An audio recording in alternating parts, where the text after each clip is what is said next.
and the Attorney General, and they know what they are up to. And so we don't think that it is right for the trial to be rushed. Yes, the accused is entitled to a fair trial within a reasonable time. But as the lawyers say, justice hurried is justice buried. The lawyers require ample time to do what is required of them so that at the end of the day, the truth and justice will be upheld by the court. This is what the proceedings of today were about. The judge has adjourned ruling on this application for stay of proceedings to the 11th, and so we will be here again, ably supported by our members of parliament in service to God and country to ensure that we give Honorable Kwesi the needed support. From there, we headed to the court trying a minority leader, and as you may be aware, the trial did not come on today as planned because one of the accused persons, due to ill health, was not available. So the court, in its wisdom, has adjourned the matter to the 27th of this month, and we hope to come and deal with the processes scheduled for that day. Richard has also been talking about the work of the Attorney General as Minister of Justice. They believe he's not delivering on that. So Monday. The NDC sees everything that is happening as persecution and not prosecution. And they feel that at this very point in time, Ghana has no Minister of Justice. Rather, we only have an Attorney General who prosecutes, but they do not have a minister that will ensure fairness and justice for everything. And in the coming days, the NDC has in its custody some evidence to the point that the AG has been giving some advice on some judgment that issue. But one thing is clear in all these things. In all these things, what is clear is that Ghana today does not have a Minister of Justice.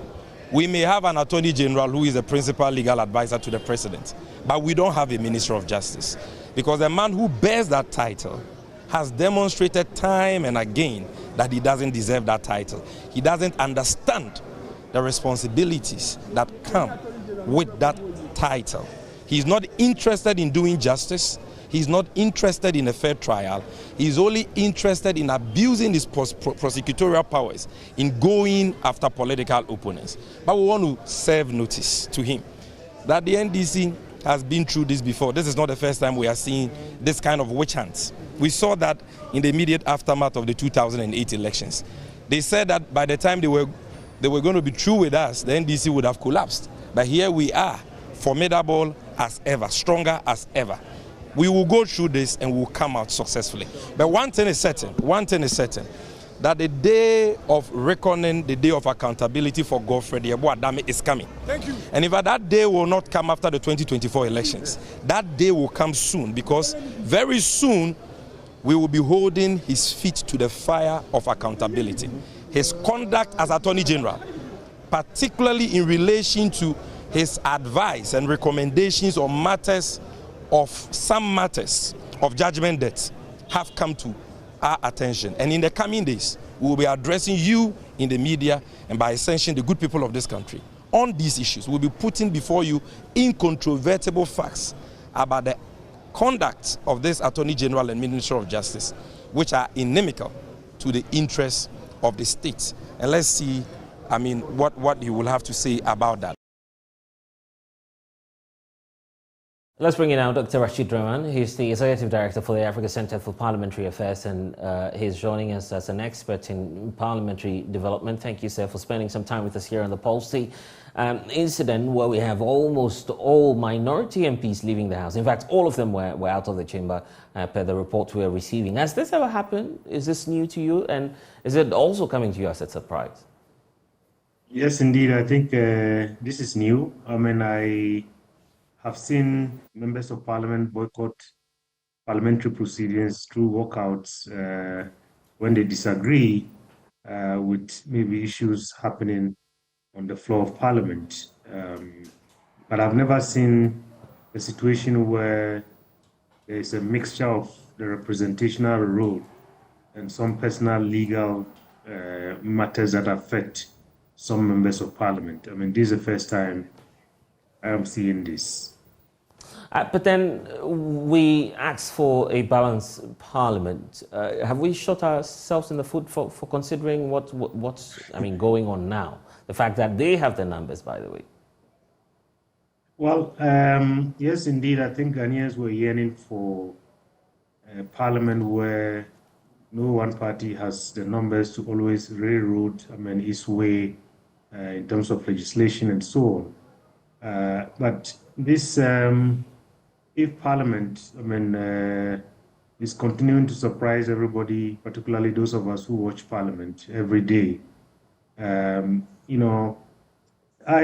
would have thought that in this matter, perhaps maybe we'll separate the role of the minority caucus as a group that's supposed to hold the government to account, and that will show up and work in the House, and then perhaps leave this matter to maybe the party headquarters so that they can mobilize their supporters to show up in court in solidarity with their members that they perceived are being persecuted. But to leave the business of the House and leave the job that Ghanaians are paying you to perform, I think is something else. What's the likely impact on parliamentary democracy, specifically knowing that they have the numbers, they matter in whatever happens in the House? Well, parliamentary business is going to be crippled. As we have seen over the years. Not only in this 8th Parliament. I think over the years we've seen, in most cases, speaker after speaker suspending proceedings because they don't have the quorum in the House. This is a situation where certainly, quorum is going to be affected, and the business of the House is going to be affected. I was hoping that, the leadership of the minority caucus would perhaps engage the entire leadership of Parliament so as to see whether these matters could be resolved as they have done before, because Parliament has a capacity, and over the years we have seen that happen, to sit together, both sides of the aisle, to discuss matters and come to some amicable solution.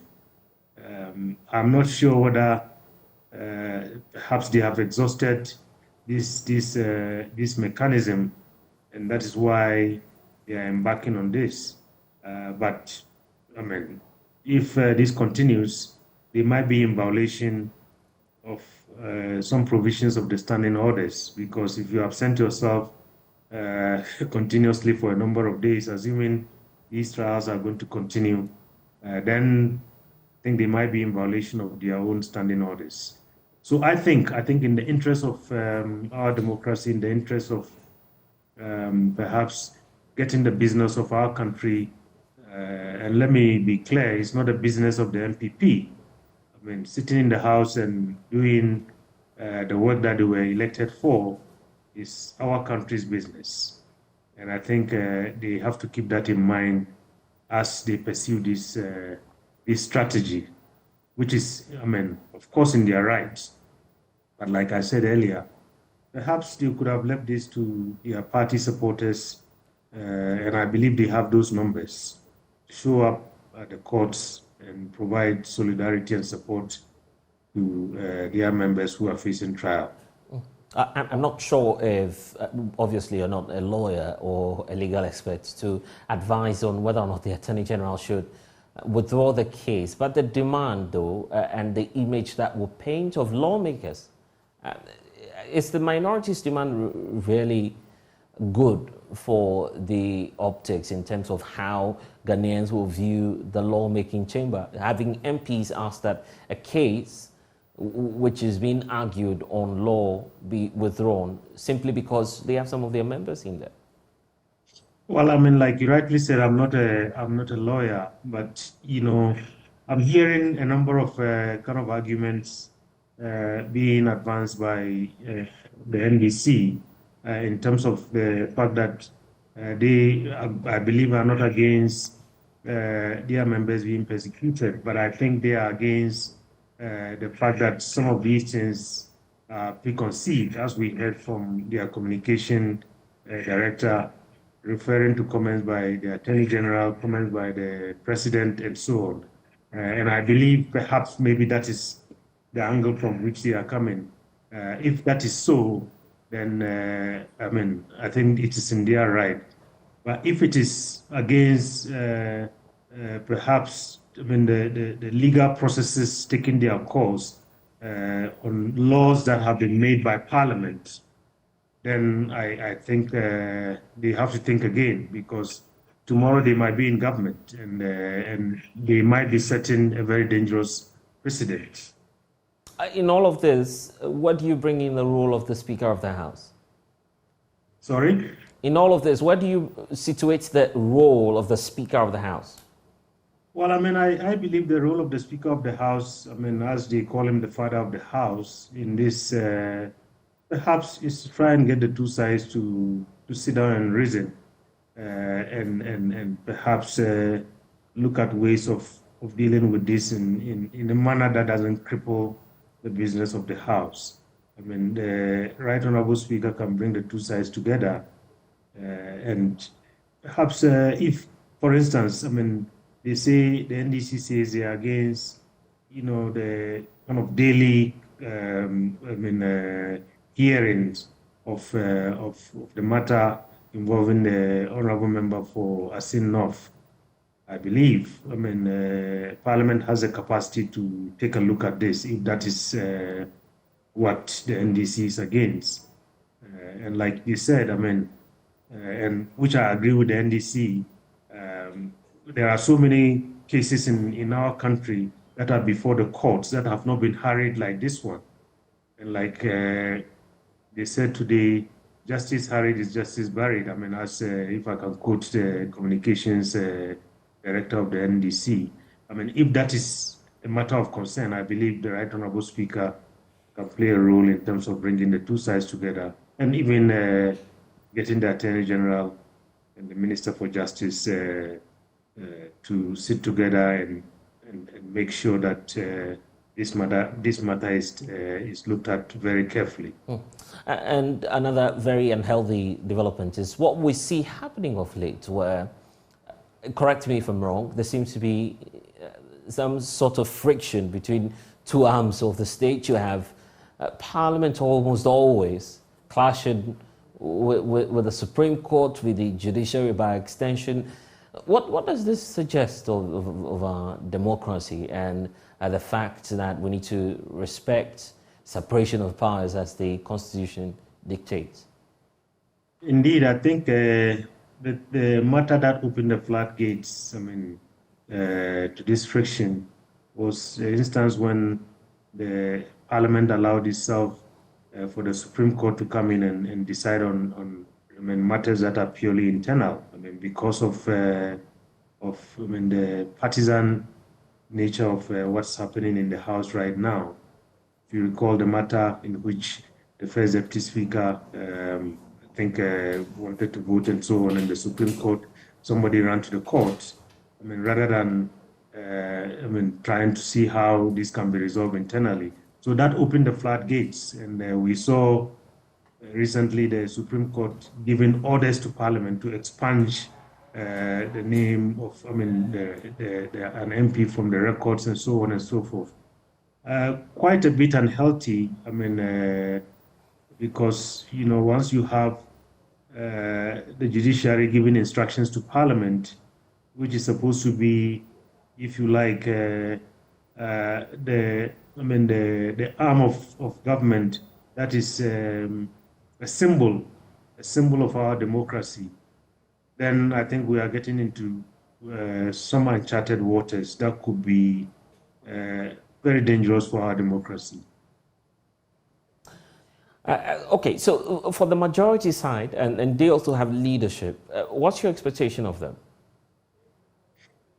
Well, I think, you know, as they always say, minorities change and majorities change. We might wake up tomorrow and the MPP might find itself on the other side.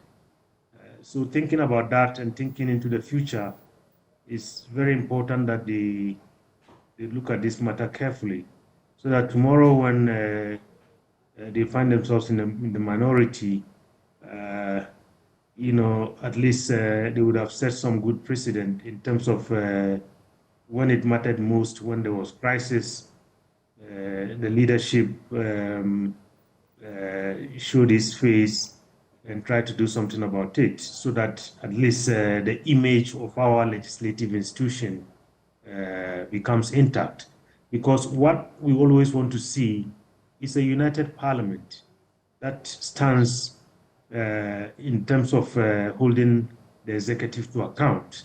But when you have a divided parliament, as we are seeing right now, then I think oversight suffers, accountability suffers, and in the long run, Ghanaians are shortchanged because we don't get the kind of representation that we need. And it's not only from one side of the house.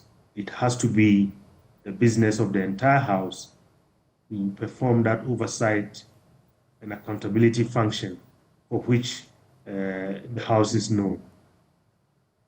Is it far-fetched to bring in the president?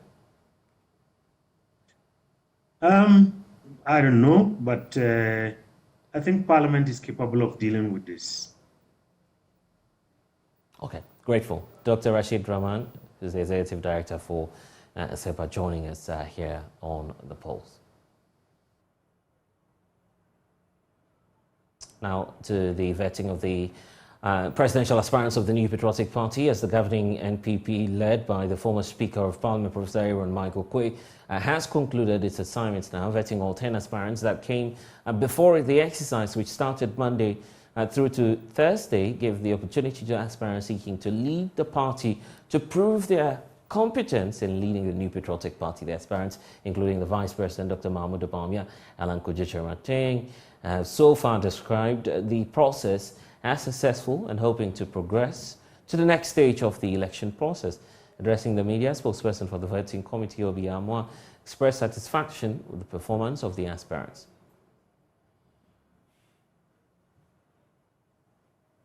Spent the days here since Monday.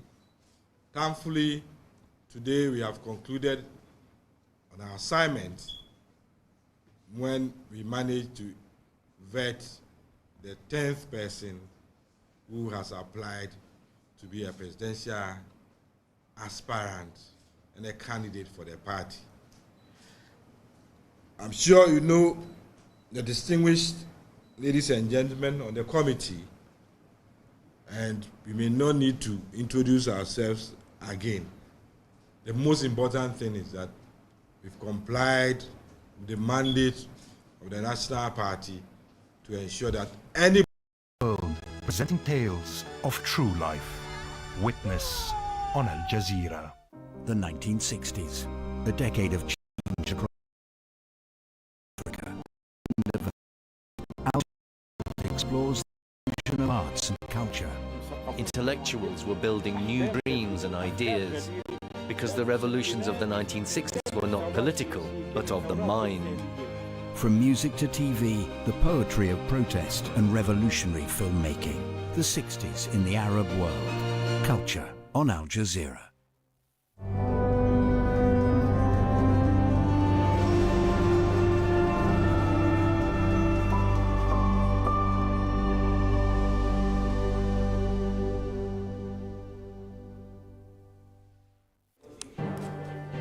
A former Colombian rebel leader who took up arms after a peace deal with the government has reportedly died in Venezuela.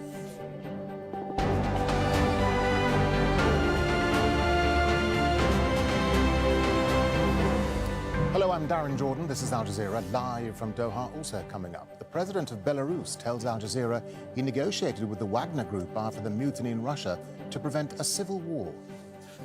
Israeli forces shoot dead a Palestinian man after he opens fire at an illegal settlement in the occupied West Bank. And we'll be with Ukrainian forces just meters away from the front lines in the eastern Donetsk region.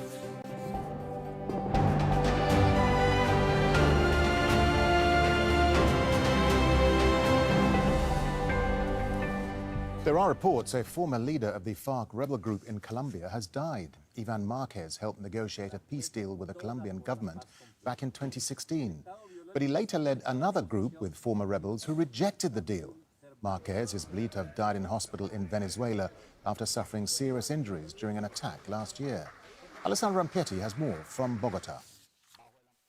Well, the news has not been confirmed yet here in Colombia, but there are a number of sources that are indicating that Ivan Marquez indeed has died in a hospital in the Venezuelan capital, Caracas, where he had been recovering from injuries following an attack on his rebel camp. And if confirmed, obviously this will have big consequences here. Ivan Marquez was now leading this dissident faction of the FARC that was formed after the 2016 peace deal. He returned or he went back to creating a new rebel group, saying that the government had betrayed that historic peace deal from 2016 that ended the longest running rebel group in Latin America. Marquez has been a rebel for most of his life. He had risen through the ranks of the FARC to the highest level, to the secretariat, and was then chosen in 2012 as the leading negotiator in the peace talks. He was considered a very shrewd politician inside the FARC and also a ruthless military commander. The U.S. had a reward of up to $10 million for any information that led to his arrest. But indeed, if this information is confirmed, in the end, he died as he lived most of his life as a fugitive from justice and a rebel. The president of Belarus says the leader of the Wagner mercenary group has returned to Russia. That's despite a deal allowing Yevgeny Prigozhin to live in exile in Belarus after he ended a mutiny. Alexander Lukashenko told Al Jazeera he was forced to broker the deal to save lives. Al Jazeera's Bernard Smith met the president in the capital, Minsk. Belarusian President Alexander Lukashenko was eager to describe himself as a peacemaker who'd stopped a potentially catastrophic confrontation between Vladimir Putin and Evgeny Prigozhin. But the Wagner chief isn't here anymore. He is currently in St. Petersburg, where he was as of this morning. Maybe he went to Moscow, maybe elsewhere. However, he is not in the territory of Belarus. Al Jazeera filmed a military base about 2 hours outside the capital, Minsk, which it's believed is being prepared to house Wagner fighters. If the Wagner group will be here, they are a part of the Belarusian army, and they will protect our interests. When they make a decision about deploying here, we'll sign a treaty with them. I asked the president if he thought Vladimir Putin had been weakened by what the Wagner group was able to get away with. They took over Rostov-on-Don, they got close to Moscow, and there was no attempt, it seems, by the Russian military or security services to stop them. Nothing was undermined, nothing was weakened, and the reason why I rushed to negotiate with Mr. Prigozhin, people around me know why, is we had to prevent people from dying. In power for 29 years, Lukashenko ordered a violent crackdown on protesters in 2020 against his declaration of victory in a widely disputed presidential election. Since then, he's become reliant on Russia for economic and security support. Alexander Lukashenko says he stopped a civil war by offering to take in Evgeny Prigozhin. But this is a leader whose survival depends on Vladimir Putin. So if the Kremlin calls asking for a favour, he can't really say no. Bernard Smith, Al Jazeera, Minsk. In Brussels, our diplomatic editor James Bays asked the NATO Secretary-General Jens Stoltenberg about the former Wagner leader's whereabouts. A quick comment on the reports that Prigozhin is back in St. Petersburg. On Prigozhin, well, what we can say is that we monitor closely where the Wagner soldiers are moving around and also where he is moving. I will not go into the details, but we have seen some preparations for hosting large groups of Wagner soldiers in Belarus. So far, we haven't seen so many of them going to Belarus, and then we have seen Mr. Prigozhin moving a bit around. I'm not going into many more details than that. Ukrainian military commanders say their troops are making small advances in their counteroffensive against Russia. Moscow's defense ministry says its troops have repelled Ukrainian attacks around Donetsk, killing and injuring dozens of soldiers. Al Jazeera's Asad Beg reports from the front line in the Donetsk region. Victories and losses look the same in this war, a trail of destruction and death. In the village of Blaudatne, the bodies of Russian soldiers still lay in the grass. The smell of their decomposing corpses fills the air. But there's no time to hang around here. The Russians are just 1.5 kilometers away and constantly shelling. Only 10 people remain here. Nina is one of those who refuse to leave. When the Russians entered, there were a lot of them. It was very scary. But when our guys liberated us, then I became calmer.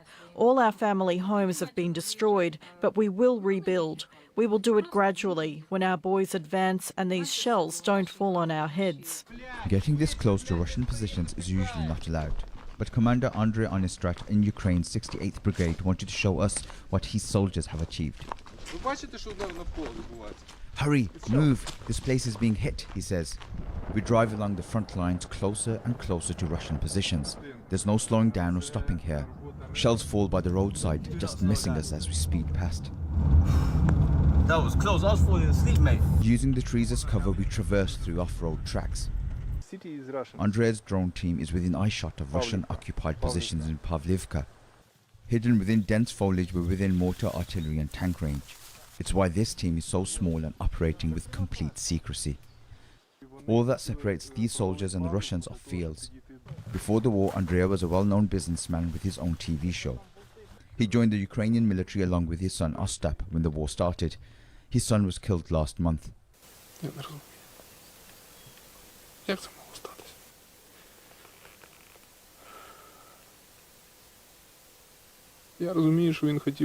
don't understand how it could have happened. I realised he wanted me to see him as a hero. It was very important for him. I didn't realise it was so important for him when he was alive. But I realise now, he was looking for ways to show me.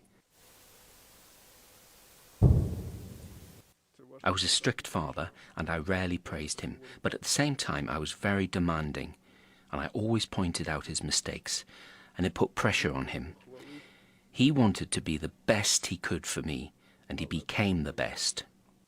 Andreas still has a job to do though. His team has managed to find a potential target. They armed the drone with grenades. This drone crew have managed to locate some Russian soldiers that are dug in below the tree line. Now the drone is hovering just over those positions where they hope to drop some grenades right onto those Russian positions. Andrea gives the order to drop the grenades. Andrea says his team kills up to 12 soldiers a day. The story of this war is one of personal sacrifice and loss, and for Ukrainians, it's still not over. Asad Beg, Al Jazeera, on the front line in Donetsk, eastern Ukraine. Israeli forces have killed a Palestinian gunman after he opened fire at an illegal settlement in the occupied West Bank. One Israeli was killed near the Kedumin settlement west of Nablus. The Palestinian group Hamas has claimed responsibility for the attack. It says it was in response to the Israeli military's assault on Jenin. Israeli forces have arrested family members of the attacker. Alan Fisher has more from Ramallah. So how this appears to have developed is that there was a car driving near the illegal settlement of Kidumim. It was described as suspicious, so was pulled over by a patrol. The driver got out of the car and opened fire with what Israeli Army radio described as a primitive weapon, killing one and injuring another. Initial reports suggested it was a security guard that was killed. It was almost certainly a soldier. Security guards don't have the power to pull over cars. Now, the Palestinian driver then ran off into a field. He was pursued by an Israeli army patrol. There was a gunfight of some description, and the Palestinian driver was shot dead. Now, Hamas has said he is one of their fighters, that this was in response to what happened in Jenin earlier this week. You remember that there was a 48-hour army operation there, Israeli army operation there, that claimed the lives of 12 Palestinians, and a number of groups warned that there would be a response. The Palestinian driver, the man who died, has been named as Ahmed Halal Githan, and his cousin was involved in a similar incident in Tel Aviv back in March when he shot an Israeli and was shot dead by the Israeli army himself. His brother and his father have been arrested by the Israeli army. They are currently in custody. and preparations are likely to be made for the destruction of his home. We know that security had been stepped up around the West Bank after what happened in Jenin. It's expected to go up another level after this latest event. And these two killings, well, they take the number of Israelis killed this year to 29 and the number of Palestinians killed in the occupied West Bank and in Gaza to 195. Alan Fisher, Al Jazeera, Ramallah. Meanwhile, UN Secretary-General Antonio Guterres has strongly condemned Israel's military assault on the Jenin refugee camp. Guterres said Israel had clearly used excessive force against civilians in violation of international law. He urged Israel to abide by its responsibilities as an occupying force. Gabriel Zondo reports from UN headquarters in New York. Secretary-General Antonio Guterres making remarks here at UN headquarters, saying that he is deeply disturbed by what he saw at a news out of Jenin, also saying that he strongly condemns all acts of violence against civilians, including, in his words, acts of terror. This is a little bit more of what the Secretary-General had to say. I once again call on Israel to abide by its obligations under international law, including the duty to exercise restraint and use only proportional force, and the duty to minimize damage and injury and respect and preserve human life. The use of airstrikes is inconsistent with the conduct of law enforcement operations. I also remind Israel, as the occupying power, that it has a responsibility to ensure that the civilian population is protected against all acts of violence. I understand Israel's legitimate concerns with its security, but escalation is not the answer. After his remarks, Guterres was asked if he believes the Israeli raid on Jenin constitutes a war crime. The Secretary-General refused to answer that question. Gabriel Zondo, Al Jazeera, at the United Nations. Israel has launched an artillery attack at the Lebanese border. It comes just a day after the Israeli army concluded its biggest assault on Jenin in the occupied West Bank in 20 years.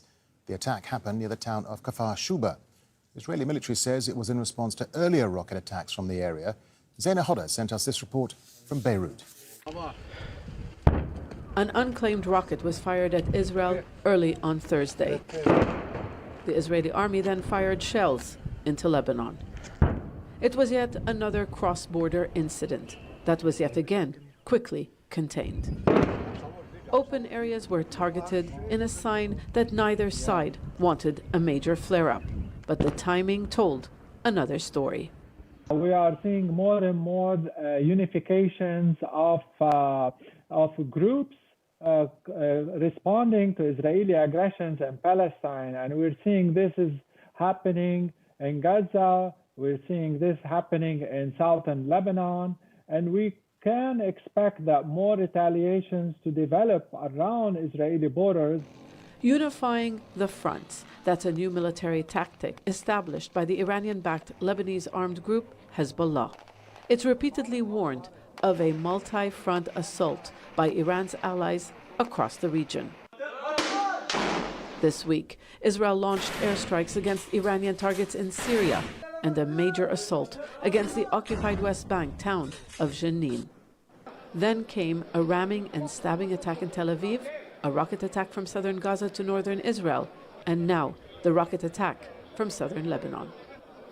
This incident comes at a sensitive time in the region and in an area that saw tensions earlier this week. The United Nations peacekeeping forces urging restraint and calling on both sides to avoid further escalation.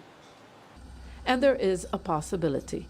Hezbollah has accused Israel of taking over the Lebanese part of Rajar, a town on the border between Lebanon and the Israeli-occupied Syrian Golan Heights. Israel's move in Rajar followed a similar act by Hezbollah. The group set up outposts along the border in an area claimed by Israel. For now, there is a cautious calm, but the possible escalation can't be ruled out. Zana Khuder, Al Jazeera, Beirut. Time for a short break here in Al Jazeera. When we come back, tens of thousands escape killings in western Darfur. We'll report from one of the fastest growing refugee camps in the world. And blowing its top, the volcano crisis that's now gripping southern Peru. More on that. Stay with us.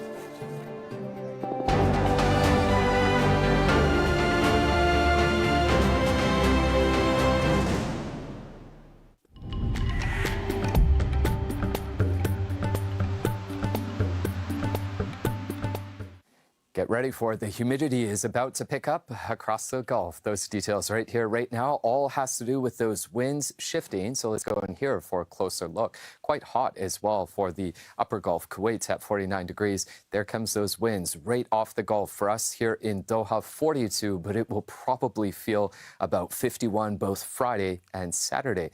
Also quite humid in southern Pakistan for Karachi with that sea breeze. Likely to see some more flooding for the capital territory, pushing into Punjab province Friday over the course of the weekend. Pretty good, all in all, for Turkey. Some pop-up showers and thunderstorms. Daytime heating is what we would call. And off to Africa we go. The most concentrated rain, I think, will probably be around Sierra Leone, also pushing into Guinea and Guinea-Bissau. But I got to take you to the northwest of Africa. Heat wave alerts in play for the western side of Algeria. No surprise, right, when you see those temperatures are exceeding 45 degrees in some spots. Showers and storms rolling off the Ethiopian highlands, pushing westward. And to South Africa we go. Some big changes, so enjoy it on Friday. Let me put you ahead on Monday. Cool air in play here. We are likely to see some ground snow for the province of Mpumalanga.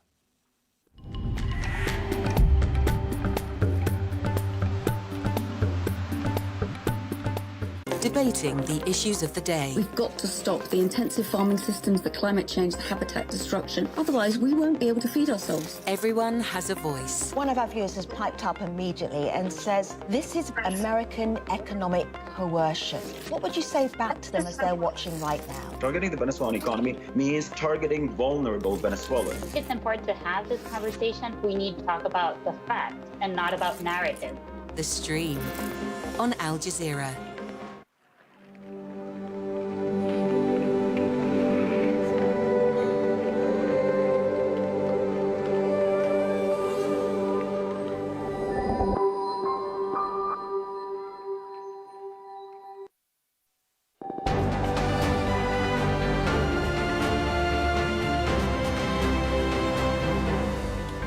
Welcome back. A quick reminder of the top stories here this hour. There are reports a former leader of the FARC rebel group in Colombia has died.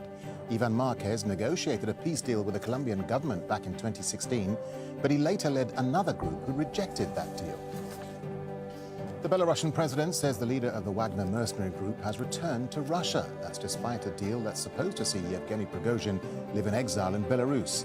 Alexander Lukashenko told Al Jazeera he was forced to broker the deal to save lives. And a Palestinian has killed an Israeli near an illegal settlement in the occupied West Bank. Israeli forces then shot the attacker dead west of Nablus. Hamas says it was behind the attack in response to the Israeli raid on Jenin. An Israeli court has acquitted a police officer who was charged with killing an autistic Palestinian man in occupied East Jerusalem 3 years ago. The court ruled the officer had acted in self-defense when he shot and killed Iyad Halak. His family says Iyad was on his way to his special needs school. We were not ready for such a decision. The Department of Internal Police Investigations told us he would be sentenced to up to 12 years. In every court session, they said this is the decision to sentence the officer who killed Iyad. And today, the judge acquitted him. As they say, if the judge is your rival, to whom do you complain? Tens of thousands of refugees fleeing fighting in Sudan's western Darfur region continue to pour into neighbouring Chad.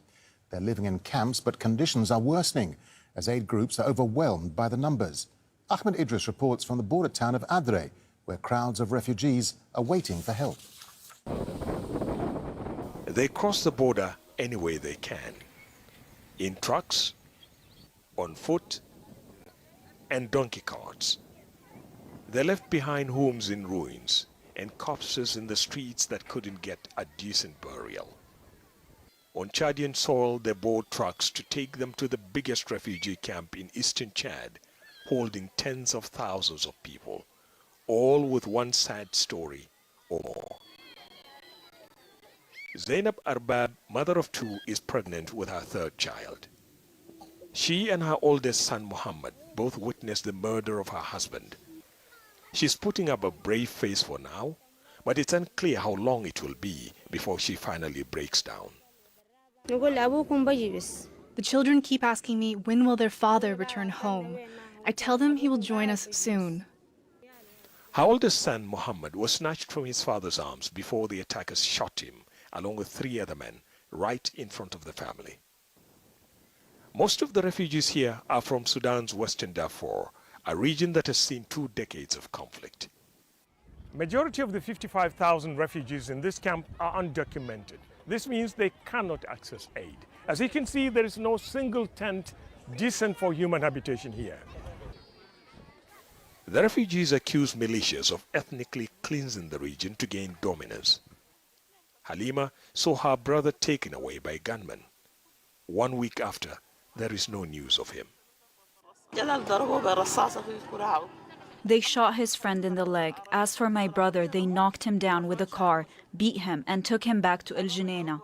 I was told that he was killed. Conditions in the camps are bad. There isn't enough food or shelter here. But they have water, delivered by military trucks. But people must queue for at least an hour to get some. Government and aid agencies are overwhelmed. Every day we receive on average 3,000 to 4,000 people who cross the border into Chad. I can tell you we don't have enough resources to cope with the influx. Back at the border, family members look across the frontier, hoping to catch a glimpse of relatives making it to safety. But many will leave disappointed, hoping for a better luck the following day. Ahmed Idris, Al Jazeera, Adre, Eastern Chad. Migrants from sub-Saharan Africa say they're being expelled from Tunisia. Some have been brought to the border with Libya, but authorities are refusing to let them enter. They're now stranded without food or water. Andrew Simmons reports. They had thought their plight couldn't get more serious, but it appears they were wrong. These migrants say they're stranded on this beach on Tunisia's side of its border with Libya. Want to drink this water? No water. We're forced to drink seawater, yet we shouldn't drink it. And they say the security forces mistreated them before leaving them here. This video has been filmed by one of the migrants on his phone. Here he's shouting at border guards.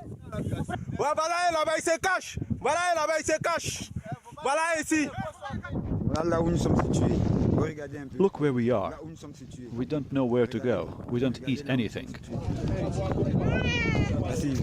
Look at this baby. He's hardly eaten. And look at this woman.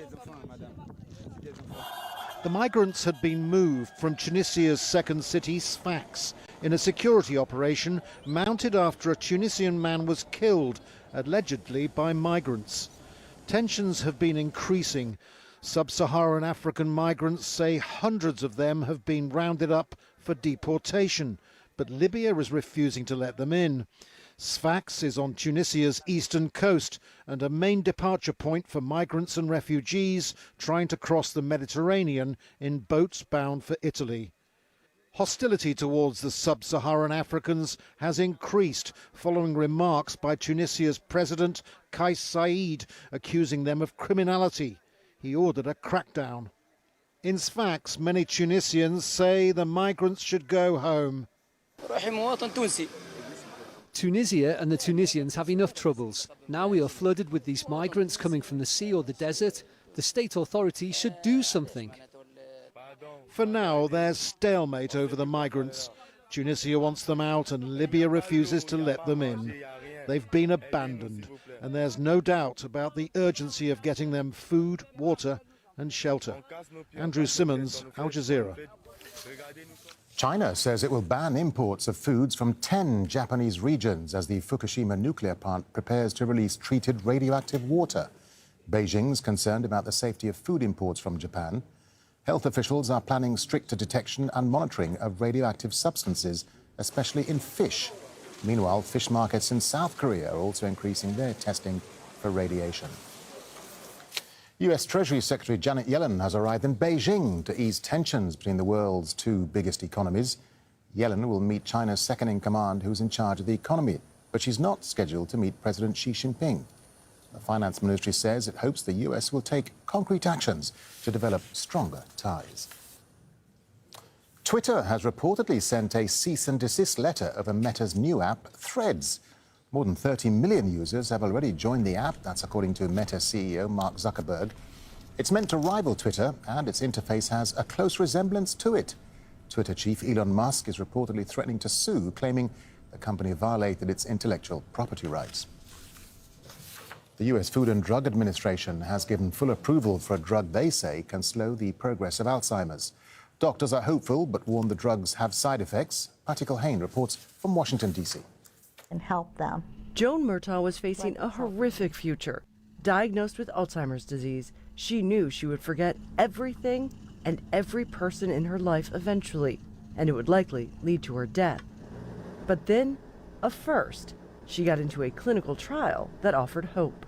Sometimes there's a word or something that I'm trying to recall, and I can't think of it, but now if I just give it a minute, it pops into my head. It's so good. I mean, it just feels so good. I don't think I was probably able to do that earlier. The drug, Leqembi, has been approved for people with early onset Alzheimer's. It's an injection of a lab-made protein that targets the buildup of the protein amyloid, which could be a cause of the disease. But the FDA says the drug will come with a warning.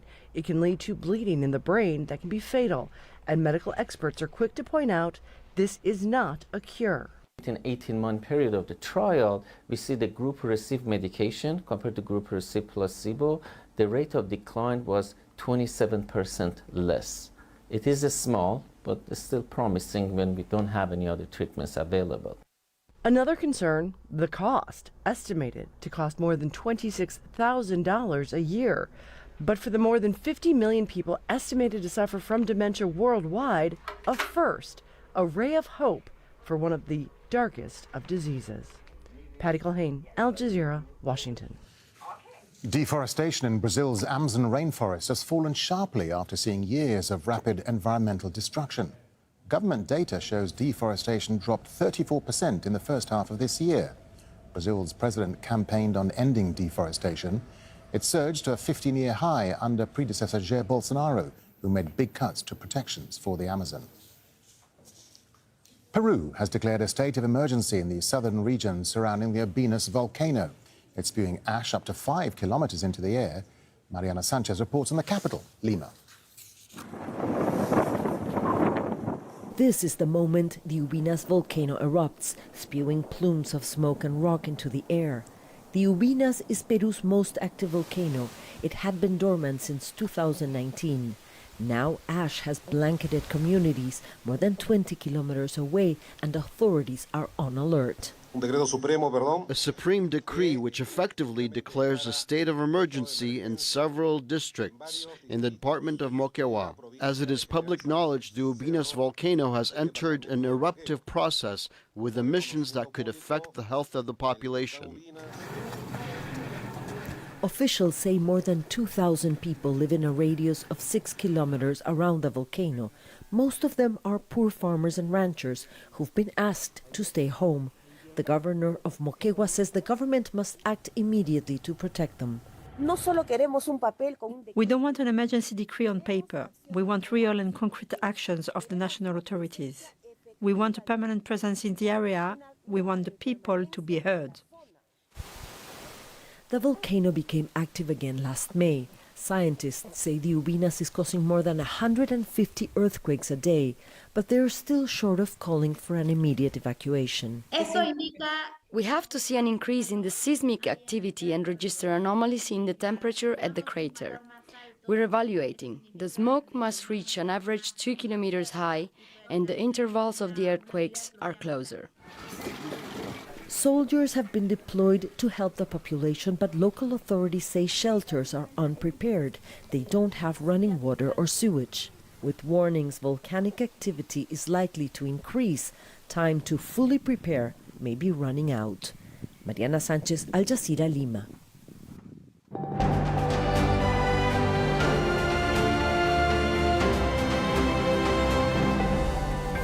Time for a quick check of the headlines here this hour. There are reports a former leader of the FARC rebel group in Colombia has died. Ivan Marquez negotiated a peace deal with the Colombian government back in 2016, but he later led another group who rejected the deal. Alessandro Rampietti has more from Bogota. There hasn't been an official confirmation from the Colombian government. The Minister of Defense is the only high official that has commented on these rumors so far, saying that they are trying to find out if that indeed is the case. Now, this, if the news is confirmed, this would obviously be a major news here in Colombia, because his group was supposed to start peace negotiations with the current government of Gustavo Petro in the coming weeks. The Belarusian president says the leader of the Wagner mercenary group has returned to Russia. That's despite a deal allowing Yevgeny Prigozhin to live in exile in Belarus after he ended his mutiny. A Palestinian has killed an Israeli near an illegal settlement in the occupied West Bank. Israeli forces then shot the attacker dead west of Nablus. UN Secretary-General Antonio Guterres has strongly condemned Israel's military assault in the Jenin refugee camp. Guterres said Israel clearly used excessive force against civilians in violation of international law. And Israel has launched an artillery attack on a border town in Lebanon. The military says it was in response to rocket attacks. UN peacekeepers are stationed at the border. China says it will ban imports of foods from 10 Japanese regions as the Fukushima nuclear plant prepares to release treated radioactive water. Beijing is concerned about safety standards. US Treasury Secretary Janet Yellen has arrived in Beijing to ease tensions between the world's two biggest economies. She'll meet China's second-in-command, who's in charge of the economy. So those were the headlines. The news continues here on Al Jazeera after the stream. Stay tuned. Thanks for watching. Bye for now. Facing realities. Is the UN fit for purpose, or like many critics say, it's just obsolete and doesn't get anywhere near enough done for the amount of money that is poured into it? Hard-hitting interviews. Do you think that the reliance on Russia is enough for Mali to go on its own and build its army? Thought-provoking answers. For centuries, people have been taking care of art, so I have every confidence that future generations will do it as well. Hear their story on Talk to Al Jazeera.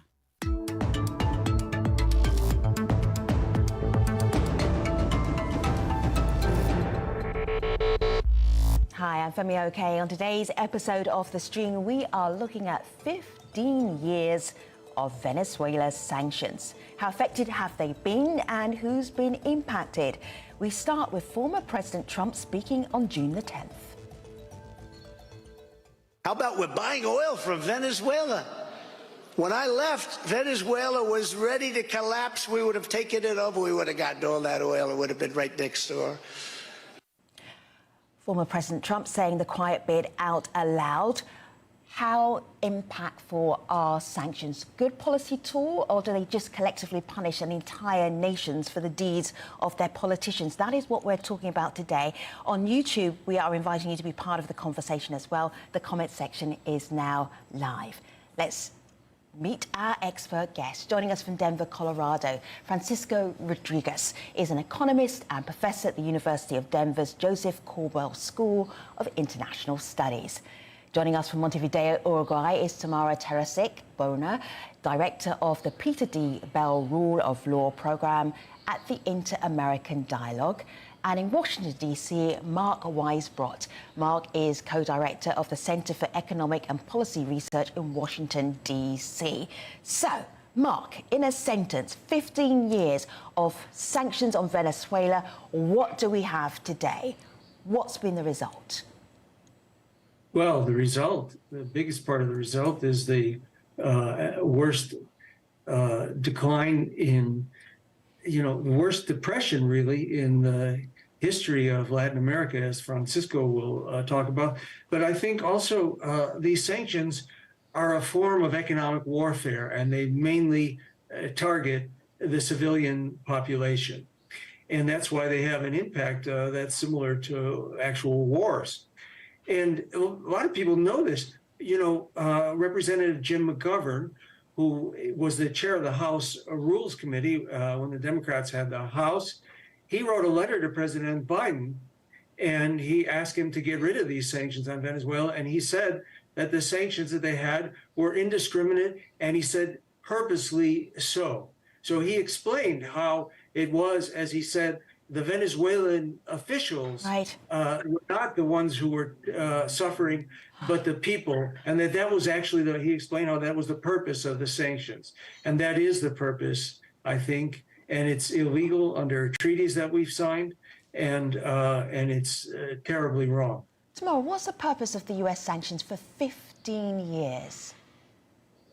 I think there are two important points to clarify. First, there are different types of sanctions. Those that are targeted against specific government officials have no impact whatsoever on the humanitarian situation. But I believe we're talking here, and what Mark was referring to is the economic sanctions that have an impact on the oil sector.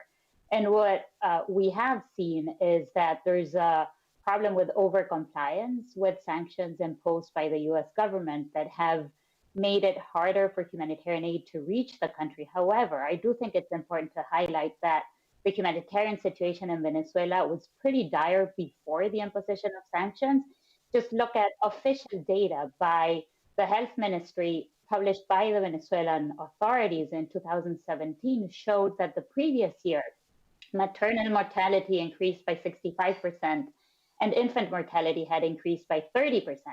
And these statistics, which had not been made public for a long time, were made public by a health minister that was quickly taken off office. So I do think we need to put the impact of the US sanctions in context in a situation that had been dire before and continues to be dire, in part due to overcompliance with the sanctions. Tamara, on YouTube, one of our viewers has piped up immediately and says, this is basically American economic coercion. What would you say back to them as they're watching right now? Is this American coercion? Is that the whole point of sanctions on Venezuela? I don't think sanctions need to be or should be an end in and of themselves. They should be a tool to try to improve conditions in the country. Obviously, if they have an impact on the humanitarian situation and on the people, they have an effect that no one is going to support. However, the imposition and the lifting of sanctions can be an important tool to promote a transition to democracy, together with other tools, including, for example, international accountability for grave human rights violations that have been committed in Venezuela and which amount to crimes against humanity. Francisco, go ahead. Sure. So Venezuela is undergoing the largest economic contraction ever documented in any country outside of wartime. It's a contraction of 72% of its income per capita. We're talking the equivalent of 3 Great Depressions. And what the evidence shows is that a large part of this contraction can be explained by economic sanctions. Now, it's not the totality of it, but what we have to understand is that this economy is very highly dependent on oil revenues. 95% of its exports are oil, come from oil. And oil exports saw a 93% decline. And there have been several studies that have looked at the impact of sanctions on oil production and have found a very significant impact on oil production. So Venezuela is poorer right now as a result of sanctions. Now, again, sanctions are not the only driver, and Tamara is absolutely right that the situation was very complicated in Venezuela before sanctions. But sanctions have definitely added to the deterioration and have turned what was a large economic crisis in 2016 into the largest catastrophe that we've ever seen outside of wartime. Francisco, I'm going to tell our audience that you're the founder of Oil for Venezuela. That's a non-profit organization, and you're focused on finding, you can finish the sentence here, what are you focused on finding? On finding solutions to Venezuela's humanitarian crisis. And particularly, we're focused on developing frameworks that can serve for negotiated agreements so that Venezuela's government and the opposition can find ways in which they can address some of the country's most urgent problems. For example, through an oil for essentials programs that allows the country to regain access to US, European oil markets with the condition that the resources that are produced as a result of those exports are oriented towards attending the needs of Venezuelans under international supervision. All right, so I want to bring in this extra voice. We spoke earlier to Daniel Di Martino, and Tamara, I want you to have a listen to Daniel, then respond immediately off the back of what he told us earlier. Here he is. The reason Venezuela is in the terrible economic crisis it is today has nothing to do with US sanctions and everything to do with the terrible socialist policies they implemented. They took over people's businesses, they destroyed the private sector. So what else did we expect than forcing 7.3 million people like myself to flee our country. And so I really question the motives of members of Congress that are calling for an end to sanctions that don't affect the Venezuelan population, because today you can send food, medicine, cash, you can travel to Venezuela, because it's not the same as Cuba. The sanctions only affect the crooks at the top that destroy our country, and those should continue. Well, I think, things are not black and white. And as Francisco was saying, there are different aspects that impact on economic conditions and the situation, the humanitarian situation in the country. One that we haven't mentioned that I think is critical is the track record of mismanagement by Venezuelan authorities. It also has an impact. And, before the sanctions, when the Venezuelan authorities did have money that was a consequence of selling oil, they didn't necessarily use it for the good of the people. So there's absolutely no guarantee that that money would have been funneled to actually support the humanitarian situation. And then an additional point that I think is critical is history shows that Venezuelan authorities don't give concessions for free, and that there needs to be leverage and generating incentives for that negotiation that Francisco was talking about between the opposition and government to actually happen, to get them to sit back at the negotiating table, to get them to agree to specific measures to help the people and to transition to democracy, and then eventually to implement those agreements. So I think it's essential to push in that direction through all possible means, including using sanctions. But I do think that the way they were presented by the Trump administration initially, with the statement that all options were on the table, including a possible military intervention, was definitely unhelpful to push for a response that would actually take Venezuela to democracy, which is what we all look for. Francisco, is it what we all look for? Is it for the US to impose democracy on other nations, on other countries? Is it for the US to make that decision and then make sure economically they can't thrive if they don't follow what the US tells them to do? Well, I don't think it is, but I think that the rest of the international community doesn't think that it should be either. And there's something really important and sometimes overlooked about sanctions on Venezuela, which is that the U.S. is the only country that has imposed economic sanctions on Venezuela. And by that, I mean sanctions restricting Venezuela's sales of oil, sanctions restricting Venezuela's access to the global financial market. It's only the U.S. Europe has been actually quite clear in this, in rejecting economic sanctions and focusing only on personal sanctions. However, the U.S., despite being just 1/5 of the world economy, is incredibly powerful because the U.S. controls access to the U.S. financial system and to a capacity to carry out transactions in dollars. And 80% of global transactions occur in dollars, in U.S. dollars at the current time. So basically what happens is that, and the way in which the U.S. enforces sanctions, it's not just the U.S. saying you can't sell oil in my market. It's the U.S. saying if there is a European firm, a Spanish firm, a French firm, an Indian firm that decides to buy Venezuelan oil, that decides to help sell Venezuelan oil, or that provides inputs for the Venezuelan oil industry, we will sanction them also. So there's an incredible power, an incredible force that's being used by the U.S. And I think what's really objectionable about this is that I have absolutely no disagreement and fully in agreement with the U.S. targeting individuals, Nicolas Maduro himself and people in his regime, particularly those who on which there is evidence that have been involved in human rights abuses and in corruption. But targeting the Venezuelan economy is something different. Targeting the Venezuelan economy means targeting vulnerable Venezuelans. And I think that there's something really wrong about saying we're going to hold Venezuelans hostage, we're going to hold the well-being of Venezuelans hostage until Maduro decides to change his mind and negotiate. I want to go to the US border and just bring in 2 migrants who have been forced for economic reasons to leave their country.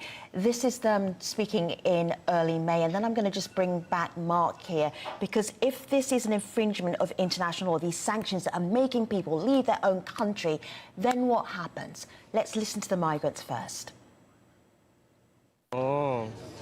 No, I have not thought about turning myself in because many friends have turned themselves in and have been taken to Mexico.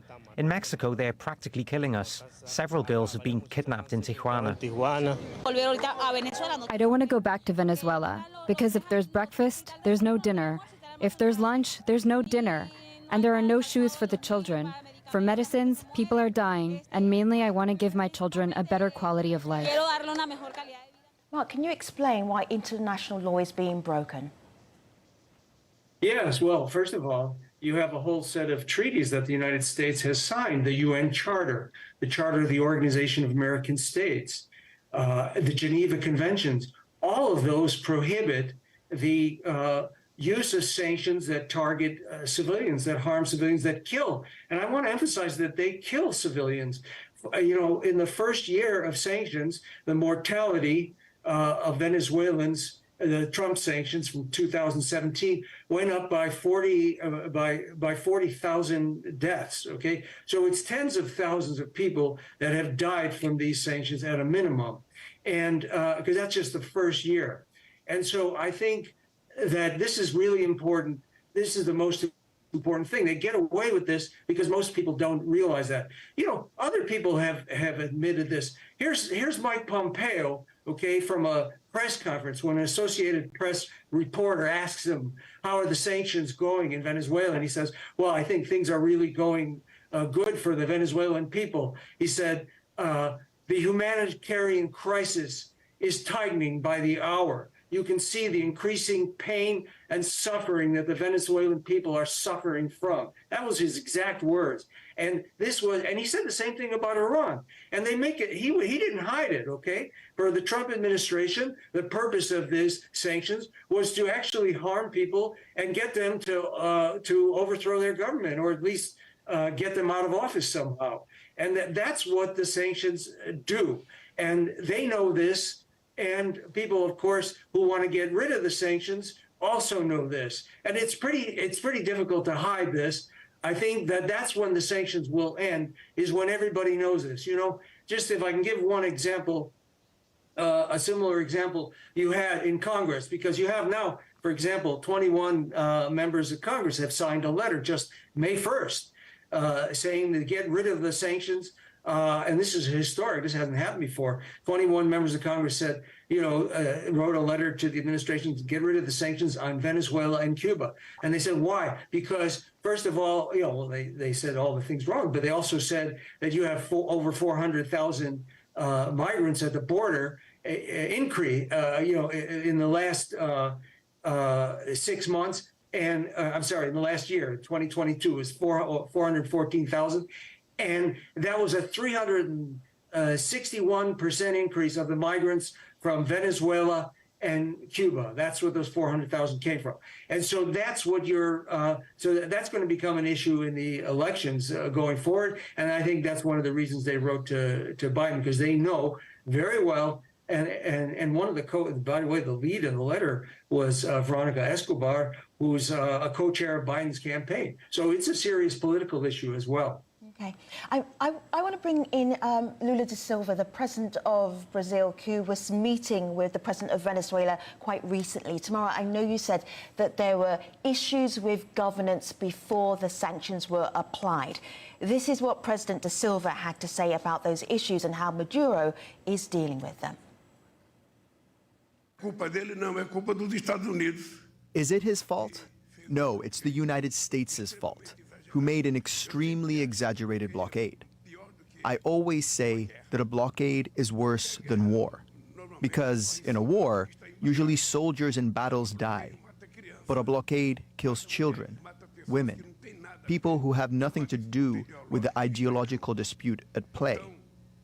I dream of a currency different than the dollar, so we can negotiate between the countries who sell to us their products and who buy from us. Well, what do you think has been achieved in the past 15 years because of the sanctions on Venezuela?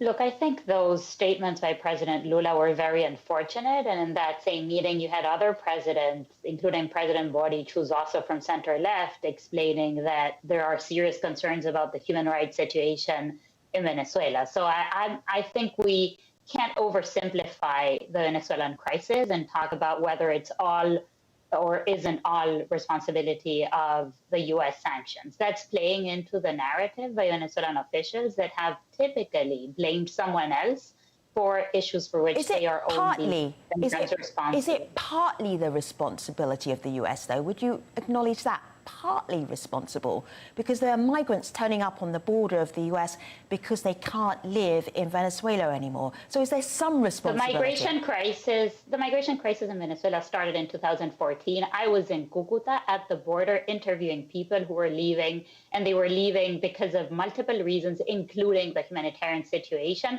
before the crisis was created by sanctions. So I don't think it's accurate to blame the United States for everything. I do think, as I said, that Trump policies, including the imposition of economic sanctions, have contributed in large part due to overcompliance. But I don't think this is about just blaming someone else. There's a multiplicity of reasons for Venezuela's crisis, and the Venezuelan crisis has three dimensions. It's the refugee crisis, it's the humanitarian crisis, and it's the crackdown on dissent that includes the commission of just crimes briefly, against because I humanity. want to bring Francisco in. What I did ask you was what has been achieved, and I also want to add that those sanctions, the US sanctions, began in 2006. So people turned up on the border in 2014. That's in the same timeline. In a sentence, what's been achieved? It's 2 years before. 2014. Yeah, 2014 is 2 years before the imposition of economic sanctions on Venezuela. But I'm not here to defend the sanctions imposed by the United States. I just think we need to paint an accurate picture that includes the impact of sanctions, but is not necessarily the only reason why Venezuela is in the disastrous situation that it is today. Okay, and I also made think that it's point problematic to... Sure, Tamara. Go ahead, I'll let you finish the sentence. In the last few minutes of the show, go ahead. The only thing I wanted to say is, I don't think I think it's important to have this conversation because there's a perception of normalization about the situation in Venezuela that I think we need to overcome and talk about the facts and not about narratives, as President Lula said in Brasilia recently in that video you showed. All right, Francisco? Yeah, I don't think that there is a major disagreement on the diagnosis that sanctions have made an important contribution to Venezuela's economic crisis, but that they're not the sole determinant. I also agree with Tamara that the relevant sanctions, the economic sanctions, were imposed in 2017. But we also have to understand that Venezuela is a country that, since it's highly dependent on oil revenues and oil prices, then anything that changes its oil revenues is going to deeply impact it. So yes, the migration crisis started with full force in 2014 as oil prices started collapsing. Oil prices fell from $100 a barrel to $30 a barrel. Any time in Venezuelan history, in any other oil exporting country, that's going to generate a major economic crisis. And that's what happened between 2014 and 2016. Now, what happened from 2017 on is somewhat different because oil prices started recovering in 2017 and grew by 80% between that moment and 2018. Nevertheless, Venezuela's economy did not recover as it usually did when oil prices recovered, and that's because its oil sector was collapsing. And there's very strong evidence, it's published in many journals, that sanctions have had a very significant effect. But I do want to point out something here which is really important and relates to something that Mark said. There's also very strong published evidence that sanctions have an effect on mortality, as he was saying. And it's not just from the Venezuelan case. Cross-national estimates indicate that a sanctions episode leads to an increase, to a decline of 1.2 years in male life expectancy and 1.4 years in female life expectancy. This is a huge effect on living conditions. I want to bring in a voice from Venezuela who adds to that concept of we are suffering here because of the sanctions. This is Michelle Elner. The sanctions regime imposed on Venezuela has led to a sharp decline in national income, the deterioration of public services, and limited access to essentials such as food and medicine. Under such a harsh program, it will be difficult for any government, regardless of their ideology, to find appropriate solutions. And even if the Venezuelan government has implemented unwise policies, it doesn't give the U.S. the right to impose brutal sanctions. I mean, in the U.S., over 40 million people live below the poverty level, while Senator Bob Menendez, one of the main sanctions proponents, faces corruption accusations. Who is sanctioned in the U.S.? Recently, President Trump admitted that his policies towards Venezuela were aimed at seizing its oil. It is unacceptable for any nation to weaponize their power against less privileged nations. The suffering that tactics like these have caused to innocent people is simply unforgivable. Mark, you've got to start it off in this conversation. Generally, politically, do sanctions work? Well, I mean, they work if the purpose is, as Pompeo explained it, to make people suffer and make the government more unpopular. But I want to focus for just 1 minute on the economics of this, because I think this will clarify some of the we have 1 minute, Mark, so make it brief but impactful. Well, the hyperinflation is a really big thing. That's a huge part of this gigantic record decline in the Venezuelan economy, and that was caused by the sanctions. Right. And you can see that because the typical hyperinflation in Latin America since World War II has lasted 4 months, and Venezuela's has lasted 3 years. And that's only after the sanctions. Thanks, and that's Mark. why. I'm going to leave us with the voice of President Maduro, who is hopeful that by 2024, when elections happen in Venezuela, the sanctions will be lifted. Have a listen, have a look. Vamos a dialogar. We are going to discuss because we want free elections, free of sanctions, free of unilateral coercive measures.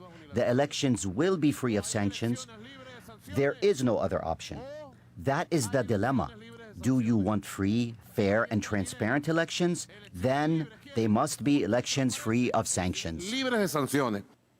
Thank you for your comments on YouTube, viewers, and thank you, Francisco, Tamara, and Mark, for being part of our program today. Appreciate you. Take care, everybody. I'll see you next time.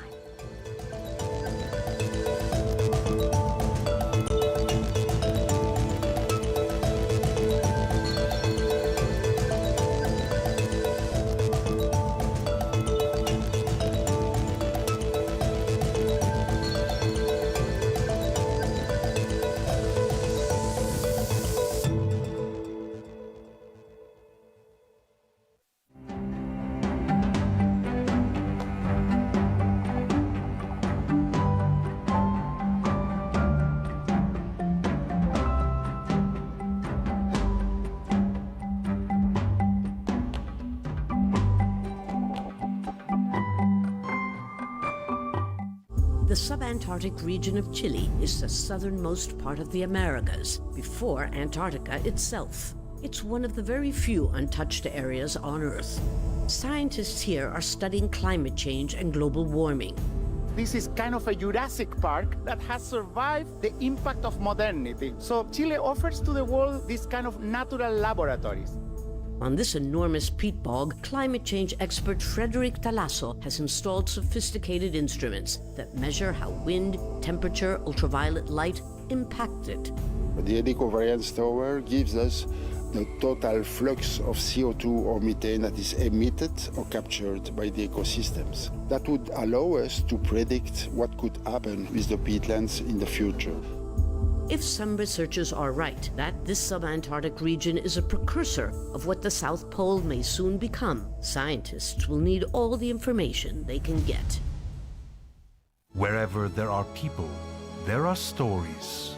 Stories that must be shared.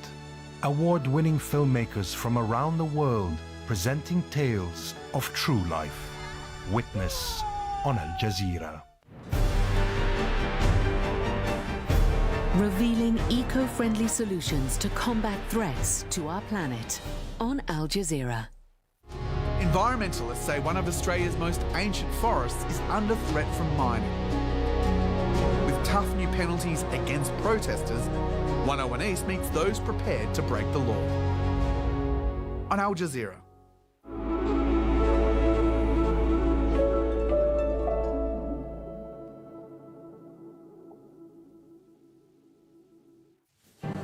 The president of Belarus tells Al Jazeera he negotiated with the Wagner Group after the mutiny in Russia to prevent a civil war.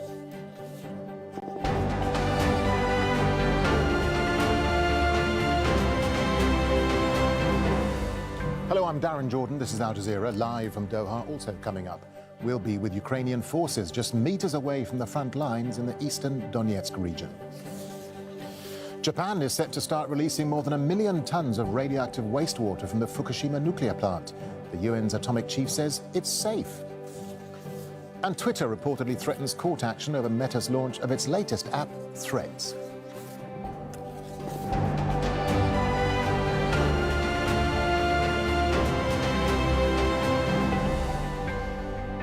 The president of Belarus says the leader of the Wagner mercenary group has returned to Russia. That's despite a deal allowing Yevgeny Prigozhin to live in exile in Belarus after he ended a mutiny. Alexander Lukashenko told Al Jazeera he was forced to broker the deal to save lives. Al Jazeera's Bernard Smith met the president in the capital, Minsk. Belarusian President Alexander Lukashenko was eager to describe himself as a peacemaker who'd stopped a potentially catastrophic confrontation between Vladimir Putin and Evgeny Prigozhin. But the Wagner chief isn't here anymore. He is currently in St. Petersburg, where he was as of this morning. Maybe he went to Moscow, maybe elsewhere. However, he is not in the territory of Belarus. Al Jazeera filmed a military base about 2 hours outside the capital, Minsk, which it's believed is being prepared to house Wagner fighters. If the Wagner group will be here, they are a part of the Belarusian army, and they will protect our interests. When they make a decision about deploying here, we'll sign a treaty with them. I asked the president if he thought Vladimir Putin had been weakened by what the Wagner group was able to get away with. They took over Rostov-on-Don, they got close to Moscow, and there was no attempt, it seems, by the Russian military or security services to stop them. Nothing was undermined, nothing was weakened, and the reason why I rushed to negotiate with Mr. Prigozhin, people around me know why, is we had to prevent people from dying. In power for 29 years, Lukashenko ordered a violent crackdown on protesters in 2020 against his declaration of victory in a widely disputed presidential election. Since then, he's become reliant on Russia for economic and security support. Alexander Lukashenko says he stopped a civil war by offering to take in Evgeny Prigozhin. But this is a leader whose survival depends on Vladimir Putin. So if the Kremlin calls asking for a favor, he can't really say no. Bernard Smith, Al Jazeera, Minsk. Russian media has begun what appears to be a campaign to discredit the Wagner chief. State-controlled TV channels showed what they said were images taken during searches of his properties. Yulia Shapovalova is following the story from Moscow. Yevgeny Prigozhin continues making the headlines in Russia. Recently, we're getting reports that his media empire, including his internet resources and troll factory, had been closing down. Now, on Wednesday, July the 5th, the state Rossiya 1 TV channel and the Fontanka and Izvestia news outlets released footage of a search in a mansion allegedly owned by Yevgeny Prigozhin. The search was carried out on June the 24th. That was the day when the Wagner armed rebellion took place in Russia. During the search, a helicopter, as well as a lot of weapons, cash, fake passports and wigs were found. Plus, the journalists posted numerous photographs of Prigozhin with a beard, wearing various hats and wigs. All the images are now circulating on the internet here. He did not comment on the search. The Ministry of Internal Affairs and other law enforcement agencies did not comment either. Later, according to St. Petersburg's Fontanka Telegram channel's reports, Yevgeny Prigozhin presumably visited the FSB department in St. Petersburg, where he allegedly got back his weapons and 10 billion rubles, that's $112 million, seized during the searches in his Wagner Center and his mansion on the day of the rebellion. Reporting from Moscow, Yulia Shapovalova, Al Jazeera. Well, in Brussels, our diplomatic editor James Bays asked NATO Secretary-General Jens Stoltenberg about the former Wagner leader's whereabouts. A quick comment on the reports that Prigozhin is back in St. Petersburg. On Prigozhin, well, what we can say is that we monitor closely where the Wagner soldiers are moving around and also where he is moving. I will not go into the details, but But we have seen some preparations for hosting large groups of Wagner soldiers in Belarus. So far, we haven't seen so many of them going to Belarus. And then we have seen Mr. Prigozhin moving a bit around. I'm not going into many more details than that. Ukrainian military commanders say their troops are making small advances in their counteroffensive against Russia. Meanwhile, Moscow's defense ministry says its troops have repelled Ukrainian attacks around Donetsk, killing and injuring dozens of soldiers. Al Jazeera's Asad Beg reports from the front lines in the Donetsk region. Victories and losses look the same in this war, a trail of destruction and death. In the village of Blaudatne, the bodies of Russian soldiers still lay in the grass. The smell of their decomposing corpses fills the air. But there's no time to hang around here. The Russians are just 1.5 kilometers away and constantly shelling. Only 10 people remain here. Nina is one of those who refuse to leave. When the Russians entered, there were a lot of them. It was very scary. But when our guys liberated us, then I became calmer. All our family homes have been destroyed, but we will rebuild. We will do it gradually, when our boys advance and these shells don't fall on our heads. Getting this close to Russian positions is usually not allowed. But Commander Andrei Onistrat in Ukraine's 68th Brigade wanted to show us what his soldiers have achieved. Hurry, move, this place is being hit, he says. We drive along the front lines closer and closer to Russian positions. There's no slowing down or stopping here. Shells fall by the roadside, just missing us as we speed past. That was close. I was falling asleep, mate. Using the trees as cover, we traverse through off-road tracks. Andrei's drone team is within eyeshot of Russian-occupied positions in Pavlivka. Hidden within dense foliage, we're within mortar, artillery and tank range. It's why this team is so small and operating with complete secrecy. All that separates these soldiers and the Russians are fields. Before the war, Andrei was a well-known businessman with his own TV show. He joined the Ukrainian military along with his son Ostap when the war started. His son was killed last month. I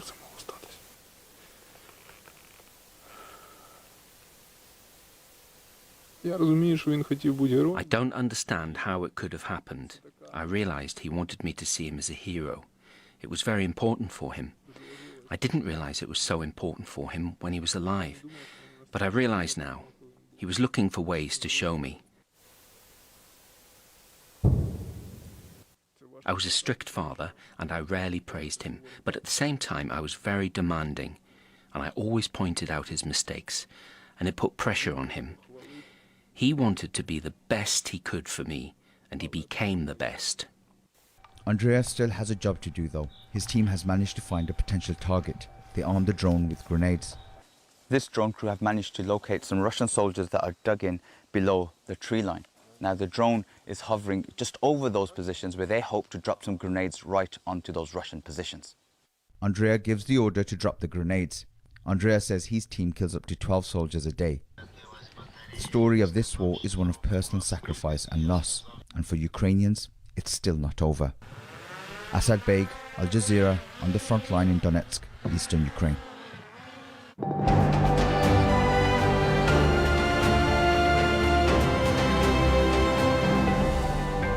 Now, Japan is set to release more than 1 million tons of radioactive wastewater into the Pacific Ocean. The head of the UN's nuclear watchdog said the treated water is safe to be dumped into the sea.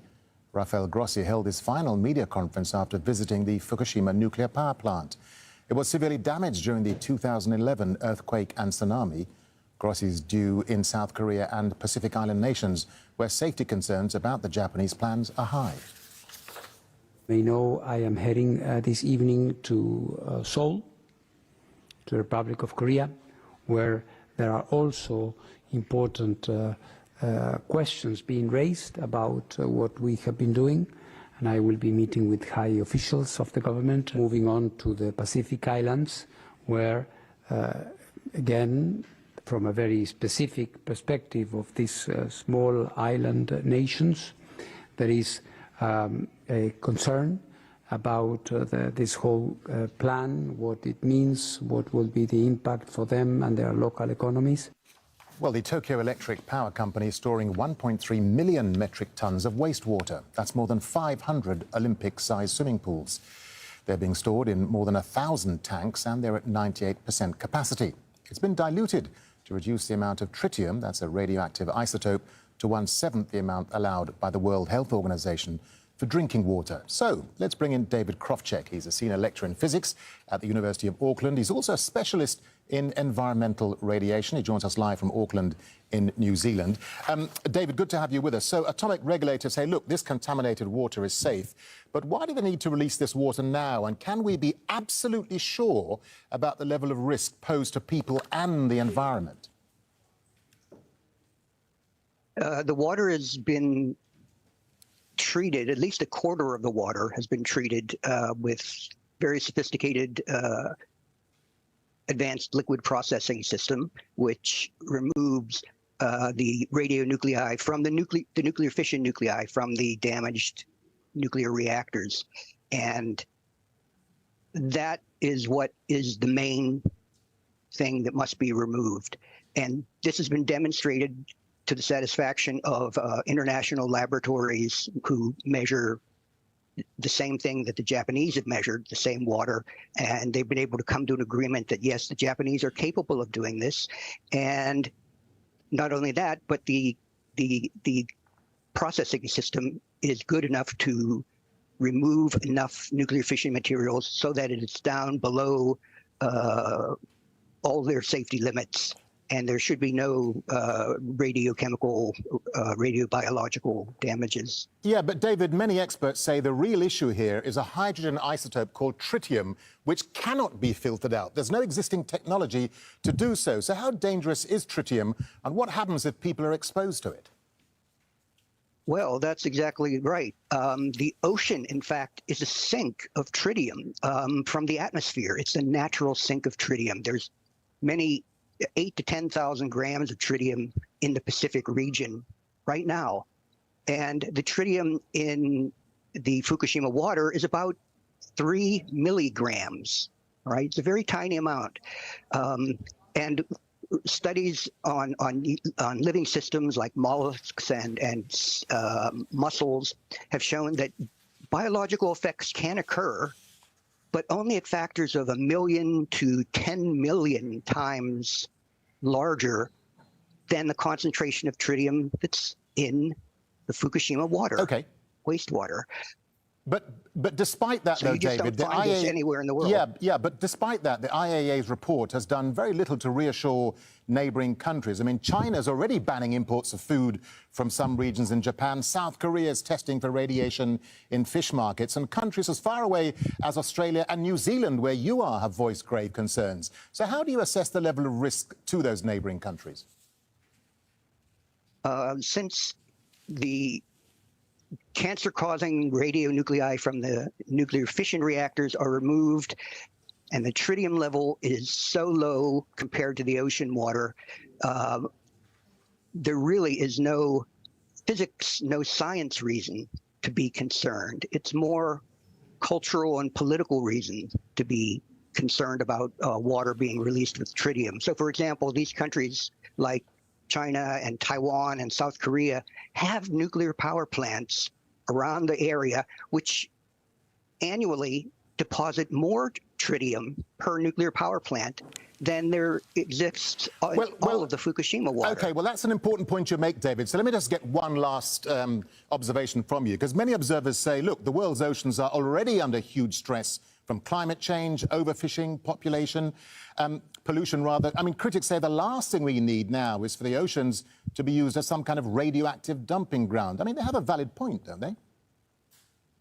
Well, yes, in fact, they do. That part of the North Pacific and South Pacific is very sensitive for New Zealand and I assure you for the Pacific Island nations because of atmospheric nuclear weapons tests in the past. That is what has deposited these cancer-causing isotopes in the water. So the nations around here are rightfully concerned with the word radiation.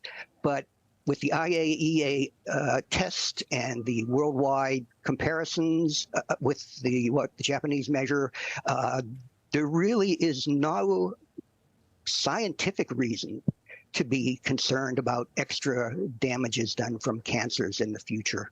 David Krofchek, really to get your thoughts and your analysis. Thank you very much indeed, David, for talking to us. Thank you. My pleasure. Now, US Treasury Secretary Janet Yellen has arrived in Beijing to ease tensions between the world's two biggest economies. Yellen's four-day trip is part of the US effort to reframe and stabilize the relationship between Beijing and Washington. Diplomatic ties between the two have been at their lowest level in decades. Tensions remain on issues such as export controls and human rights. Israeli forces have killed a Palestinian gunman after he opened fire at an illegal settlement in the occupied West Bank. One Israeli was killed near the Kedumin settlement west of Nablus. The Palestinian group Hamas has claimed responsibility for the attack. It says it was in response to the Israeli military's assault on Jenin. Israeli forces have arrested family members of the attacker. Alan Fisher has more from Ramallah. So how this appears to have developed is that there was a car driving near the illegal settlement of Kedumim. It was described as suspicious, so was pulled over by a patrol. The driver got out of the car and opened fire with what Israeli Army radio described as a primitive weapon, killing one and injuring another. Initial reports suggested it was a security guard that was killed. It was almost certainly a soldier. Security guards don't have the power to pull over cars. Now, the Palestinian driver then ran off into a field. He was pursued by an Israeli army patrol. There was a gunfight of some description, and the Palestinian driver was shot dead. Now, Hamas has said he is one of their fighters, that this was in response to what happened in Jenin earlier this week. You'll remember that there was a 48-hour army operation there, Israeli army operation there, that claimed the lives of 12 Palestinians, and a number of groups warned that there would be a response. The Palestinian driver, the man who died, has been named as Ahmed Halal Githan, and his cousin was involved in a similar incident in Tel Aviv back in March when he shot an Israeli and was shot dead by the Israeli army himself. His brother and his father have been arrested by the Israeli army. They are currently in custody, and preparations are likely to be made for the destruction of his home. We know that security had been stepped up around the West Bank after what happened in Jenin. It's expected to go up another level after this latest event. And these two killings, well, they take the number of Israelis killed this year to 29, and the number of Palestinians killed in the occupied West Bank and in Gaza to 195. Alan Fisher, Al Jazeera, Ramallah. Lots more still to come here in Al Jazeera, including we hear from migrants who say they've been forced out of Tunisia and left without food, water or shelter. Plus, my purpose is to help with the overburdened and understaffed healthcare system. Is artificial intelligence, AI, being designed to benefit humanity? More on that. Stay with us.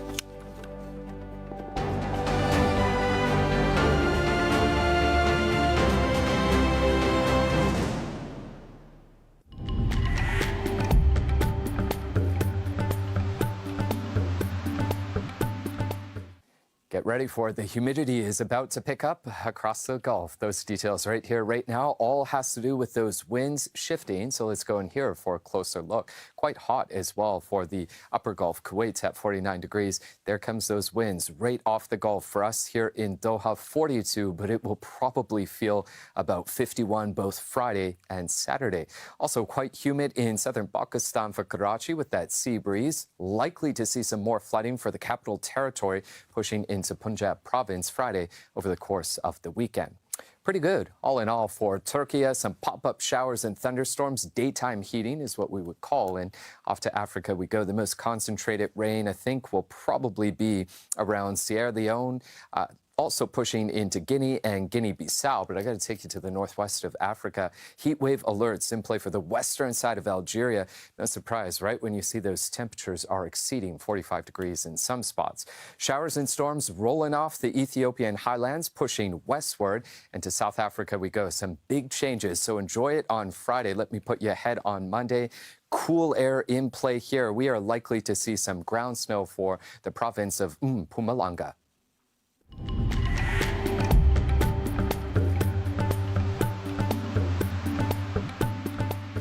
The 1960s, a decade of change across the Middle East and North Africa. In the second of a three-part series, Al Jazeera World explores the explosion of arts and culture.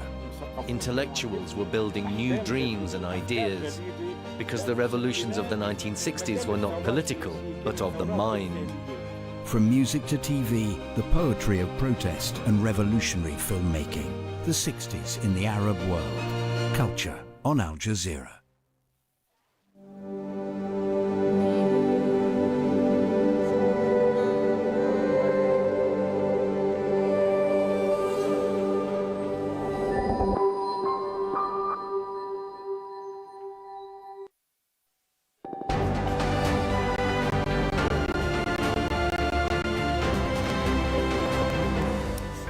Welcome back. A quick reminder of our top stories here this hour. The Belarusian president says the leader of the Wagner mercenary group has returned to Russia. That's despite a deal that's supposed to see Yevgeny Prigozhin live in exile in Belarus. Alexander Lukashenko told Al Jazeera he was forced to broker the deal to save lives. Japan is set to release treated radioactive water from the Fukushima nuclear power plant. The head of the UN's nuclear watchdog has visited the plant and has offered assurances about the safety of the plant. Neighboring countries have raised a number of concerns. A Palestinian has killed an Israeli near an illegal settlement in the occupied West Bank. Israeli forces shot the attacker dead west of Nablus. Hamas says it was behind the attack in response to Israel's raid on Jenin. Migrants from sub-Saharan Africa say they're being expelled from Tunisia. Some have been brought to the border with Libya, but Libyan authorities are refusing to let them in. They're now stranded without food or water. Here's Andrew Simmons. They had thought their plight couldn't get more serious, but it appears they were wrong. These migrants say they're stranded on this beach on Tunisia's side of its border with Libya. We want to drink this water. No water. We're forced to drink seawater, yet we shouldn't drink it. And they say the security forces mistreated them before leaving them here. This video has been filmed by one of the migrants on his phone. Here he's shouting at border guards.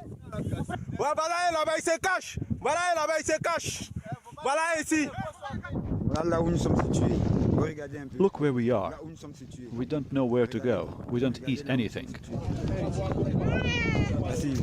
Look at this baby. He's hardly eaten. And look at this woman. The migrants had been moved from Tunisia's second city, Sfax, in a security operation mounted after a Tunisian man was killed, allegedly by migrants. Tensions have been increasing. Sub-Saharan African migrants say hundreds of them have been rounded up for deportation, but Libya is refusing to let them in. Sfax is on Tunisia's eastern coast and a main departure point for migrants and refugees trying to cross the Mediterranean in boats bound for Italy. Hostility towards the sub-Saharan Africans has increased following remarks by Tunisia's President Kais Saied accusing them of criminality. He ordered a crackdown. In Sfax, many Tunisians say the migrants should go home. Tunisia and the Tunisians have enough troubles. Now we are flooded with these migrants coming from the sea or the desert. The state authorities should do something. For now, there's stalemate over the migrants. Tunisia wants them out and Libya refuses to let them in. They've been abandoned, and there's no doubt about the urgency of getting them food, water and shelter. Andrew Simmons, Al Jazeera. Deforestation in Brazil's Amazon rainforest has fallen sharply after seeing years of rapid environmental destruction. Government data shows deforestation dropped 34% in the first half of this year. Brazil's President Lula da Silva campaigned on ending deforestation. It surged to a 15-year high under his predecessor, Jair Bolsonaro, who made big cuts to protections for the Amazon. We have a result that, as I understand it, deserves to be celebrated. There has been a 33% reduction in deforestation over a 6-month period. This is something that is encouraging for us because there is a declining trend that follows the goals set by the government. Peru has declared a state of emergency for areas surrounding the country's most active volcano after it began spewing gas and ash earlier this week. Clouds from the Ubanus volcano travelled more than 10 kilometres. The government says it's preparing shelters for more than 2,000 people living nearby. The state of emergency will last for 60 days. In the US, 2 firefighters have died battling a fire burning on a cargo ship in New Jersey. Another 5 have been injured. There are said to be around 1,000 vehicles on board the vessel. The blaze has spread rapidly with the intense heat hampering efforts to put it out. Twitter has reportedly sent a cease and desist letter over Meta's new app, Threads. More than 30 million users have already downloaded the app. That's according to Meta CEO Mark Zuckerberg. It's meant to rival Twitter, and its interface has a close resemblance to it. Twitter chief Elon Musk is reportedly threatening to sue, claiming the company violated its intellectual property rights. Well, Jim Anderson is chief executive officer at the artificial intelligence software company Beacon. He says the real battle between Musk and Zuckerberg is over user data, which is utilized to create AI models. This is a wild success. To within 18 hours of launch have 30 million users of a brand new social network is truly remarkable. And of course, that comes because they were powered by Instagram and its 500 million daily active users, because adoption has always been one of the challenges with these new social networks. Who wants to be the first one to a party? You know, who do you come to and, you know, who are you going to talk to when you're there? And the fact that they were able to be able to import your Instagram contacts so seamlessly into Threads has made it a real success. If people are spending time on Threads and advertisers can get results on Threads, you can bet that the dollars will go there just like they would go to Twitter. And ultimately, you know, Twitter has been not a very friendly place for many advertisers. And, you know, a lot of that is due to Elon Musk's ownership. It's a little odd if you think about it. Why would Meta and Mark Zuckerberg at this point decide it needs to try to compete with Twitter, a company that has, you know, lapped many times and left behind in so many ways? By every objective measure, Meta was a wild success compared to Twitter. But the human-generated content that goes behind a product like Threads, a product like Twitter, is becoming increasingly important. What you don't want to do is train your AI models on AI-generated content. Otherwise, you just sort of get this cycle of AI learning from other AI, and it's no longer human. So that human-generated content is incredibly important. You have to wonder now if the real battle between Mark Zuckerberg and Elon Musk is over that human-generated content, and that's why Facebook or Meta has now chosen to get into this game. A two-day summit's begun in Geneva, examining ways in which artificial intelligence can be used to benefit humanity. Run by the UN, the event has brought governments, academics and the private sector together. It's happening at a time of increasing alarm at the pace of AI development.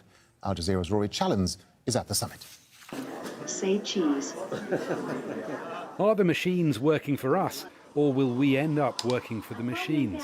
There's been much made of AI's dangers recently: job losses, disinformation, domination. This summit is hoping for a rosier future. AI for good.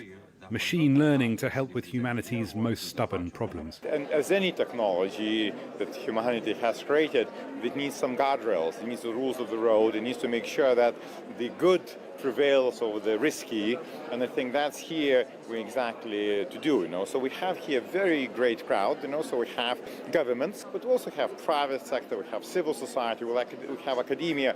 So this is exactly the type of crowd and people who can put their brains together and really find those solutions.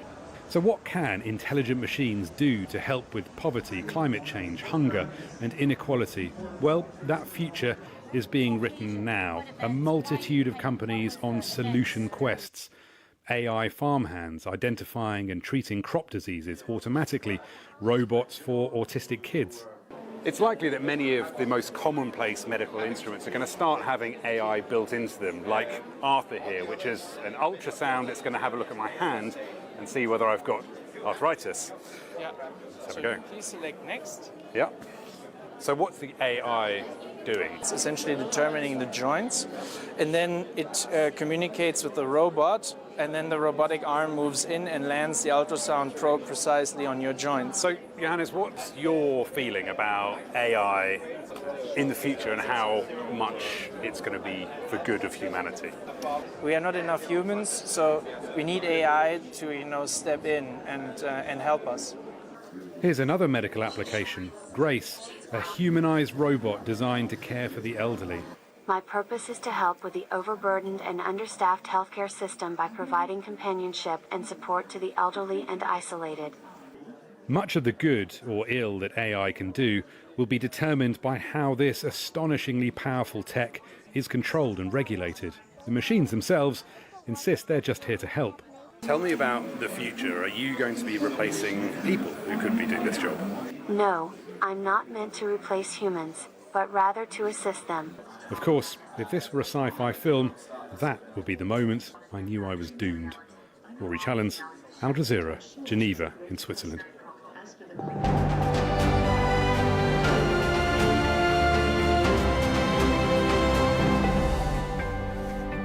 Time for a quick check of the headlines here this hour. The Belarusian president says the leader of the Wagner mercenary group has returned to Russia. That's despite a deal that's supposed to see Yevgeny Prigozhin live in Belarus. Alexander Lukashenko told Al Jazeera he was forced to broker the deal to save lives. The head of the UN's nuclear watchdog is supporting Japan's plans to dump more than 1 million tons of radioactive wastewater into the Pacific Ocean. Rafael Grossi gave the safety assurance after visiting the Fukushima nuclear power plant, which was severely damaged by the 2011 earthquake and tsunami. Grossi is due in South Korea and Pacific Island nations, where safety concerns about Japan's plans are high. You know, I am heading this evening to Seoul, to the Republic of Korea, where there are also important questions being raised about what we have been doing. And I will be meeting with high officials of the government, moving on to the Pacific Islands, where, again, from a very specific perspective of these small island nations, there is a concern about this whole plan, what it means, what will be the impact for them and their local economies. US Treasury Secretary Janet Yellen has arrived in Beijing to ease tensions between the world's two biggest economies. Yellen is scheduled to meet China's second-in-command, who's also in charge of the economy. A Palestinian gunman has killed an Israeli near an illegal settlement in the occupied West Bank. Israeli forces then shot the attacker dead west of Nablus. Hamas says it was behind the attack in response to Israel's raid on Jenin. Peru's declared a state of emergency for areas surrounding the country's most active volcano. Ash clouds from the Ubanus volcano have covered a 10-kilometer radius. The government's preparing shelters for more than 2,000 people living nearby, and the state of emergency will last for 60 days. Twitter has reportedly sent a cease and desist letter over Meta's new app, Threads. Twitter chief Elon Musk is reportedly threatening to sue, claiming the company violated its intellectual property rights. More than 30 million users have already downloaded the app, according to Meta CEO Zuckerberg. Those were the headlines. The news continues here on Al Jazeera After Witness. Stay tuned. Thanks for watching. Bye for now. In-depth analysis of the day's headlines.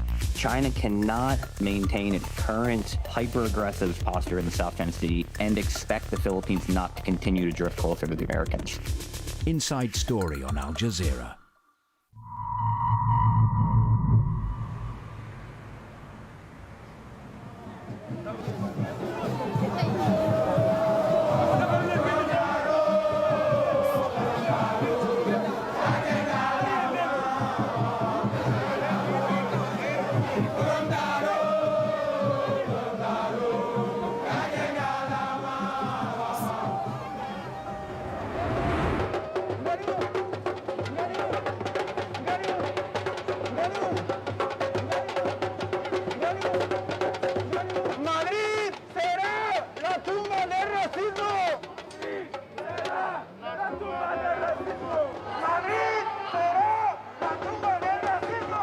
gaali moom lakk bu jéem gaali moom dakk dem ba mu yàgg ma bàyyi jàng ñëw si géej gi di mbaal ñu dem ba ay bato dong la ñu gis si géej gi ñun moom lañ yaakaaroon si la ñuy dundee mais dem na fi mu toll ba yaakaar yaa ngi tas moo waral aussi ñu bari dugg ci gaal yi di ñëw Europe.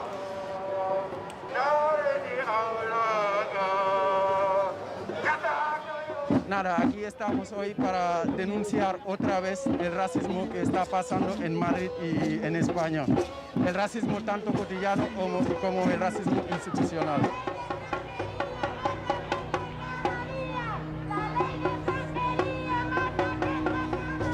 Señores, vamos a levantar todos el puño en alto, todo el mundo el puño en alto.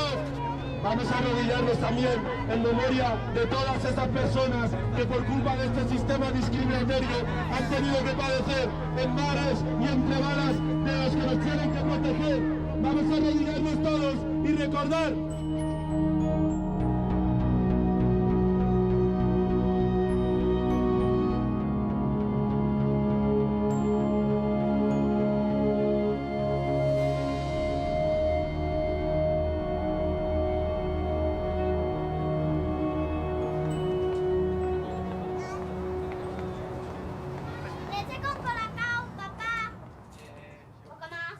Ya.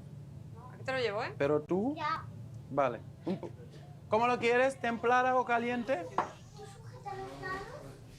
¿Tú crees que lo vamos a conseguir? Que a mí mira este tweet, lo que dice. Me dice, este que deje de decir tonterías.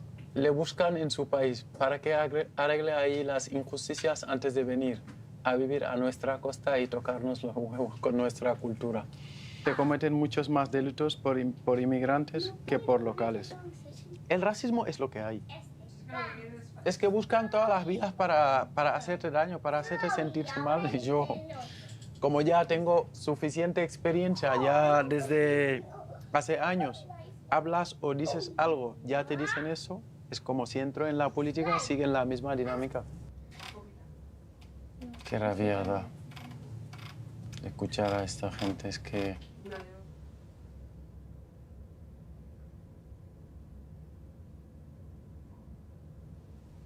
Serín Bay, muy buenos días. Muy buenos. Estuviste muchos años siendo uno de los líderes antirracistas en defensa de los derechos de los migrantes y después un día decides dar el salto a la política. ¿Por qué? Y los motivos son esos, explicarles lo que realmente está pasando en el sur para que la gente tenga que coger la patera para venir.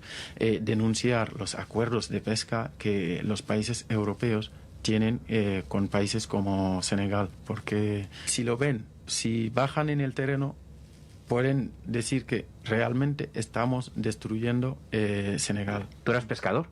Sí. ¿Y te marchaste porque había escasez de peces por la sobrepesca? Sí, yo me fui de Senegal por ver el futuro como incierto. Como nací en un pueblo de pescadores. Sales a pescar, vas y vuelves con las manos vacías. Salir con patera, en una patera para ir a Europa era como impensable. Estuve ahí varios días. Lo duro es ver a la gente sufrir. Nos hemos perdido, nos vamos a morir. Y era como un pánico total.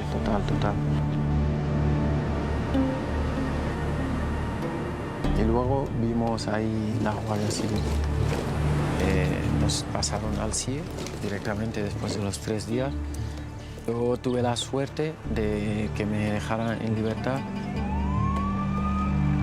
Tuve varias detenciones hasta que tuve los papeles y que empecé a trabajar legalmente.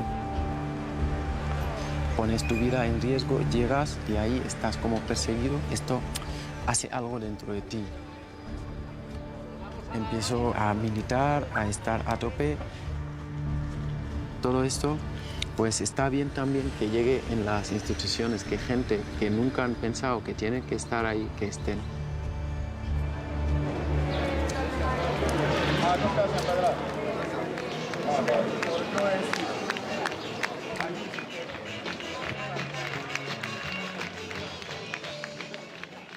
Serín representa algo que es la llave fundamental para poder derrotar a la derecha y a la ultraderecha en Madrid. El valor. Y el valor no solamente por su historia personal. Serín ya tenía la vida hecha, ya tenía su restaurante, ya tenía la ciudadanía española. ¿Qué ganaba metiéndose en una lista de Unidas Podemos? Que Vox le amenace con deportarle. Ese valor es imprescindible para que les podamos ganar. Lep Bamba la de. Bamba ca kaw ca kanam. Ca kaw ca kanam, Bamba ca kaw. Muchas gracias, Lavapiés. Aquí donde estoy será la tumba del racismo. El 4 de mayo hay que salir para demostrarle que Madrid es diversa. Madrid no quiere racismo. Quiero ser dueño de mi propio destino, encargarme de los míos, para que no nazcan, crezcan y vivan según el esquema que dibujan otros.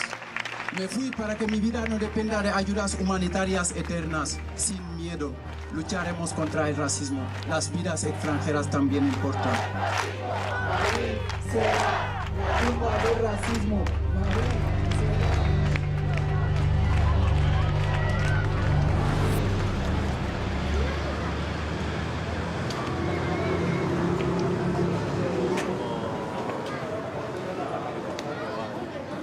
mbir mi moom ñu ngi ci kawam votation yaa ngi déroulé normal et vraiment gis naa ni nit ñi tamit ñu bëree bëri ñu ngi ñuy jàppale waaye li ma ci xaw a jaaxal rek mooy loolu comme tamit aussi bu ma duggul ci assemblée comme député pour xeex wàllu racisme bi ak tamit wàllu accord de pêche yi am foofu loolu dong moo ma ci xaw a tiital moo ma ci xaw a jaaxal. Serigne en Valle Riuf. Yo tengo que verlo. Lo que es la vida.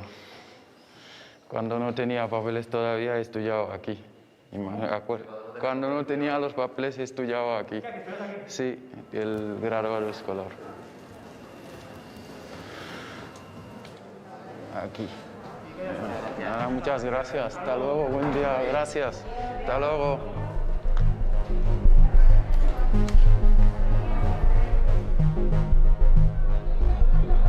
El Partido Popular de Isabel Díaz Ayuso arrasa en las elecciones autonómicas de Madrid. Los pocos diputados que le faltan para llegar a la mayoría absoluta los aporta de sobra Vox. Partido Socialista de Madrid, bloque de la derecha, PP y Vox, 52,9% del voto.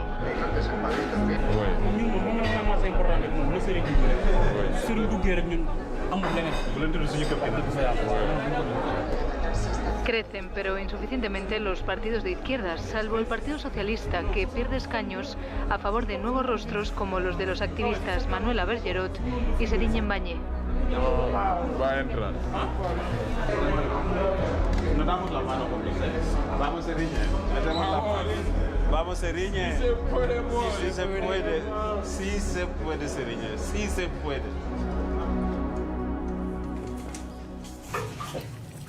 ¿Sabes que papá empieza un trabajo nuevo hoy?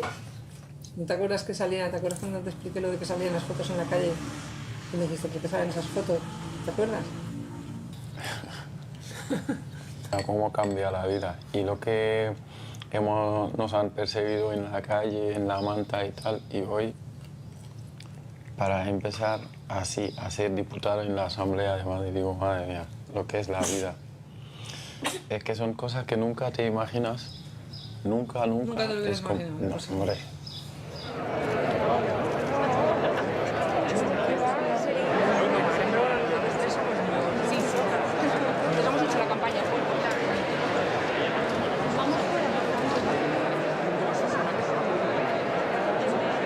Quieren hacer la foto del señor Mbaye un símbolo, y lo es. Un símbolo de su abandono de la clase trabajadora. Entró de forma ilegal en nuestro país, ejerció durante años una actividad ilegal. Y claro, al final, la realidad se impone. Señora Ayuso, le agradezco mucho sus datos sobre la delincuencia, porque nos dan la razón. Yo soy español como ella y le pido formalmente que retire sus palabras racistas que ha declarado hacia mi persona y a todas las personas migrantes. Se lo reitero, que el racismo no cabe en esta Cámara y no cabe en España. Un respeto para él.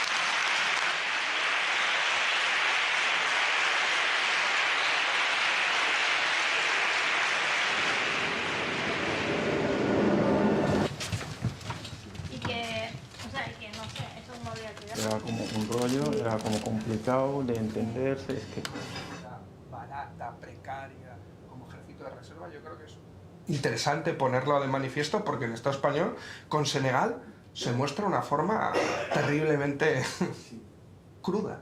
Y esta gente pues sufren unas condiciones laborales tremendas y eso es por culpa de los acuerdos de explotación pesquera entre la Unión Europea y África. Por eso yo creo que es una buena idea venir conmigo como eurodiputados a Senegal. Si la Unión Europea negocia solo con el gobierno de Senegal y no están en la mesa de negociación, realmente ni los pescadores, ni los armadores, ni la gente a la que le afectan los acuerdos, quien está potenciando desde Senegal o desde África, pues no son probablemente, ¿no?, los actores a quien más les afecta. La verdad, os invito a que vengáis a Senegal para que lo veáis en primera persona.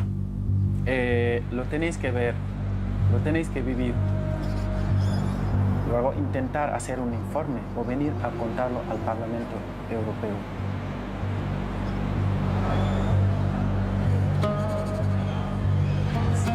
se puede buscar una manera de impedir que se renueven esos acuerdos de pesca.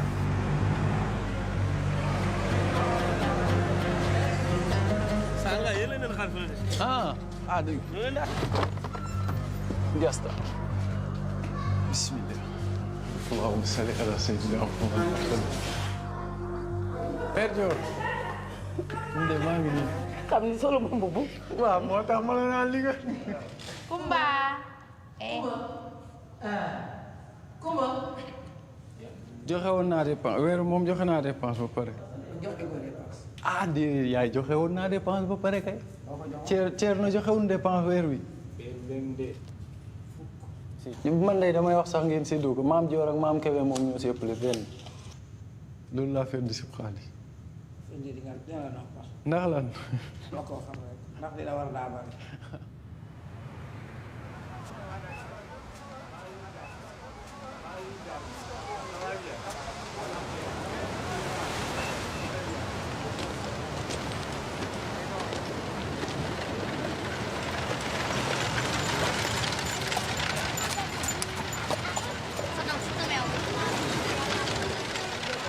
ñaari soxna nga yor. ñaari soxna nga yor. mënul kay sax foo ñëwee ma jox la. ay député ay Sénégal la xew.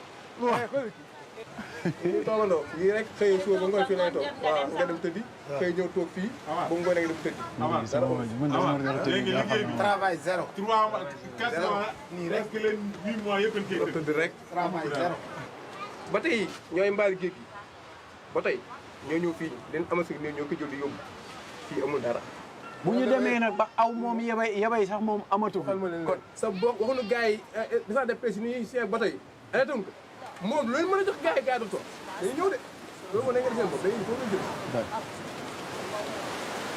xoolal gars yi ñu ngi tëmb am naax lan gis ñu nga ne naax yaa ngi nii moom la gars yi daw yu tëmb. ñëpp bëgg a sóobu dem si gaal.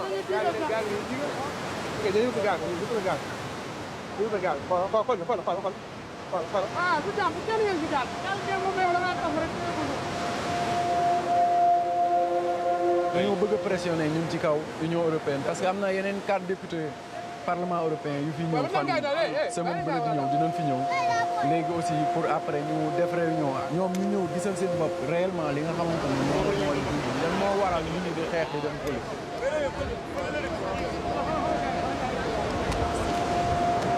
war nañoo daje commission européenne ak yeneen kii yoo xamante ne aussi war nañ faa daje ñëw mais bu kenn ñëw Europe jàpp ni Europe neex na si yow xalaatoo fi nga bàyyi woon ko. Vale, arrancamos. Con las instituciones buscamos contradicciones y con las organizaciones sociales y movimientos información, datos, complicidad. Si podemos hacer algo es para la no renovación justamente del acuerdo. Venimos sobre todo por la cuestión del acuerdo pesquero, Unión Europea-Senegal, por las cuestiones de migración. El objetivo fundamentalmente de la misión era hacer un análisis, un seguimiento de los acuerdos comerciales especialmente. Le gouvernement également refuse de nous dire exactement la liste des bateaux qui pêchent dans les eaux sénégalaises. Et pour nous, c'est extrêmement grave que ces bateaux-là puissent prendre la nationalité sénégalaise juste pour pêcher au Sénégal et pour exporter. Commission européenne ak ministre de l'économie ñoom ñëpp kenn nangu ci ay responsabilité ku nekk ci li nga xamante ni moo am fii ci géej gi yàq mi am ci géej gi ak accord de pêche yi yeneen organisation yi dajeel tamit wax nañu clairement géej gi yàqu na ndax accord de pêche yi yàq na liggéey ndaw yi ba tax na ñëpp a ngi dugg gaal di dem. lu mat juróom-ñett 8 millions ñooy dund ci pêche tey booy xool li fi nekk mënul dundal 3 millions loolu moo tax immigration clandestine. Et dénoncer la barbarie par laquelle les États et les gouvernements européens traumatisent nos jeunes, ferment les frontières, nous impose des accords de pêche inéquitables et inégaux, et ensuite nous empêche de rentrer dans l'euro.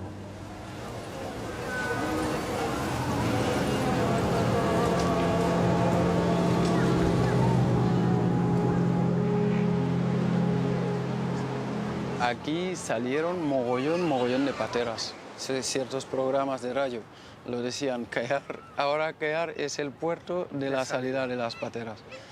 Y había una cantidad de gente muerta por estas playas. Brutal. El que te impide salir es el que y no puedes hacer nada. Es esta impotencia que empuja a mucha gente como decir, si no puedo con el gobierno, si no puedo con tal, pues voy a buscarlo a mí.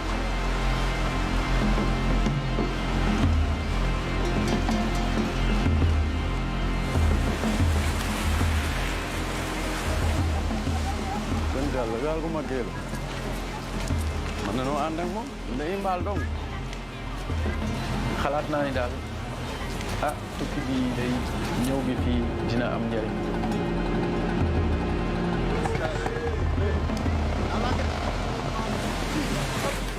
ndax yaakaar naa ni ñëw nañ ba gis li nga xamante ni accord de pêche yi mu ngi koy def mu ngi koy yàq tamit ci nappam mool yi nekk fii dëkk fii.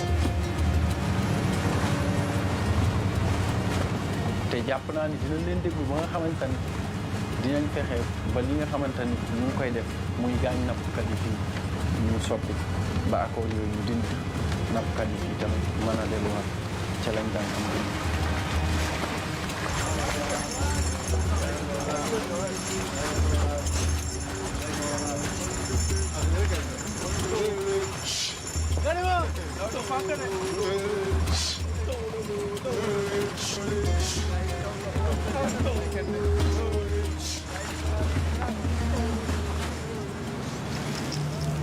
boo demee fee ñu lay bëgg a rey sa waay naan da nga fay ñëw illégalement da ngaa nangam jàpp nit ñi sa waay tëj.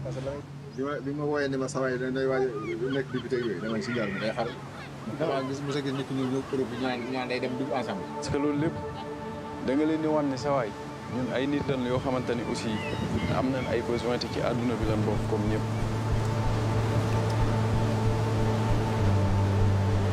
du question ñuul gi ñuul wala ñu ne suñuy di dëkk ay di réew yi ñu juddoo ay réew yi sa waay réew yu pauvre la wala dara mais dafa am loo xamante ni mooy pauvre looy réew yooyu te il faut que ñu xeex buñ ko xeexul xëccal buñ ko xeexul du am problème.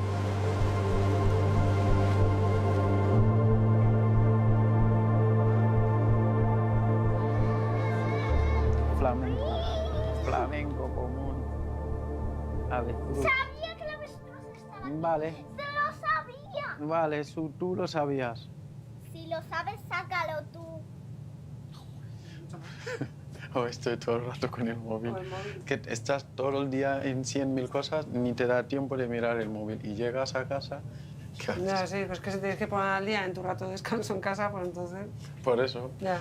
Hay días que estoy como... no estoy. No soy yo. Vengo, pero como... Sí, yo creo que eso es la presión. O sea, que no es lo mismo. O sea, aunque estés igual de ocupado y diciendo miles de millones de cosas, la presión es otra. Y es mucho más. No, sí... O sea, que te quiero decir, yo encantada cuando se acabe esto. Para ti. O sea, Eso no se acaba nunca. Pero no es para mí, es por ti. Pero o sea, yo veo que es es no mucho esfuerzo por tu parte, es mucha exposición y te veo muy solo. ¿Qué quieres que te diga? Pero es que no se acaba nunca, porque siempre ha sido así. Te veo cargando con mucho más peso del que una persona debe soportar.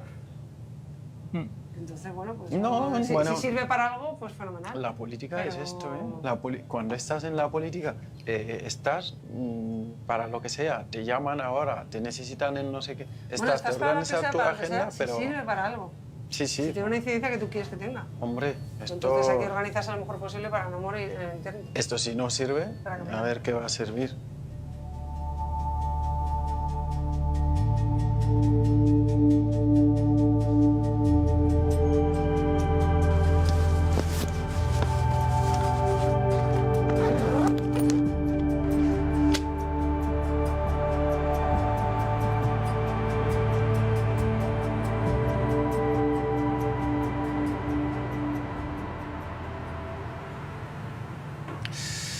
A ver, señores diputados, esta es para mí la última etapa de un viaje que empecé justamente para no nacer en Europa. Escuchan, pero aunque ustedes me escuchen hoy únicamente en condición de diputado, van a escuchar también al migrante, al pescador. Como han podido comprobar en su viaje, el incremento de la pesca industrial impacta directamente en el empleo y la seguridad alimentaria de miles de personas que dependen del mar. Sí, justamente, pero por no ser... Bueno, señores diputados y diputadas, uno se sube a una patera pensando que acabará en el Parlamento Europeo. Te subes porque ni tú ni tu familia podéis resistir el expolio de las potencias extranjeras. Te subes porque se te niegan las vías legales, porque te cierran las fronteras. Te subes aún sabiendo que quizá no llegarás. Y que aunque llegues, tendrás de nuevo que enfrentarte a otro mar, el del racismo y la burocracia de un continente que se lava las manos. Yo creo que no se necesita una misión parlamentaria para saber que la Unión Europea es uno de los principales responsables de lo que ocurre en Senegal y en muchos otros países africanos. Hace tiempo que decidí que si tenía voz, tenía que usarla en nombre de millones de personas que sufren pues, estos acuerdos de pesca y en nombre de miles de personas que se han ahogado en el mar por las políticas de fronteras a través de Frontex. Ojalá que mis palabras sirvan para repensar el contenido de los acuerdos que se firman con los países como Senegal y los otros países africanos. Pues muchísimas gracias.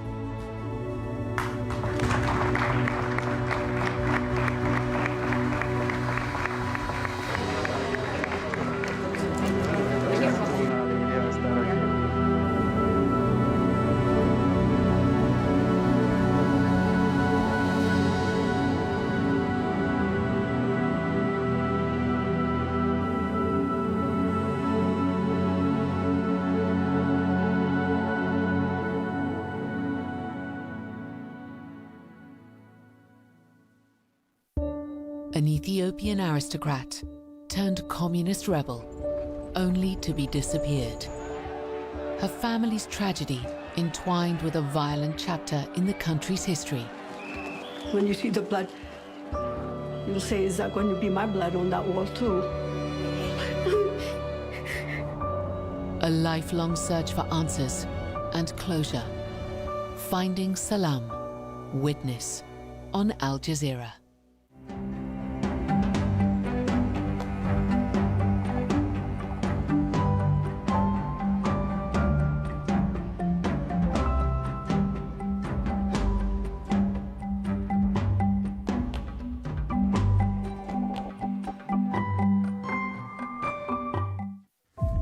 When a war crime is committed, who is accountable? Al Jazeera follows a Gazan human rights investigator on his unprecedented journey to the French High Court. I visit every place to make sure that the information that I'm going to bring is correct. Taking on the arms trade in his fight for justice for innocent Palestinians and their families. Made in France, on Al Jazeera. Unprompted and uninterrupted discussions from our London Broadcast Centre on Al Jazeera. Drought is devastating war-torn Somalia and intensifying a hunger crisis that has claimed the lives of around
Joy Change Speakers Series 5. Imagine democracy without the media. The media is mandated to hold government accountable to the people. It's the most influential vehicle for development. But how is the Ghanaian media discharging this onerous responsibility? What must change? The Joy Change Speakers Series 5 for the second quarter of 2023 has assembled just the right speakers for the topic Media and National Development, Premise, Promise and Practice. This is on the back of the State of the Ghanaian Media Report of 2023.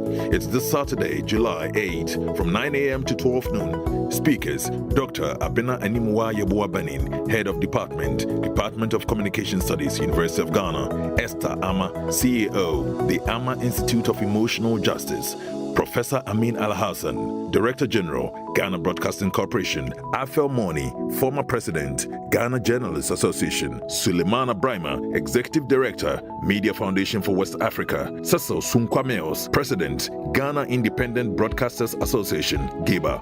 Hosts, Samson Ladi Anyanini and Dr. Theodora Dame Ajintete of the Department of Communication Studies, University of Ghana. Joy Change Speaker Series. Impactful influence for a better Ghana.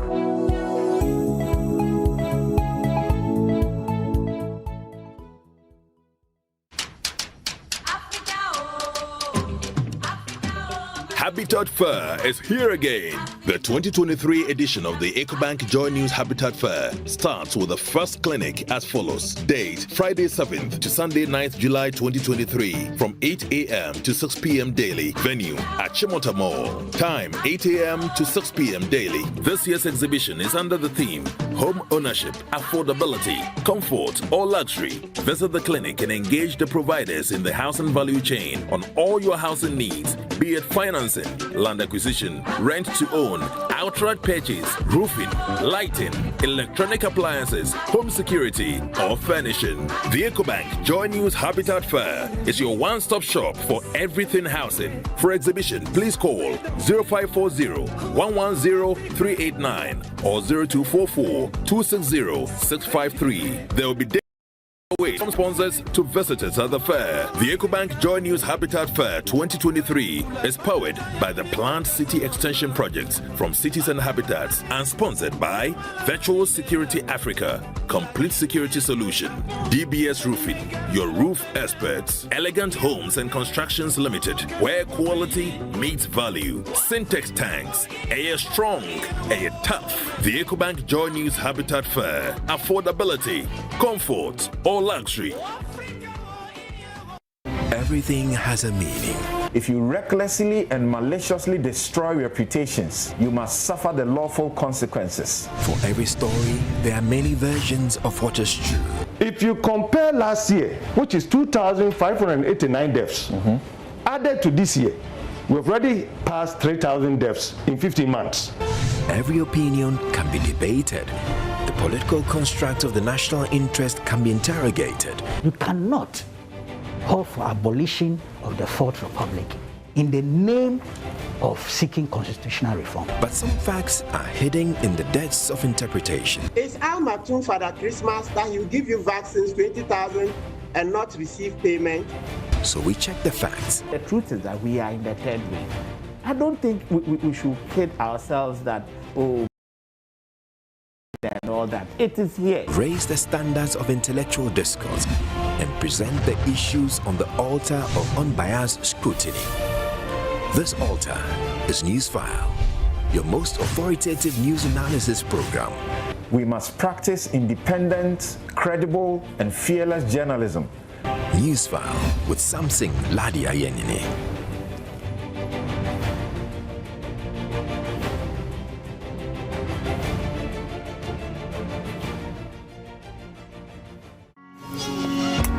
Everyone has a story. In fact, there was a time I decided I have to stop the music. A story of that unique place that gives them a vibe. Mochumio,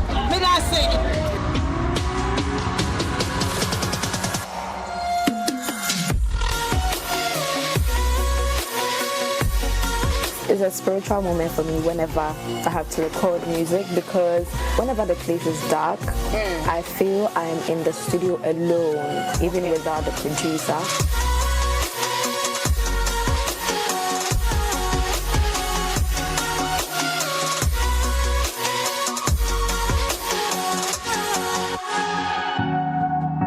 The vibe that births excellence, special skills.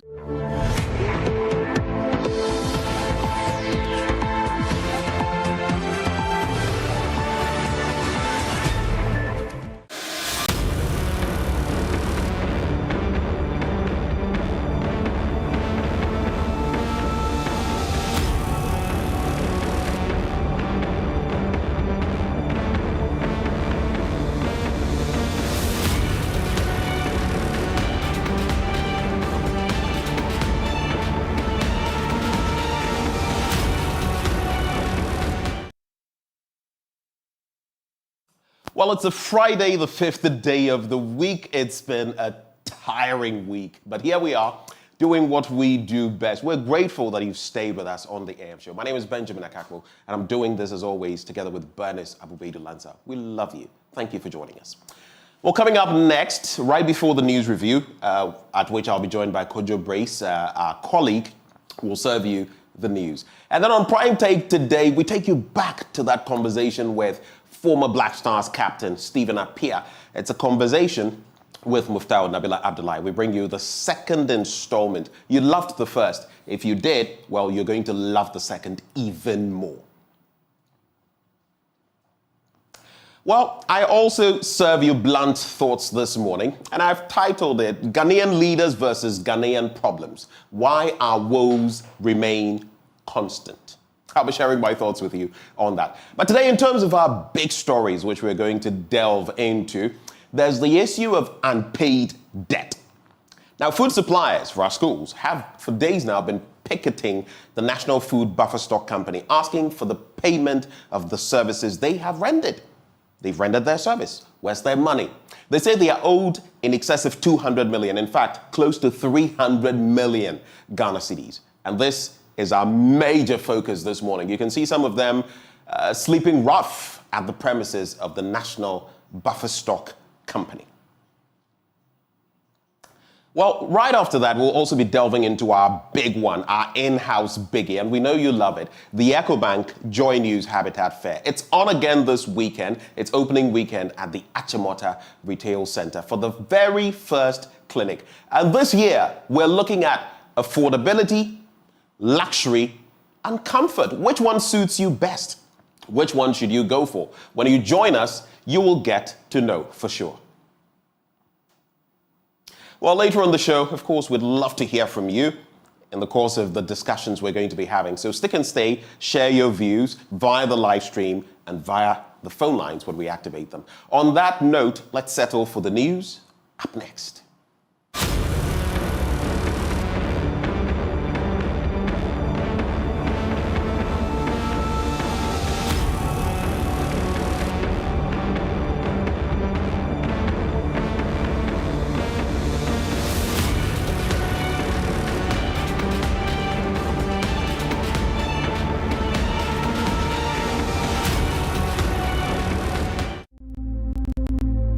Imagine a family without a home. Imagine a song without a voice. Imagine a church without prayers. Imagine a government without citizens.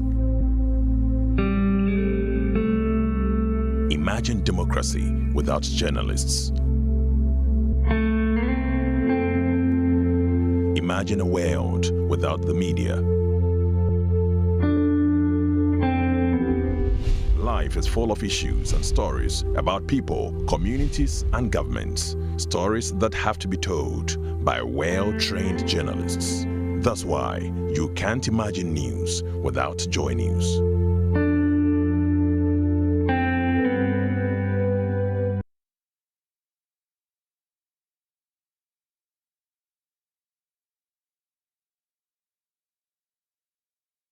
Joy Change Speakers Series 5. Imagine democracy without the media. The media is mandated to hold government accountable to the people. It's the most influential vehicle for development. But how is the Ghanaian media discharging this onerous responsibility? What must change? The Joy Change Speakers Series 5 for the second quarter of 2023 has assembled just the right speakers for the topic Media and National Development, Premise, Promise and Practice.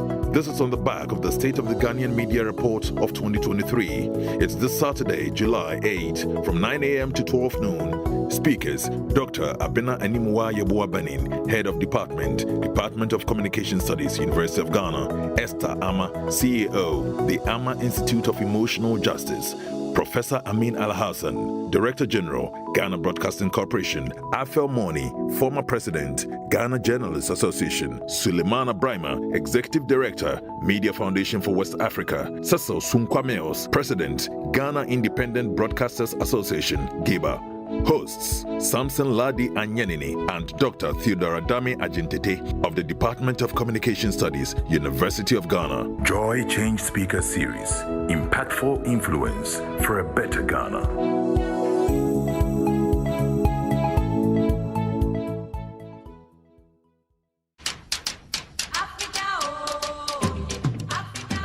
Habitat Fair is here again. The 2023 edition of the EcoBank JoyNews Habitat Fair starts with the first clinic as follows. Date, Friday 7th to Sunday 9th July 2023 from 8 a.m. to 6 p.m. daily. Venue at Chimota Mall. Time, 8 a.m. to 6 p.m. daily. This year's exhibition is under the theme Home Ownership, Affordability, Comfort or Luxury. Visit the clinic and engage the providers in the housing value chain on all your housing needs, be it financing, land acquisition, rent to own, outright purchase, roofing, lighting, electronic appliances, home security, or furnishing. The EcoBank JoyNews Habitat Fair is your one-stop shop for everything housing. For exhibition, please call 0540-110-389 or 0244-260-653. There will be daily giveaways from sponsors to visitors at the fair. The EcoBank JoyNews Habitat Fair 2023 is powered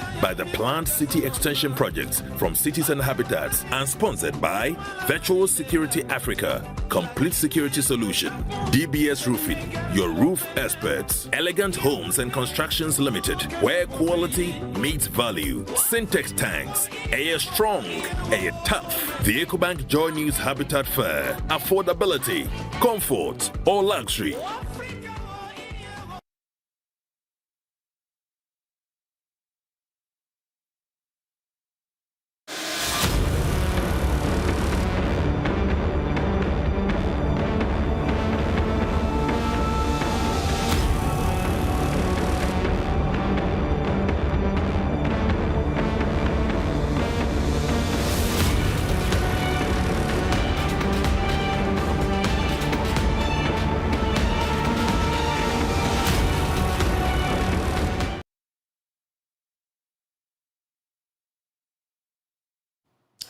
Well, let's get into the news now, and thank you for staying. In our first story, some residents of Tema Community 22 are upset about the deteriorating state of their roads. The road has deep potholes, and the asphalt has been washed off, exposing the bare brown earth. In today's installment of Ghana's Potholes exhibition, residents are calling on government to pay more attention to them now and not wait till elections. Jojo Kobina and Kingsley Otu have more in this report.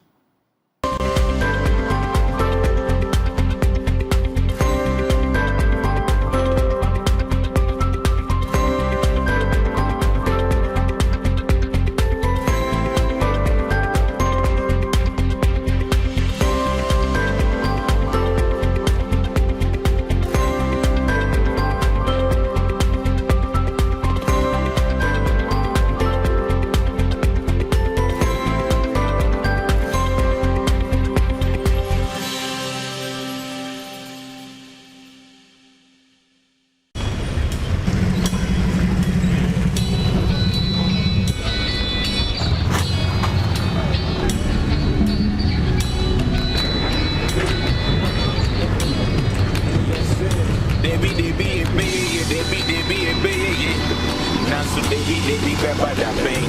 Debi a Bay. Nasu Debi Beba da Bang. Driving through Tema Community 22 requires great skill and resilience. It is as though staying in your lane is prohibited in this community. Drivers would have to constantly veer off their lanes to minimize the impact of slumping into potholes and sometimes get used to slumping and bumping into what looks like craters. The rains have worsened the quality of the road. Motorists barely drive 30 meters on asphalt road and they are back to what they dread.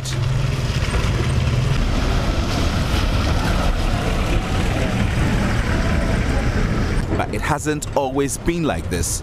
The community once enjoyed good roads. But when the road started deteriorating, authorities just looked on. Drivers get angry when their vehicles constantly squeal after jouncing into potholes. They feel the government is not listening to their cries.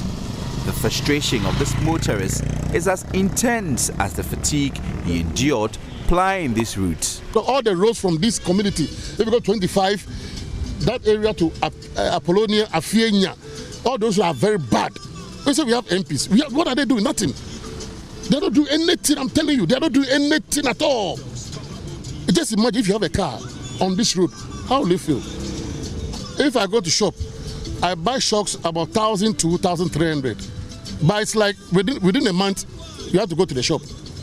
Within a month, you have to go to the shop, which is very bad.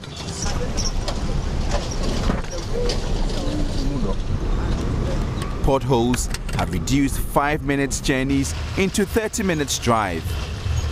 Refusing to slow down on this road will eventually damage your car. Emmanuel Akole is a beneficiary of the poor state of the road. For years, he has been making this road motorable. He has the pothole map of Community 22. After roundabout, the Afalwa Junction, this 22 inside was no good at all. There is so many places I know where no good. Tema, I know kind of places. Yes. The time they not build the China Mall, maybe the one I used to take popping machine. They draw the water, they divert the road. It means that Baba go let I get my own position at this sleep.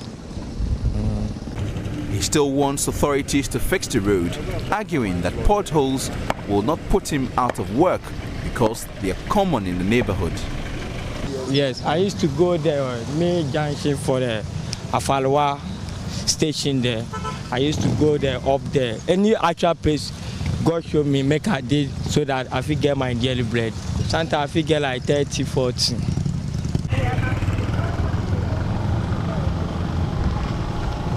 A large billboard along the road directs cars to the DVLA premises for renewal of roadworthy certifications. Daniel Asari, president of the Tema Community 22 Residents Association, is not amused by this irony.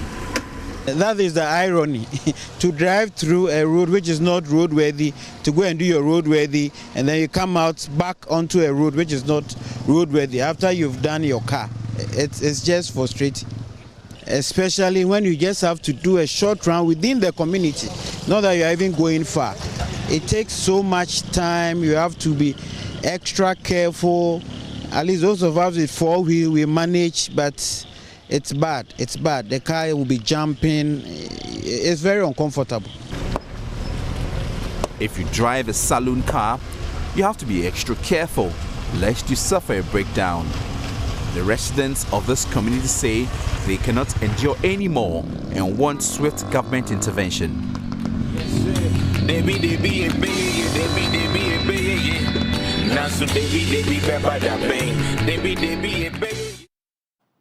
Let's head into our next story now. And the director of the Health Administration and Support Services at the Ghana Health Service says it has become imperative for Ghana to develop and implement cost-effective strategies in the management of hospitals. Dr. Ebo Hammond says it cannot be business as usual for administrators of public hospitals at a time patients are becoming sophisticated and aware of their rights. He made the call for a paradigm shift in the management of hospitals during a training program for 93 administrators appointed to manage hospitals across the country. Oheming Tewia of our health desk has more in this report. According to Dr. Hammond, hospital administrators must be equipped with and apply transformational management skills that targets expenditure cutting for effective healthcare management. Whilst cautioning administrators against fraud, he insists they cannot sit on the fence and pretend all is well at the time medical legal cases are on the rise against health workers and facilities. The hospital administrator is required to apply transformational leadership and strategic management skills for effective healthcare management by providing all cadre of health professionals with the necessary logistics and the enabling environment to empower them to discharge their duties effectively. Innovative revenue generation and expenditure cutting measures to ensure efficient and effective operations of public hospitals. The training will also enlighten participants with strategies for preventing and managing medical legal issues which are on the rise. We are being sued by patients because of negligence and others. Country representative at JSI, Dr. Henry Nanagai, wants administrators to prioritize prevention, detection, and elimination of fraud at all times. In the development space, when we see that there is an irregularity of resources that we are using, whether for HIV, TB, malaria, COVID, etc., either in the health facility or a district, we discuss it at our level, and sometimes we don't provide more resources because we are worried whether the resource will be used appropriately or not. So fraud prevention, detection, and response, as administrators, I can tell you that it's a key thing that you should all look forward to preventing, detecting, and supporting to minimize the matters of fraud. Deputy Director General of the Ghana Health Service, Dr. Anthony Ofosu Adofo, has charged administrators to help manage the government's investments efficiently in the provision of health infrastructure that goes a long way to improve patient care. Government and our development partners have provided a lot of support and investment in the health sector.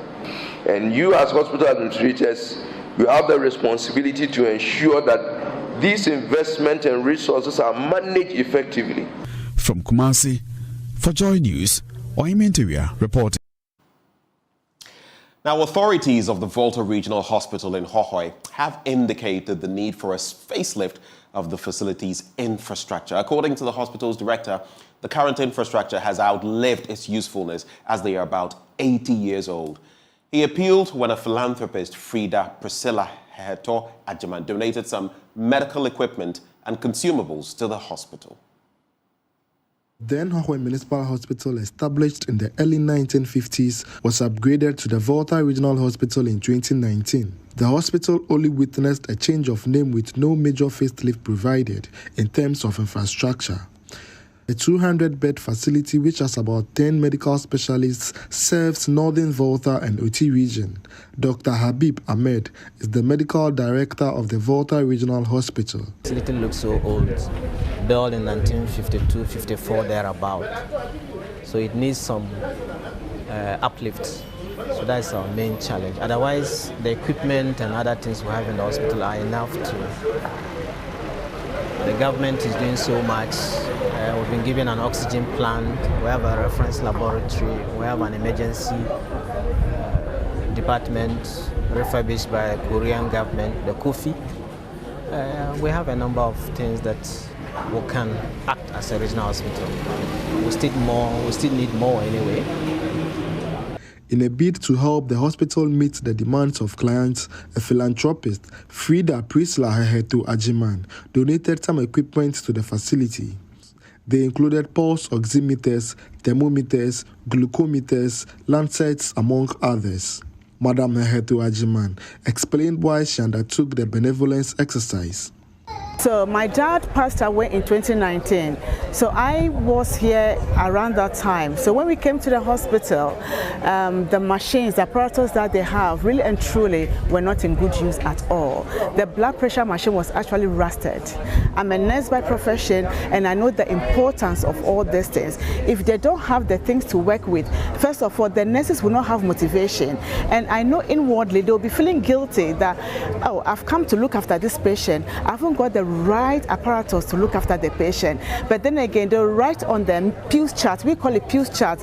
They call it blood pressure. I don't know how they call it. There's a chart that after I've taken the vitals, I need to record that your blood pressure is this, your glucometer is this, your temperature is this. But then if we don't have all those things, the doctor that is coming to do the rounds the next day will not be able to give a proper medication, a proper diagnosis. So really and truly, it is very important. We are somehow neglecting our patient in Ghana here. So it's quite very important that we have all these things to take care of our patients. The Hwaihwai Municipal Director of Health Services, Charles Azagba, said the items donated would help manage non-communicable diseases in the enclave. Now we're preaching that wherever you are at a hospital, we should have a wellness clinic where we are screened, so that if you have hypertension, we should be able to detect it as early as possible. If there's diabetes, we should be detect it as early as possible. So the equipment that they have donated is actually going to support the hospital and also support the wellness clinic that we are actually talking about, so that I can detect these cases early and manage them as early as possible. Fred Kwame Asari, Joy News, Hwaihwai. Now, the senior manager at the Energy Commission, Julius Nkansa-Nyako, is advocating a support system to help improve and expand ideas put out by students at the annual Senior High School Renewable Energy Challenge. Speaking at the Bono Regional Challenge, won by the Doma Senior High School, Mr. Nkansa-Nyako said such support could help improve agricultural practices and export some of the technologies developed. Precious Semevo now reports. The fourth edition of the Senior High School Renewable Energy Challenge for the Bono region in Sunyani involved 10 schools on the theme, Mechanized Small-Scale Agriculture Using Renewable Energy Technologies. The Energy Commission partnered with the Ghana Education Service to foster renewable energy-focused research and development among students and encourage the transformation of ideas into impactful and commercially viable solutions. Gabriel Entry is the Bono Regional Education Director. We are moving along with the sciences. That is why the Ministry of Education is strongly spearheading STEM education, so that as we go along, we go through the school system, we will be able to identify problems around us, use our scientific knowledge to solve them, so that we shall have a better country and to be able to compete in the competitive world that is ahead of us. Senior Manager and Project Coordinator at the Energy Commission, Julius Nkansa-Nyako, called for a support system to help improve and expand ideas churned out by the students. The future for this country is for our youth, and it's our responsibility to ensure that we prepare them. What we saw here today, that is a project that our students are churning out in their schools, are very innovative, and it is up to us as a country to tap into these innovative ideas, push them forward with our research institutions, and also in collaboration with our industries, etc., make these commercially viable so that we can improve upon our cultural methods and practices in country, and then also export some of these technologies that we may be able to develop from these innovative ideas from our students. Doma Senior High School won the challenge with their project, Organic Fertilizer Production, Irrigation System and Biogas for Agricultural Machinery. Al-Hassan Latif is a team member. This project in agriculture or in the field of agriculture will help in the irrigation system. In terms of fertilizer supply, it is easier with this project, and also we get biogas, which we can also use to power other engines or farm machines. It's easy to use and it is less expensive as well. We actually need support from organizers and then institutions to be able to expand it. Susek and St. James Senior High School emerged second and third respectively and took home certificates, cash prizes and other valuable items. Precious Semevo, Joy News, Sunyai. Now, removing the barriers that hinder accessibility to digital learning, especially at the tertiary educational level, has become crucial in the 21st century. The Kwame Nkrumah University of Science and Technology e-Learning Center has therefore brought together stakeholders in the sector for the maiden e-Learning Ghana Conference. It will discuss ways towards growing the e-learning space. There's more in this report.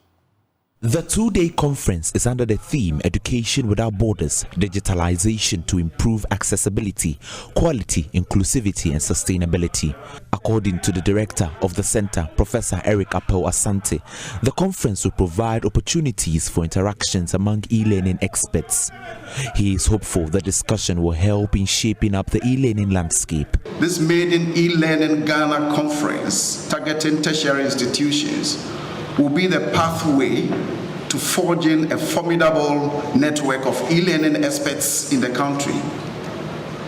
The forum should sensitize our stakeholders such as academics, trainers, policy makers, and our students, cherished students, to ensure the integrity and standards of the Ghanaian e-learning landscape. Our overall aim is to translate all discussions and insights into tangible outcomes, actionable plans, and renewed commitment to break down barriers that hinder access to education, enhance quality of learning online, and then of course foster inclusivity and sustainability of our efforts. The Pro-Vice Chancellor of KNUST, Professor Ellis Owusu-Dabo, recounted the university's digital transformative decision in the face of the COVID-19 pandemic. He pledged the university's resolve to ensure a sustained use of digital tools for effective teaching and learning. Been adjudged as the best globally in terms of the Sustainable Development Goal 4 for quality education in the 2023 Times Higher Education Impact Rankings, remains committed to promoting the use of cutting-edge e-learning technologies and pedagogical strategies to facilitate teaching and learning, knowledge creation, and service to impact our communities. This conference bears ample testimony to this drive. Director of Digital Innovation at the University Design Institute of the Arizona State University, Dale Johnson, charged the stakeholders to continue investing in the sector for satisfactory student learning experience. To enable the faculty members to prepare their courses for online and to support them in that process. So I think the future is going to be that type of investment over time to ensure that the students have the best learning opportunity. Now, after making a debut qualification to the national tournament, the Brekum Methodist Senior High and Technical School ceases not to astound their contenders as they surprisingly progressed to the finals of the Bono Ahafo Zonal Championship for the first time. With an unbroken resolve to prevail, contestants of the school moved from -2 points in the first round to boot out Notre Dame Girls SHS after a 4 tiebreaker question. On the day, 3 other schools, including defending champions St. James Seminary, also secured slots at the final stage of the regional competition. Emmanuel Bright-Kweku reports from Sunyani. At the end of round 2, Methodist Senior High Technical School, Brekum, is owing me 2 points. So you have -2. Atebubu Senior High School had 3 points. Notre Dame Girls Senior High School had 7 points.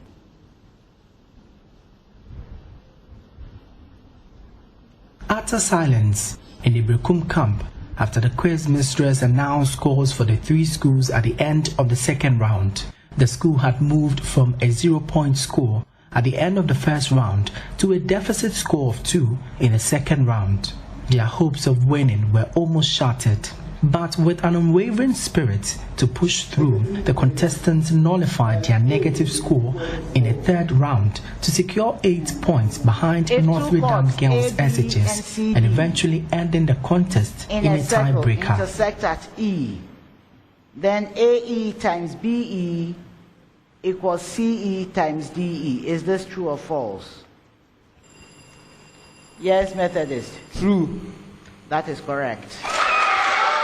So congratulations to you, Methodist Senior High Technical School. Wisdom before riches, for learning is better than silver and gold. This is coming as a surprise. During the qualifiers, you qualified to the first time to the national tournament. And today you are qualifying again to the first time to the finals. How does this make you feel? I told you this year is our year. And I'm saying it again. That is a year for mistake. So the surprises are just going to be more. Is this surprise coming from John Wesley or something? How you are managing to get these things? Sure. Because Methodist is doing well. Okay. Yeah, it's the prayers from the entire school. Being down by -2 points in the first round, we never gave up. We'll keep on surprising you because we know that we are working hard for it. Don't take the other schools. There are big points for consideration, but we are telling you that we are coming. Even if it's going to be 2 points, as we said previously, we are winning the nationals this year. And we are winning the regional championship. 3 other schools, including defending champions St. James Seminary, Sunyani Secondary School, and Akumfi Ameyao SHS, also secured slots at the final stage of the regional championship. Victory is ours, as they shall grow and grow. For us, we have prepared to meet anybody, and it's continuing. We have just set the pace. This is the beginning. Yes. We are not leaving any stone unturned at all. And we are going to meet any school at all. We are going to crash every school. SISEC promises you that we are going to strengthen our perspicacity for the betterment of our school and the country at large. Listen.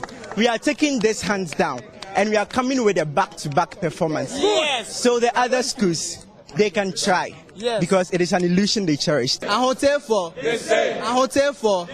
So St. James Seminary just secured the last slot to the finals of the Bono Ahafo zonal championship right here in Sunyani, and they qualified. So far they have the highest points. They've actually cemented their stance as the defending champions. They qualified with some 46 points. Given the impressive performance by your boys, are you convinced that you're going to win the championship back to back?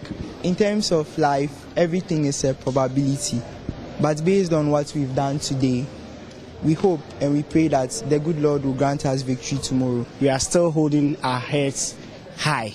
So we are not promising anything, but what we promise is what we believe in ourselves we are going to do tomorrow. So that's a teacher from St. James Seminary School. They secured the last slot to the finals. They are qualifying with 3 other schools. We are having a Kumfi Ameyao Senior High School, Breku Methodist Senior High and Technical School, and also we also saw Sunyani Secondary School also qualifying to the finals of the Bono Ahafo Zonal Championship, which will be happening later tomorrow. From here in Sunyani, my name is Emmanuel Bright-Kweku. It's a wrap for the news on that National Science and Math quiz note. But stay with us. Up next, we get into the papers. The news review up next.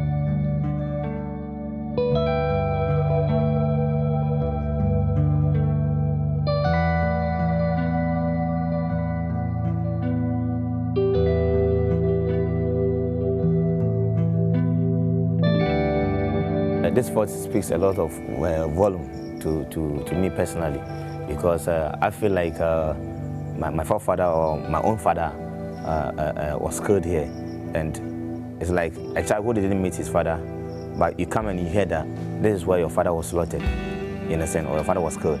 So anytime we come here, we feel like this is the home of our ancestors.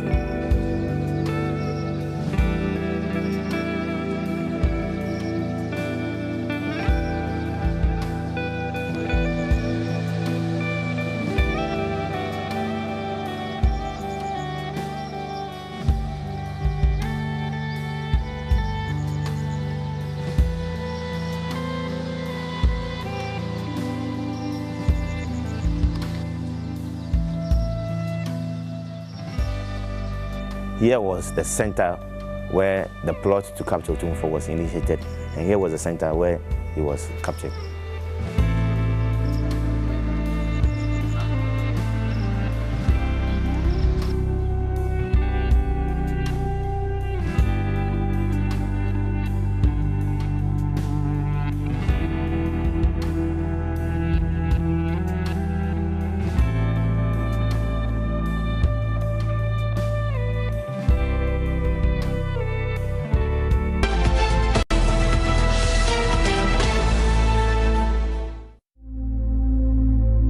Imagine a family without a home.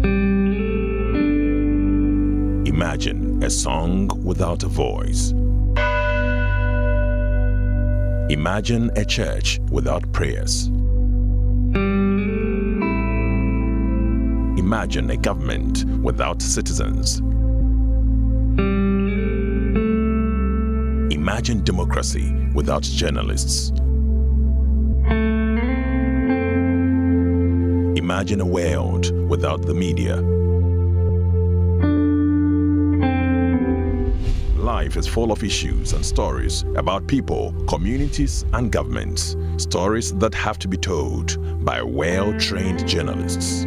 That's why you can't imagine news without JoyNews.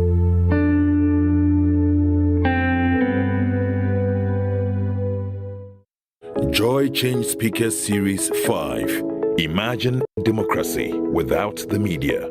The media is mandated to hold government accountable to the people. It's the most influential vehicle for development. But how is the Ghanaian media discharging this onerous responsibility? What must change? The Joy Change Speakers Series 5 for the second quarter of 2023 has assembled just the right speakers for the topic Media and National Development, Premise, Promise, and Practice. This is on the back of the State of the Ghanaian Media Report of 2023. It's this Saturday, July 8, from 9 a.m. to 12 noon. Speakers, Dr. Abena Animwa Yeboah Benin, Head of Department of Communication Studies, University of Ghana. Esther Ama, CEO, the Ama Institute of Emotional Justice. Professor Amin Al-Hassan, Director General, Ghana Broadcasting Corporation. Afel Moni, former President, Ghana Journalists Association. Suleimana Brima, Executive Director, Media Foundation for West Africa. Cecil Sunkwameos, President, Ghana Independent Broadcasters Association, GIBA. Hosts, Samson Ladi Anyanini and Dr. Theodora Dami Ajintete of the Department of Communication Studies, University of Ghana. Joy Change Speaker Series. Impactful influence for a better Ghana.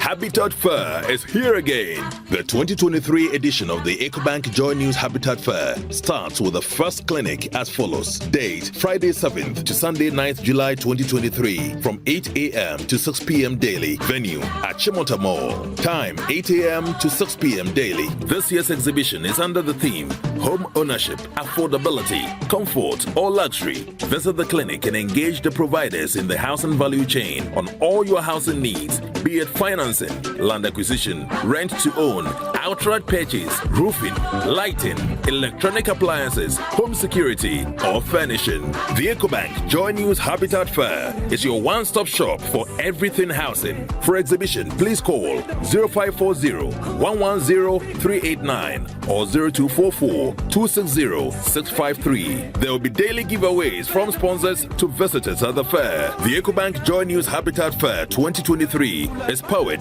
by the Planned City Extension Project from Cities and Habitats and sponsored by Virtual Security Africa, Complete Security Solution, DBS Roofing, your roof experts, Elegant Homes and Constructions Limited, where quality meets value, Syntex Tanks, Air Strong, Air Tough. The EcoBank JoyNews Habitat Fair, affordability, comfort, or luxury.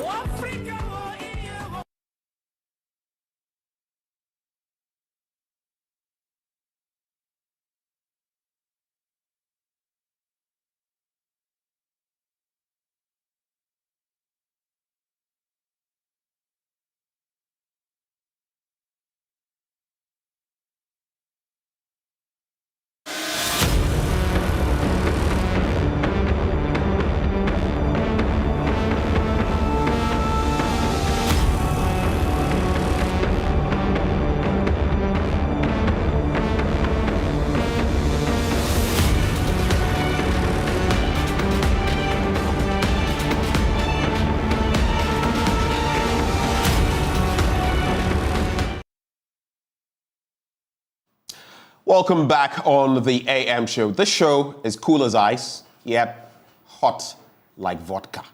What do I say? That's what we do on the show. And we're glad to have you back. It's time now for the news review. And I'm glad to host, I nearly said my colleague, but this guy, from the University of Cape Coast, right? That's what it is. He's not even a Casfordian because this morning I wanted to show a little. I didn't charge at Commonwealth Hall, but I just wanted to do some.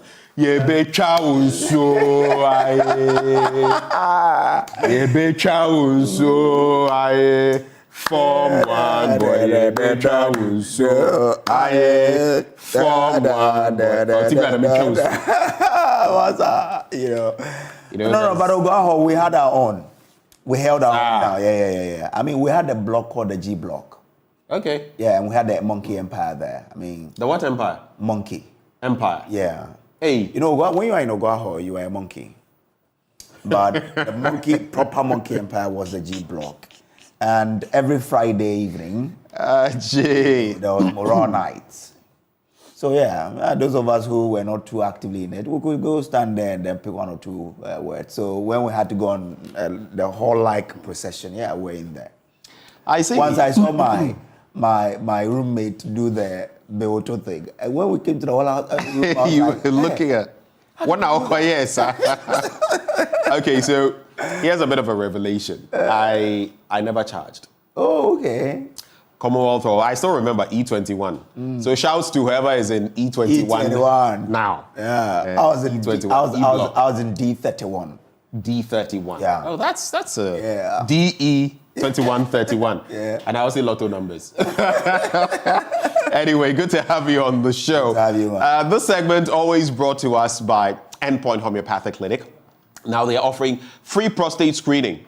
We get ourselves checked, you should too, and free female fertility screening. Just make tracks to any of their branches here in Accra at Spintex opposite the Shell signboard. There's Kumasi Kronoma here behind the Angel Educational Complex. There's Takrady Anaji Estate.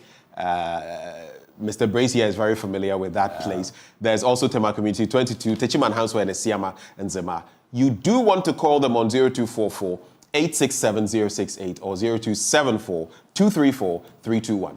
Endpoint Homeopathic Clinic, the end to chronic disease. But for now, just the start of the news review. Charlie, so you know how we do it. Today our time is a bit limited. Let me see, give or take, we have a little less than 20 minutes.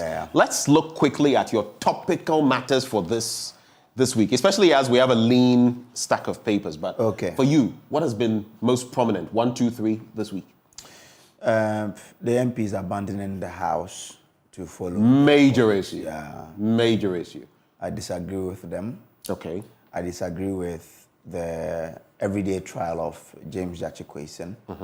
which is also part of why they are doing this. Yes. And of course, you add that of Dr. Cassiel Atuforsen. Yes. And then there's the third one. His name, I'll get his name. Okay. There's a third gentleman. Okay. So three of them. I mean, as for the Cassiel's own is not on a daily basis. Right. His is the reason why they say they will leave is because of Jachikwesin's everyday. Collins Dauda. Yes, Collins. Yeah. Jachikwesin's everyday prosecution. I mean, I think that they shouldn't do it every day.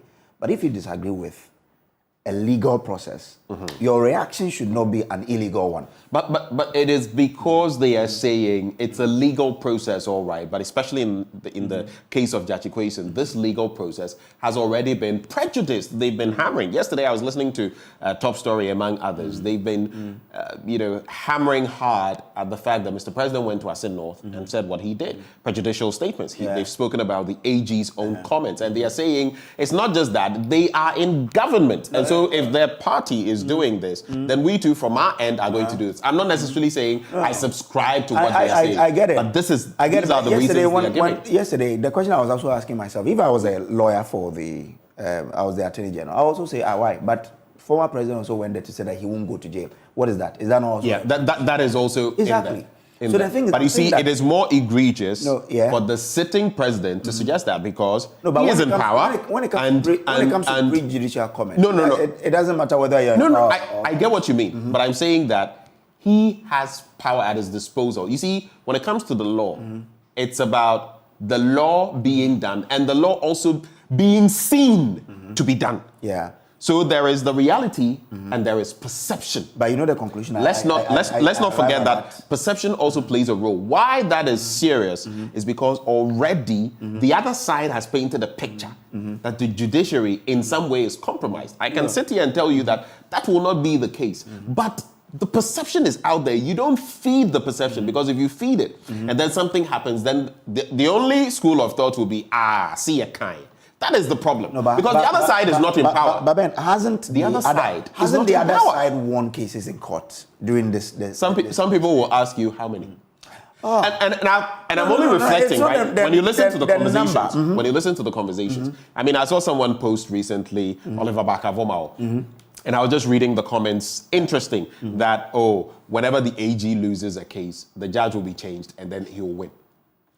We must look at certain things. I'm not saying it is necessarily or wholly true, but I'm saying that we must look at the trend of justicial development or rulings on cases. Do you get it? Okay. Which is why, especially in a turbulent time like this, when judicial decisions are always being questioned, you don't want to pass comments like that. I'm not saying both of them are irresponsible. But one is more irresponsible. I agree with you that they shouldn't have made those comments. I'm saying that because former President Mahama also saying categorically that he won't go to go. That is also problematic. Exactly. The point is that are we saying that someone is controlling the judges? And that's how we've played it. But you see, that's my worry. That if we continue on this tangent, there will come a time when every judgment that the judiciary will give, we will all say that, well, it's because you are aligned to the certain government. The point is, we must be careful. Judicial decisions cannot be relied on, cannot be trusted, do not carry that sort of...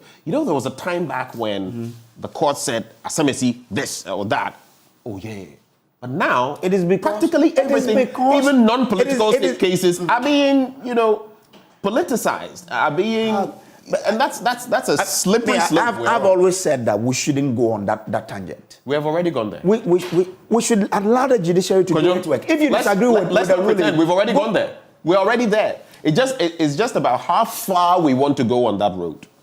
We're already there. I can tell you for certain, all the cases that will be decided between now and especially 2024 and even post 2024 that have any slight political tincture or will involve someone who somehow, whether businessman or businesswoman or whatever, is somehow aligned to any political party, will be politicized. It's because we've become too political. All of us. Will be politicized. All of us. That we are not able to say that, Master, stop it. If the court has given a judgment and you disagree, go back and challenge the court. Do you remember the Don't La say Bianca, that it's because the La Bianca issue? Yeah, I remember. Don't say that it's because a government or a politician is supporting you. That's why you are winning your case. You remember the La Bianca issue? To Things came up about which government she has been, or which administration or which party supposedly she has been funding, and this and that, and why she was placed here, and then relating it to. Do you get it? Yeah. These things will be politicized, but that is also a lesson for us. But La Bianca we should learn to detach. 1 million, isn't it?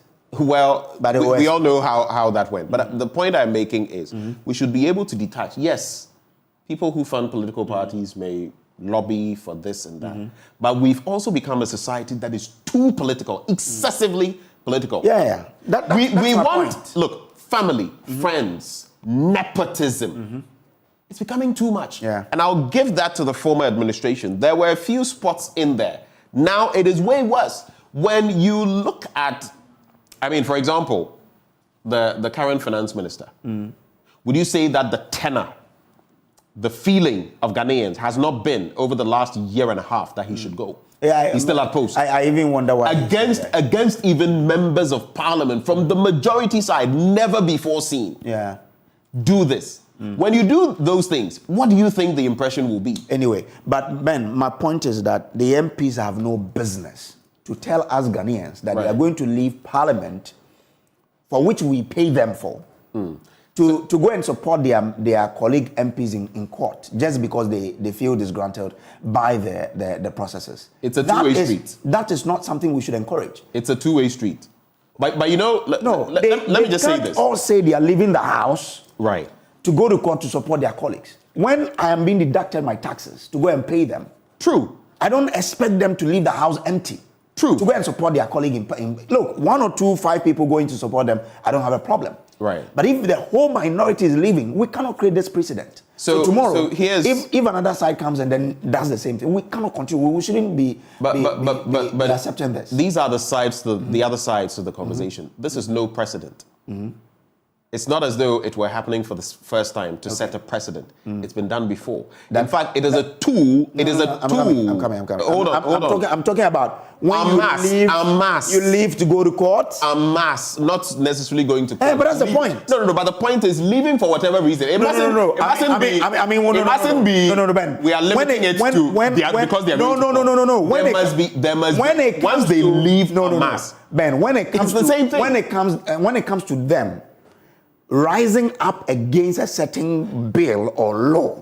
I mean, we've known that that's one way, a strategy they all use. Yes. That's no problem at all. They don't leave to go to court. I'm saying that when you leave your parliamentary duty to go to court just because you think that your colleague is being persecuted, that is something we should encourage. But like I'm saying, it is a tool in their toolbox that they can use in parliament. For what? To express that they are disgruntled. No. Because they feel, mind you, they are saying parliament. They are saying that they are being persecuted. Don't you forget that there are 3 arms of government. The executive, the legislature, the judiciary. And all of them aren't they all independent on their own? They are saying the party, supposedly, the executive, is persecuting them, and so as the legislative arm, they are also going to support their colleagues. I'm not justifying what they are doing, but I'm merely saying that let's not say it is precedent. It is a tool that has been used time without number. It has been used by the other side. I remember yesterday. I think the majority whip or something. I've forgotten his name. He has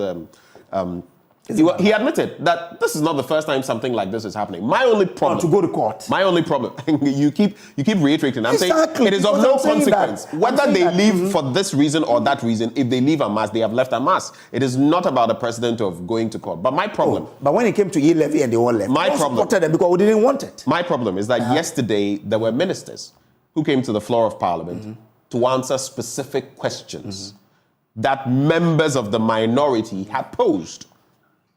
They showed up, and even the speaker, I suspect, was not aware that this was going to happen, because they gave all indication. There were meetings, and so the ministers showed up. And you know how sometimes it tends to be tricky for these ministers to show up. They did, and there was no minority. The other angle of this is that it brings government business to a complete standstill. It's almost as though the minority were holding government to ransom. That, you know what? If you want to play like this, then two can play that game. I get it. They will want to play that political card.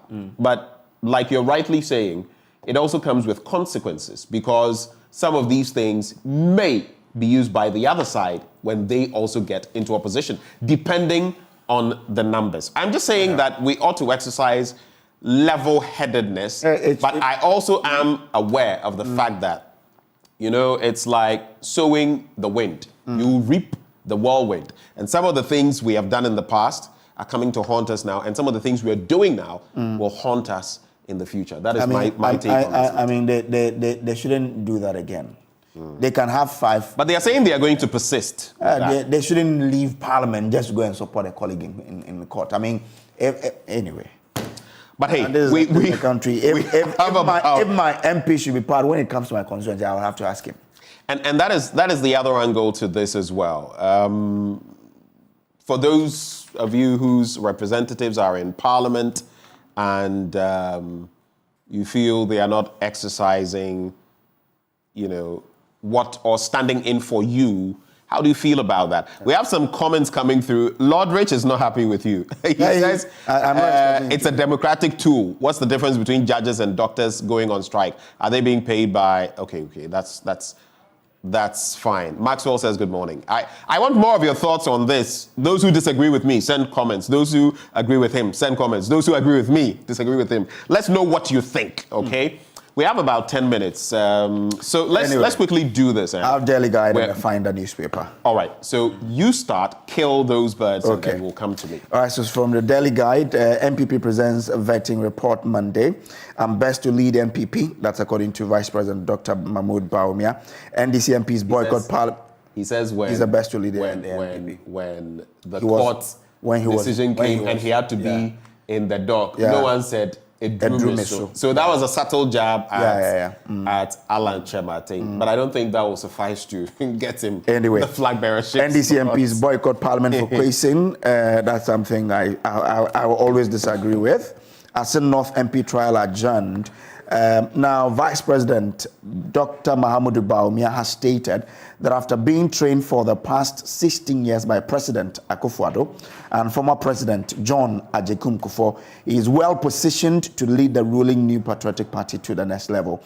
According to him, he stands tall among the 10 flag bearer aspirants as the most experienced person to provide the needed leadership for the governance of the country. Dr. Bawumia told delegates in the Subing constituency on Thursday morning how he rose from a running mate position to vice president, stressing he knows Ghana better to prefer solutions to the challenges facing it. Quote, I have been groomed by both presidents, J. Kufuor and Nana Akufo-Addo, and I've had the opportunity to see every community in Ghana for the past 16 years. And so I am more experienced and competent to lead this party than any other, he stressed. He stated that his straightforward message to the MPP's delegate was that, quote, it is possible, unquote, to make Ghana succeed in all aspects of life. Yeah. Okay. So that's the vice president there. He's giving, you know, the sort of unity he will bring to the party if elected as a flag bearer. He's also spoken of his experience in the office of the vice president and how that could be valuable to the MPP in the quest to break the 8. So it's now in the ball of the delegate. And again, even when the vetting committee presents its report on Monday to determine whether or not he is qualified to the next stage or he's being dropped, that's when we'll know. And then that special delegate will, of course, come off. Now, the National Vetting Committee of the governing MPP will on Monday, July 10, 2023, present its report to the National Council of the party following the vetting of 10 presidential aspirants who have filed to contest the party's flag bearership in 2024. Spokesperson for the committee, Obi Amua, who announced this at the news conference at the regional office of the party at Kokomlemle, said a 5-day exercise was meant to ensure all aspirants who further contest the flag bearership were assessed and duly qualified to contest in 2024. Let's see how that goes. Okay. Interesting. Okay. Now, Cocoa Board is set to achieve GCTS goals. You're spending all your time on the Daily Guide. Okay, all right then. Let me move on then and do the final newspaper. It says our win swing regions for the MPP. That's Alan Chermanting speaking there. Government needs to be balanced. Needs to balance increase. Government needs to balance increased revenue generation with business-friendly environment, according to investors. 12-year-old needs $10,000 for hole in heart surgery. Oh, it comes with a picture of Rafiatu Brima there. And then vetting committee report ready on Monday. I want to read the story of the young girl who needs $100,000 for the surgery. Now it says, Miss Rafiatu Brima Tachi, a 12-year-old primary 4 people at the St. Mary's Basic School in Chinchang. Okay, I hope I've gotten the name right. Hopefully. In Sisala East Municipal of the Upper West region, is seeking for financial assistance to save her life. She was diagnosed with a hole in heart in 2020 at the Okomfanoche Teaching Hospital in Kumasi in Ashanti region. She was recently referred to Kolebu Teaching Hospital to see a cardiologist, and after a series of tests, an amount of $100,000, the equivalent of 124,500 cedis, is needed so she can undergo surgery. She's also required to carry out 17 different laboratory tests. Speaking to Ms. Rafiatu, she mentioned that she desires to be a nurse in future. Quote, when I complete school, I will want to be a nurse so I can look after people who are unwell. I do not want anyone to go through the pain I'm going through right now, she said amidst tears. Okay. Now, they've given her account number, so if I can put it there, at least someone watching us can probably help her. Can I go ahead? Well, I suppose we could. This is for humanity. Time is of the essence, but okay. Yes, let's. So if you want to help, contact the head teachers of St. Mary's Basic School, Reverend Brother Aaron Nehru, on Momo number 0540 80 64 98, 0540 80 64 98, or account number 002101 0027012, 002101 0027012 at GCB Tumu branch. All right. Help this girl. Let's make tracks. Right before we do that, though, quick one. Are you on Threads yet? No. So people have been, so yesterday I got some pop-ups and I joined, and then I realized that I had got some followership, and then some of those I already am familiar with on Instagram. So I just use the Instagram bit to get on in. Let's see how it goes. It's like having WhatsApp and Telegram. I don't use that. I just want to delete it, and then I focus on WhatsApp because most people are. So let's see how this goes, whether it catches on. But it's got millions in quite a short time. Well, I'm used to the Facebook, Instagram, and LinkedIn and Twitter. So am I. Twitter. Yeah. Hey, you will not kill me. Anyway, so Maxwell, okay, so there's Lordridge. Okay, so I spoke to you for the messages. This one says, Baba Rufai, they will continue like this if Nanado doesn't stop his, I can't read what you said, but NDC MPs will not go to the House. This one, Ragamuffin, seriously? He says, I support the NDC MP's action. Then Baba Rufai says, whatever Dr. Baumia has to offer Ghana, add it to Nanado. Okay. This one says, Benjamin Akakpo, be serious. Are you saying that it is prudent for the minority to abandon their duty and follow a colleague in court, all in the name of solidarity? Who will accompany the thief who stole the goat? Well, don't steal the goat. And secondly, I didn't say it was the right thing to do. I just said that there were precedents and that they were employing that tool, which is available to them in their toolkit. I never said I subscribed to it. Henry Akko says, the man is innocent until proven guilty. He himself pleaded not guilty in court. And so until proven otherwise, it is in order for anyone to say he is not going to jail. But to say he is going to jail is a dangerous, prejudicial pronouncement. Ragamuffin also says, if Baumia becomes president, there will be... Okay, I can't take that. Ragamuffin. This one, Yusuf says, it's a democratic tool to express their dissatisfaction. All right, it goes on and on. Edward Amma says, has the judiciary really recognized the importance of the legislature? If they see the absence of one MP every day as not affecting parliamentary decisions, then an absence of 137 MPs won't also affect proceedings. King Abel, I think this will be the final one. Okay, so it's the same message you sent. Hey, but wait, I think I saw it from a different person. Oh, it's King Abel who sent it. Well, I've read your message. I've told you, negative or positive, we'll read your messages. Daily Graphic this morning. Tyne constituency, a tourism mine in waiting. You remember how Tyne became crucial when Atta Mills became in 2008. president? 2008. Yeah. We saw that Destiny, Bereniase community cries after losing livelihood to company. 6 more jailed for secession. So let me just do that story and then we shall move on. 6 members of the Western Togoland Restoration Front, a group with a vision to secede the Volta region from Ghana to form what is known as Western Togoland, have been jailed for a total of 26 years by the Accra High Court. This brings to 11 the number of members to the WTRF who have been jailed for their activities to distort the territorial integrity of the country. There's also Nigeria suspends 10% plastic tax to cut costs. What are we doing in Ghana? Nigeria's President Bola Tinubu has ordered the suspension of a newly introduced 10% tax on single-use plastics and excise duty on some locally manufactured products to reduce business costs in Africa's biggest economy, his spokesperson said on Thursday. And that is it for me. I will just remind you of what I am going to speak on this morning in terms of blunt thoughts. And I've titled it, Ghanaian Leaders versus Ghanaian Problems. Why our woes remain constant. Ghanaian leaders versus Ghanaian problems. Why our woes remain constant. Stay for that. You don't want to miss it. Any final words, Kojo? We have to go now. No, we wish our viewers all the best. I mean, okay, Princess Ejewa, the daughter of the Paramount Chief of Lower Diskof traditional area, is celebrating the birthday today. So, Princess, wherever you are, a happy birthday to you. Happy birthday to you. And if you're celebrating your birthday today, we love you. Happy birthday to you. On that note, Endpoint Homeopathic Clinic bringing us to the end of this news review. They're offering free prostate screening, free female fertility screening. Locate them in Accra Spintex opposite the Shell signboard, Kumasi Kronomabwehian behind the Angel Educational Complex, Takrade Anaji State Tema Community 22, Techiman Hanso and Esiamantima. You can reach them on 0244 867 068 or 0274 234 321.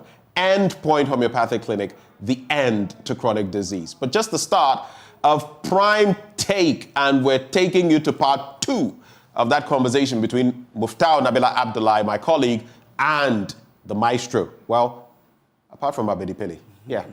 Another maestro, Stephen Appiah. Enjoy. That is up next.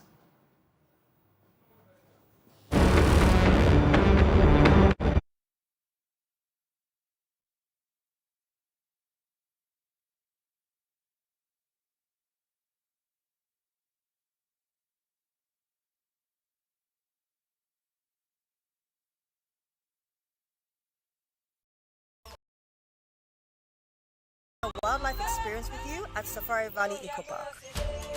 Welcome to Safari Valley Eco Park. Our electric shuttle pulled up, and in no time our tour began. We were surrounded by wildlife from the moment we entered the Eco Park. We were greeted by experienced tour guides who took us through orientation and how to better enjoy the experience. Watch these animals roam freely in their natural habitat, undisturbed by our presence. We saw zebras, sable antelope, brown crane, mara, silky chicken, nyalas, Shetland ponies, and so many animals I just couldn't keep up. Our tour guides taught us so much about the wildlife, their behavior, and how to interact with them. I even fed them. We also went fishing on a man-made canal. Then we took a break to have lunch in this serene environment. All this amazing experience for this price for adults? This price for teenagers. It's a bargain. As the sun began to set, it was time to go back home, but not before dinner by the campfire. It has been a thrill of a lifetime, and I can't wait till my next visit. Safari Valley Eco Park, bringing you closer. Daddy, this tank is big. Yes, that's true. It can store a lot of water. That's so true. Wow, it has a working tortoise on it. That's so true. I can see SINTEX. Syntex. That is so true, my daughter. When it falls down, it will spoil. That's not true. But why? Hey! Syntex was the first to introduce double-layer tanks in Ghana. Syntex again was the first to introduce white inner layers in Ghana. Syntex gives you the biggest warranty, 7 years. No matter your water needs, Syntex is the answer. Syntex tank. Are you strong? Are you tough? Even the builders of his house and sellers of his cars give him a percentage for every contract he brings. My opponent sits here and turns against the motion for 170 for making money legally. Wrong! Hey. The biggest debate competition in Ghana is back. Which side do you represent? For or against the motion? Stay glued to your superstation Love 99.5 FM, Joy Learning and Joy Prime as we bring to you the biggest stage where schools in Ashanti show their prowess through debate. Rally behind your alma mater to glory as gallant young men and women from the various senior high schools in Ashanti elucidate their stance on matters of national interest. Venue is the Christian Service University College. Catch us live on Love 99.5 FM, on Facebook at Love 99.5 FM, Joy Learning and Joy Prime, 2 p.m. each day. The Love FM High Schools debate, trumpeting the voice of young ones on issues of national interest. This event is brought to you by your superstation Love 99.5 FM, the Ashanti Regional SRC, and the Regional Directorate of Ghana Education Service Ashanti and CHAS. This program is in partnership with Pepsodent, Rasta Chocomold from Twillium Industries, Christian Service University College, Jackson Educational Complex, Cowbell, Madam Catherine, Fritol and Fortune Rice from Wilma, and sponsored by Zest Consult, Pidato Company Limited, CBS Industries, Top Choco, Ultimate Fashions, Flora Tissues. Supported by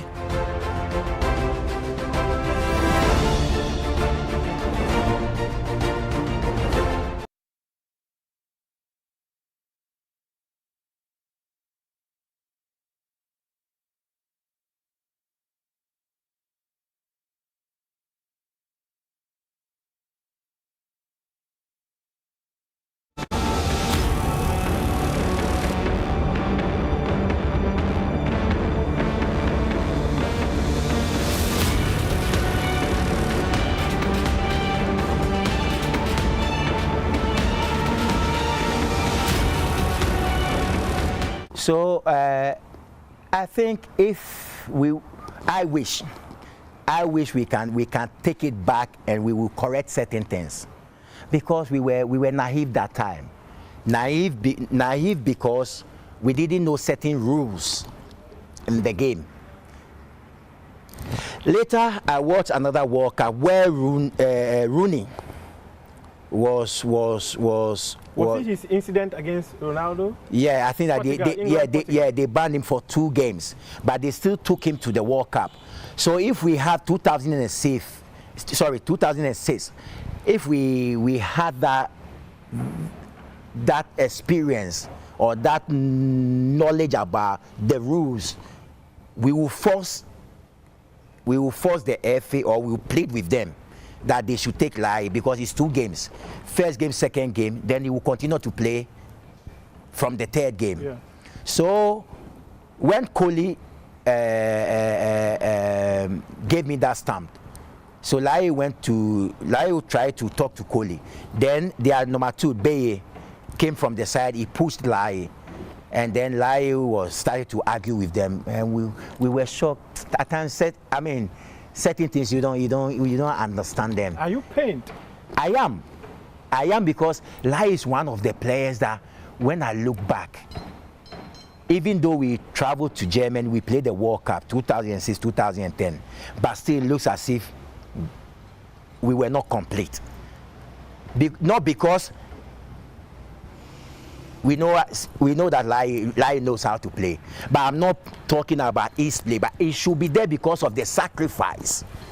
He was part of those who sacrificed, and I think up to now he will still feel bad, because looking back, I did everything in football. We had the chance in our time to qualify to the World Cup, and this small mistake made me lose my chance being to the World Cup. So some of us, we when we talk about it, we feel bad. Because the other day I was talking to someone, I said, if Lai can even be in the team and maybe we'll first round, we can go. I'm not saying that nothing guarantees when it has never happened. So I'm trying to say that, but if Lai was in the team, I'm sure that we'll go somewhere. It's not because don't you have a soft spot because he was part of the quartet? You know, those days the quartet was very famous. Yourself, Sule Muntari, and Michael the quartet. Yeah. I don't have a soft spot for him because of that. It's not because of that. Today, all of us, we are talking about Messi. Who made Messi? It's Iniesta and Xavi. So we have some certain players of certain caliber of players. When they are in the game, you are rest assured. It's not because it's my close friend. It's not because I have a soft. No, I mean, if Lai was in the team, it would be a different ball game. You people saw it when we played. It's unbelievable. I mean, the four of us, we play without positioning. I mean, Lai will see me at the right, he will come to the middle, I will go to the middle, you will see Sule Mutarik. It was beautiful. And talking about sacrifice, right? We've heard stories about sacrifice. How you personally sacrificed? Aside from your club career where you sacrificed to play for the country and suffered hugely at Juventus, and also sacrifice, use your own money to even help the national team. Oh, but I think, you see... Did you use your money to fly down players? I've said it before, and you know that, I mean, I didn't want to say these kind of things, trust me. But you see, at times you go to interviews and talking certain things comes and you just have to say it. But I didn't want to even talk about it. I've never spoke about it before, never. But at the end of the day, today I'm sitting here as a proud former player that I played in the World Cup. So you have to do certain sacrifice to make people happy, to give their all. You have to make people happy. And that's what I did. You were flying down players to come and play for the national team. I said I don't want to. I said no. I've said it already. You see, were you flying down players to come and play for the national team? I did some. Yeah, some of them. I was giving people bonuses. I mean, I'm not running away from it. And it's not like somebody forced me to do that. But at times, Mufti, at a point, nobody wants to come and play for the Blasters. Maybe people. That time I said there was no social. People doesn't know a lot of story. That I said one day I know that I will write a book, and there will be certain things that I will put in my book. So but people never wanted to play the Blaster at some point. No, at a point, yeah. Yes, at a point. At a point. So why were you the person who decided you were going to pay their bonuses and even fly them to come and play? But at the end, it benefited me. At the end, I had the chance to play in the World Cup. So my dream is to go to the World Cup. So I'm not seeing it as a bad thing. I mean, some players too. I mean, they have done some sacrifices. We traveled with Asamoah, we played against Congo. He chartered the whole flight. It's a sacrifice, but it comes out of his will. Nobody forced him to do that. Nobody forced me to do that. But I was looking at the bigger picture. We went to Slovenia where we were wearing our own attire at the hotel.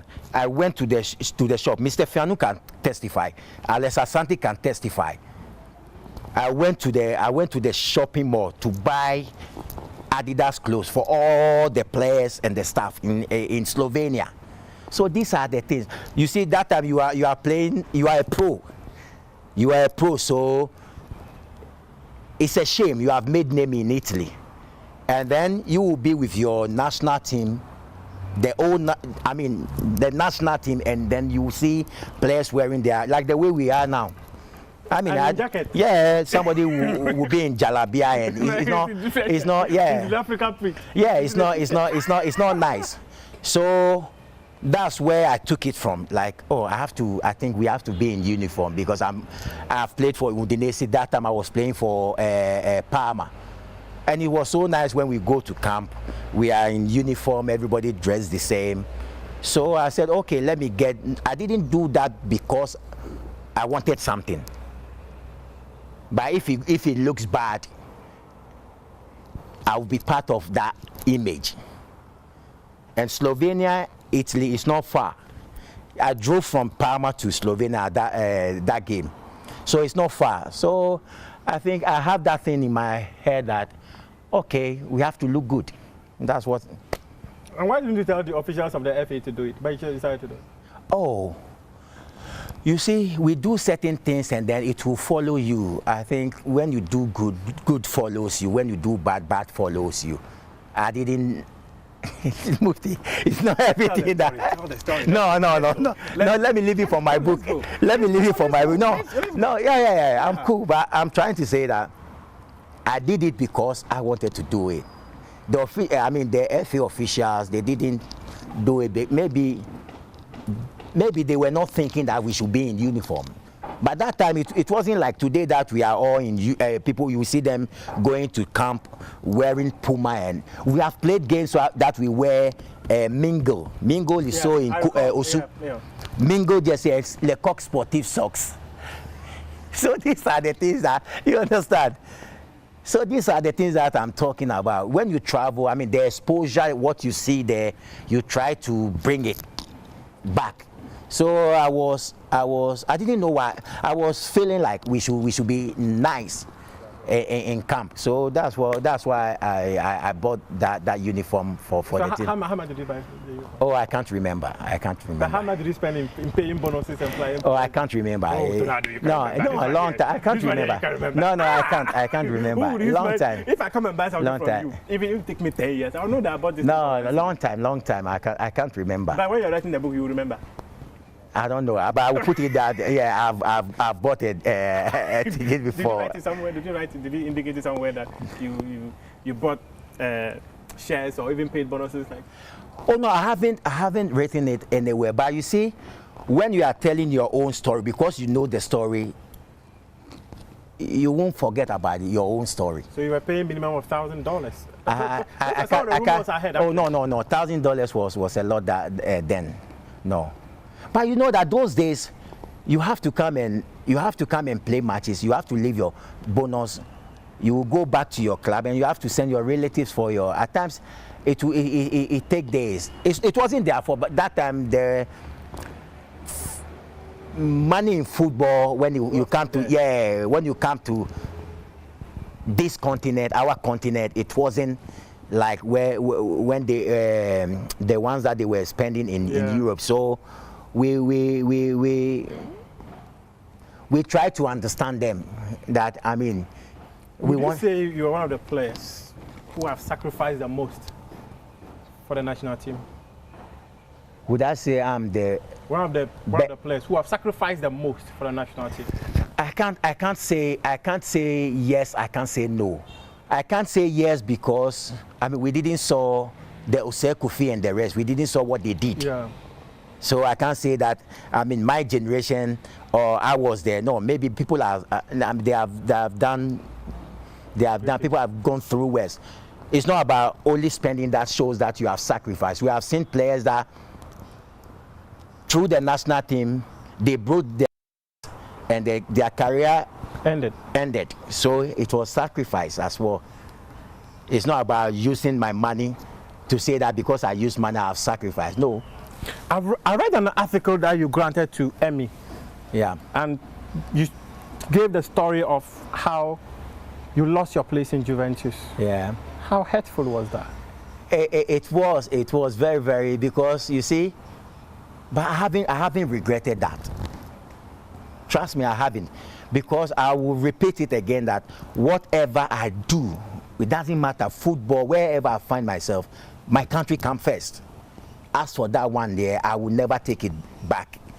No, so I lost my position because of Athens. I went to Athens today. If I want to brag, I don't talk much. I don't brag. I tell my story, but I don't brag. But if I want to brag, those days Messi and the rest were there. But I was part of the dream team in Athens. You understand? Yeah. So you scored some beautiful goals. Yeah, so leave it. And I think that they were so upset because I scored against Italy. I was coming, they were preventing me not to go to the tournament. I forced myself and I forced myself telling them that I want to go to that tournament. The Olympics, I have to. And I went. So in my career, I have been through all the ranks. I played 95, I played under 17 World Cup, 97 Malaysia under 20, I played the World Cup, 99 I played another World Cup under 20. So then that was New Zealand 99. Yeah, 99. Yeah. Then 2004 Black Matthias. Black Matthias. I was part of the Olympics. I was part of the Dream Team. 2006 World Cup. So I've been through there. You understand? So if I'm sitting with. But you also mentioned something. Yeah. You mentioned something about someone within Juventus who willed a certain political power. Yeah. Oh no, I mean Luciano Moggi. Yeah. I know that everybody knows Luciano Moggi. It was very, very powerful. And that time, Luciano Moggi is one of the directors that you can't say no to. You understand? You can't say no to. So it was a battle for me. Leaving my club to come to play for the Olympics. But that time, you can't stop the player. If you stop the player, then that means that he won't even play for you, for the club. So at a point they realized that they have to let me go. But my first meeting when they called me, I was very, very scared. Why? You are going to sit in front of Luciano Moggi, Bettega, who is one of their legends, and then their lawyer Giraldo. It's even the top players. You can't go to Luciano Moggi saying no. So who is Stephen Appiah going to say no to Luciano Moggi? But you did. Yeah, I did. That's why I said I did. And you suffered the consequences. Yeah, but at the same time, I'm happy that I chose my country, and I suffered that consequences. I went to the Olympics, and I made my name. You told the 2010 World Cup story, so I'm not going to go into that 2010 World Cup story about penalty issues and all that. You've told that story many, many times. But let's talk current issues. You mentioned that just a couple of minutes ago when we talked, you mentioned about the interview you granted. Yeah. And one of the things they spoke about was the fact that where you use your money to pay players bonuses and all that. And there was another thing too that you said, the one that dominated the headlines, where you said that you've got a network, so footballers should at least be given certain roles to play within the football governance in this country. And there are people who said that you've played the game doesn't mean that, and you have the network doesn't mean that you've got the knowledge to run the game. What do you say? You see, I think they misunderstood whatever I said. Thank you. Clarify for me. Yeah. I wasn't talking about former players getting positions, being coaches, but you can get something from them when you try to ask them about certain opinions. For instance, Mohamed Polo, Abedi Pele, Abdul Razak, and the rest, they have won the African Cup before, so you can.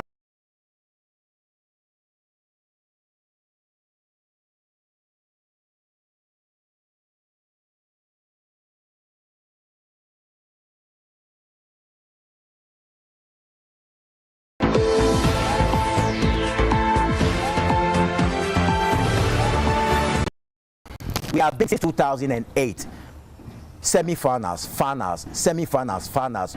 Against Cote d'Ivoire, we had the chance where they lost their first two penalties. Yeah, first two penalties, but we couldn't grab the cup. So you can invite certain former players and ask them what did they do to win the trophy their time. You see, they will give you ideas. You can take it or not. But I think that they didn't get what I was trying to communicate. Yeah, then they took it in a different. And it exploded. Oh yeah. So I'm not saying that I was happy. I'm not saying that I was not happy. But I realized that let me be humble in saying that I think I have a voice. Because what I said was nothing, but look the way it happens. Everybody was talking about it. There's power behind that voice. Yeah. So I think I have to use it. Use it. Okay. Now tell me. Now tell me this. Yeah. You talk about former players getting close to the national team. And in fact, if I go on the internet right now, you were made a member of the Black Stars Management Committee. When was the last time you were part of a meeting? I never showed up. Why? I never showed up because I had my own reason. Yeah, not because of anything. Not because of anything. What is the reason? Oh no, no, it's my own reason. But if you're put as part of a management committee to come and help and you didn't go to help, it's not fair to Nado. It's not fair to the FA. It's not fair to the leader of the FA. And it's not fair to Ghanaians because they want you to be part of the management of the national team. A national team you have led to qualify to the World Cup 2 times. Yeah. I know you are still pushing me to say, but I'm not. I'm not. Everybody knows that when it comes to, but who am I to say no? If I'm given an opportunity to serve, to say no, I will.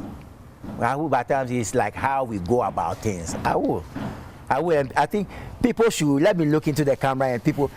Myself and Kurt, we are very, very cool. People think that there is some fracas between the two. No, we are very, very cool. We share it. We are very, very cool. But I think I'm one person who always wants things to be done in the right way. That's it. So your appointment was not done in the right way? I said I'm a type who. I like that's the question. Yeah. No. So in other words, you're suggesting that your appointment was not done in the right way. Maybe I didn't get it right the way I wanted it to. So how were you supposed to be called up? So next time when they want to call you up to the national team, they'll know that okay, this is a channel we need to go to get Stephen. Oh no, we have spoken, and then whoever knows. It's not about only Stephen. It's about.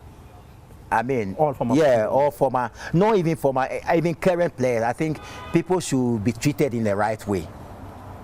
Stephen, you are not properly treated in your appointment at the management committee. I said people. No, I said people when they are giving them appointment, they have to do it in the right way. But this clearly suggests that you were not properly treated. No, I'm just. It's a message that I'm sending out there. It's not about Stephen Appiah. I said we have to do things in the right way. Stephen. Capito. Yes. Tornado. Yes. 3 names I've called separately. And what you're saying suggests that your appointment as a management committee member of the Black Stars was not properly done. So you were not properly treated. I said we have to do things in the right way. We have to do the things in the right way. Who called you up for the appointment? Oh, I think you see, you are a brother and we go way back. And you are one of the people that when I'm talking to, I have to let everything. But I think we are in a position now that things are not right when we talk about the national team. So I think certain things I have to put it aside. At the right time, maybe we can talk again and then. In your book. Yeah, no, in my book. No, you see, at times you have to weigh the situation. Oh, but the environment right now is very calm. It's not. It's extremely calm. No, it's not. Why? Is the environment hot? No, it's not. I said it's not. In the opinion of Stephen Appiah, currently stories about the Black Stars are not good. The environment is hot. I'm sitting in my house and you can see I'm sweating. It's hot. No, come on, that is a different context. That's a different context. That's a different context. But let's sign out pretty quick. I wish I could talk to someone, but I'm taking a chunk of your time. Let's sign out pretty quick. World Cup 2022, one player that you were with, 2006 World Cup. In fact, you captained him. Otoado took us to the World Cup, not the best of performances. And we exited in a manner that people actually think that we could have done better. From where you sit, you think we could have done better? I think yes. I think yes, because the country who won the World Cup, Argentina, lost its first game against Saudi Arabia. That nobody thought that would happen. So that tells you that as you are going in the tournament, playing games, that's where you get your confidence. That's where you you try to be in the tournament. Our side, I think the boys did what they could, but we are talking about World Cup. That's the highest level when it comes to football. And I always say that when you go to tournaments, you don't need to play attractive football, because at the end of the day, you are fighting for only one thing: is the trophy. So it's better to play ugly football to get to the finals to win the trophy, than better to play attractive football to exit from the tournament. And I think that's what we tried to do, and we were expecting our boys to do so much, because I mean, they were playing well in their clubs. So we want to see them, what they were doing in their clubs. They should translate that to translate that to the World Cup. But I said World Cup is World Cup. I mean, you will go and meet people who are far ahead of you. And today, the football that we are all seeing is not about what we see on the pitch. The force is about the people who are on the bench, the technical staff. That's why today you will see that Chelsea, Man City, they are even more than the team itself. The backroom staff. Yeah, we have people who... Italy went to the Euros. We did the Euros together. Yeah. With 37 backroom staff. So you have a particular person who is focusing on Haaland. You have a particular person who is focusing on Messi. You have a particular person who is trying to look at the goalkeeper. But I don't think that we have the... So our technical team is deficient? No, I'm not saying that, because I'm coming there. So I'm trying to say that at the end of the day, all this thing is money. Do we have the money to do that? No. So we are deficient in our technical team. But there are other people who also talk about the chop and change. So if my memory serves me right. What is that term? Chop and change. Like you bring in someone and a short gap, then you replace. Yeah. So let me go back to 2006. Djokovic. Then there was short gap where there was Salah Stete. Yeah, then there was Steven Appiah. Then there was Claude Leroy for the 2008 African Cup of Nations. Then came Milovan Rajvac. Then came Goran Stevanovic. Then came Kwesi Appiah. Then after Kwesi Appiah, we had Avram Grant. Then we had Kwesi Appiah again. Then CK Akono. Then Milo again. Then we had Otoado. Now Chris Hutton. How many coaches have I counted? In the space of how many years? Yeah. So there hasn't been that consistency. Is that also a challenge? No, it can be, because you see, I think we are living in a country where we don't have patience. We saw when you read Ferguson books, when he started, I mean, it wasn't good. But they allow him to do his job. And we have to know one thing, that any code that you bring, it comes with a different style of play. So the players will never get used to a particular play. That's why maybe it looks like we are not getting like what we want to see.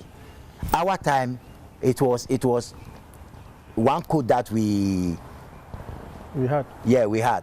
And look at the way we played. I can close my eyes and I know where Asamoah Gyan is or Matthew Amwa is, and I'll give him the ball. But today it looks as if we are not. I don't want to use the word confused, is too harsh. We are not getting it. So changing coaches to it distracts the system of the play of the team. Is that one of the reasons why we've not won the AFCON in a long while? I don't say that that would be the only matter, but I think that it's. I don't know. What is your highest point as a footballer? Highest point. I've won some trophies. I think being in the World Cup. That's your highest point. Yes. And your lowest point?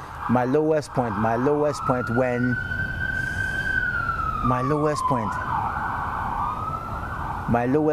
I was leaving Fenerbahce. I was leaving Fenerbahce where I signed for a team that I didn't know anything about. So I went to Turkey, not happy. because I didn't know the culture of the text. But when I got there, I saw that it was a different culture. So I went there with the mentality of seeing the people covering their faces, but when I got there, it was a different thing. And I enjoyed my 3 years with Fenerbahce. I mean, I played so well. The first year, I won the player of the league. The second year, we won the league. And the third year, 2007, I got injured where they discovered that I had DVT, deep vein thrombosis. So I traveled to America where the doctors were like, I can't play football anymore.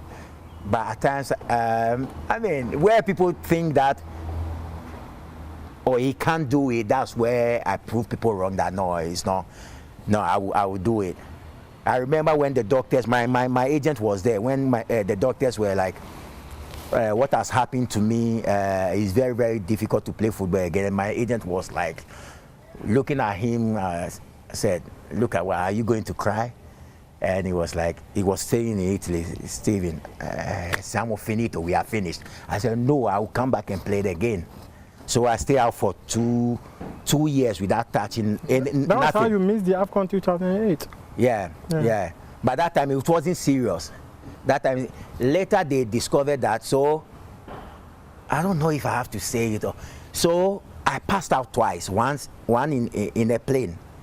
The second one I was running in my environment, my house. And then it was very hot, and I said, let me put water, you see. I put water, and then I didn't know if I was there for 2 hours, for 3 hours. I found myself lying on the floor. So I get up, I went to, that time, the black cloth was splitting to my lungs. So I was, even if I'm lacing my shoes, I can't breathe. And I was playing, so like, if I wasn't lucky, I would be on the pitch one day, like how some players like Vivian Foe and the rest, the same thing will happen to me. Because they thought maybe it was something not serious. But when I went for a second opinion in Italy, that's where I saw that we were doing the echo Doppler. So they realized that the thing is in my lungs going up. To your brain? Yeah, to my brain. So one of the doctors were like, I was lying like this, so it was like, so when Italians, they say they do this sign, then that means that it's not good. So I turned and I saw the doctor doing this sign, and I was like, what is happening to me? Somebody should tell me something, what is? And then the doctor asked me, do you pray? I said, yeah, at times I do pray. And he said, somebody is somewhere who loves you so much. And I said, who is the person? Who is that person? And he said that, I think God loves you so much, because what we are seeing, if it happens to 100 people, I think only 2 will survive, and you are part of the 2. So I think that's where I realized that I was coming to that end. I mean, I wasn't prepared that I will finish my career like that. So I think that's my lowest point. You were like, come. I wrote to that promo. Yeah. Let them come. They came and you were not there. Yeah. it was sad. You have, okay, so 2 questions. No, 3. Yeah. One is that we are going to AFCON. We are likely to qualify. We've not qualified. But when we do qualify, when we do qualify for the tournament, should we have expectations that after over 40 years we can be able to win the tournament? Haven't watched Chris Hughton for some few. I think it's possible. I think we can win the trophy. We can win the trophy because today football has changed so much. That's where you see teams like countries like Madagascar and the rest, and they are doing so well. Yeah. So I always say that it's how you approach the game. It's how you want the game to be. That makes the difference. It's not about the players that you have anymore, because the game has changed. It's not like 12 years ago, 10 years ago, 20 years ago, 15 years ago, that there is a particular player who is going to make the difference. Yes, how many are there today? So it's about how we approach the game. that will make the difference. And we should continue believing in our boys, and we know one day it will happen. You have a newfound love for certain sport called tennis. Yeah. Some of your mates are going into football administration and going into coaching, and you are into tennis. Why? No, I'm into tennis. It's just a hobby. Yeah, it's just a hobby. I'm trying to keep myself fit, so it doesn't have anything to do with friends going to doing certain courses. I mean, tennis, I'm having fun. I started playing 16 months ago, and hey, you've been playing for more than a year. Oh yeah. I started 17 February.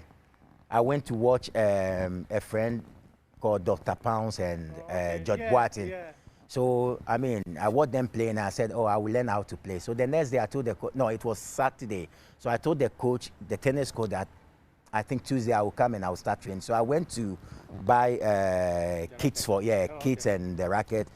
And I went there on Tuesday. The coach said I should be there 6 o'clock. But I mean, I always 4:30, 5 o'clock, I'm already up. So I went to Labadi and I started to train with Coach Joseph. The first 5 minutes, I wanted to tell him that, no, I think that I'm not interested in tennis anymore, because it was so difficult, the movement, and I was always putting the ball in the net. So I was like, no, I didn't do well today. But you see, I left a kind of negative impression about not doing well. Yeah. So I said, no. Then I have to go and try to do well before I will tell him that I'm not. So I went and today I'm beating people who have been playing for 7 years. Capito. When you see me playing tennis, I mean, you think that is Alcaraz. You no, not Djokovic, but Alcaraz. No, but me, I'm Federer, Steven Nibani, Federer.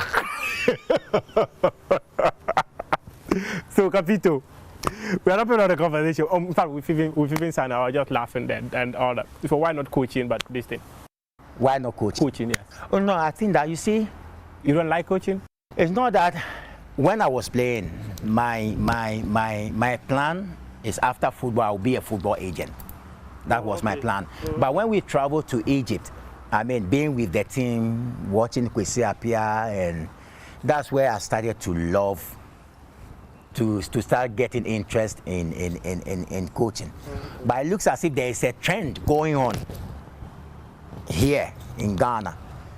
Means that all the former players should be coaches. No, we have other ways that we can try and put ourselves by doing one or two, upgrading ourselves.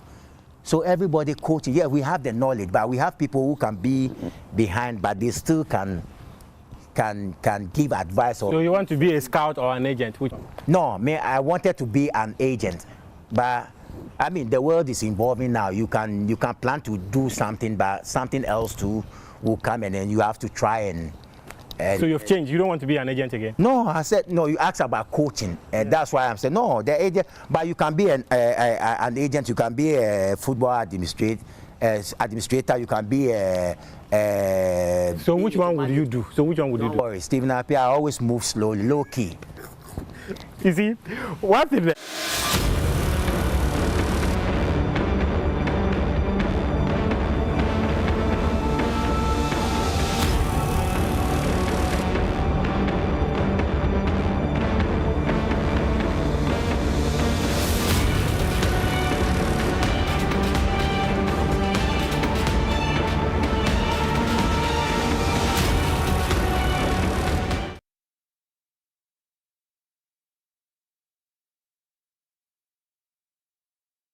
Everybody knows Acrobato. And if you know Acrobato, it means you know M-Punch Homeopathic Clinic. M-Punch Homeopathic Clinic is my pillar. Let's hear what others are saying about M-Punch Homeopathic Clinic. Who will be careful M-Punch one? Chese na me ankasa me period na say problems wom tina ma wo ho idea ma me papa chese na nya asem ketewa na me coin point no mo hwe me modem no mo hwe bibia na so mo meduro me fire no ene ma won kra mienu foforo kwa na mkwan mu a eba head everything yourself me ma me no adwodwo eda ho a wontumi nante ene ne ko end point o mama nura ene ne ho idea watimi asori anante. That's end point for you. Papa Roberto, hello. Oshisho what chair. Okay. A free bra with the endpoint what dance. I'm a choir no. Me Joseph Sama name Koye and plus one of my Emranian and a Magina Sabema. Now me be here for the hard in Jarisa. You heard everything. I have secret. Endpoint is my secret. Endpoint homeopathic clinic. I'm free. Water is life. Water gives life. Water moves through nature in a never-ending cycle. Observe the beauty of water as it flows all around us, refreshing and restoring. Gaze in wonder at the stillness and beauty of nature. There's harmony in nature everywhere around. Water revitalizes the body and keeps you going strong. Water is life. Water gives life. Drink Awake Purified Drinking Water. One for life. So relax and unwind, and in the calmness of nature, find the rest you desire.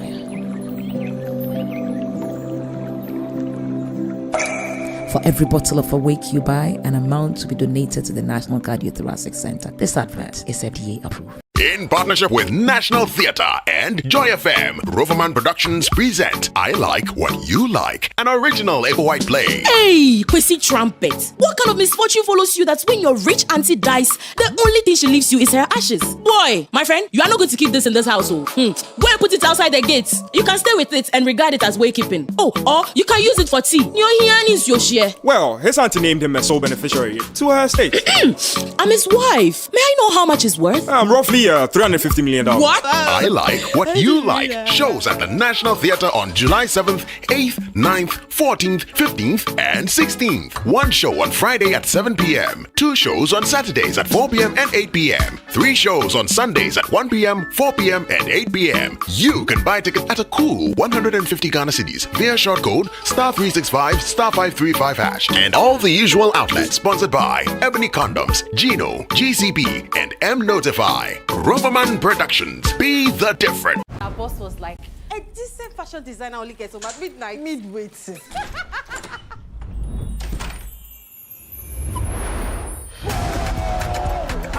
Man like Osimhen, Papa just the chop Italian league like Oha. These are real housewives of Abuja. Those women are fire.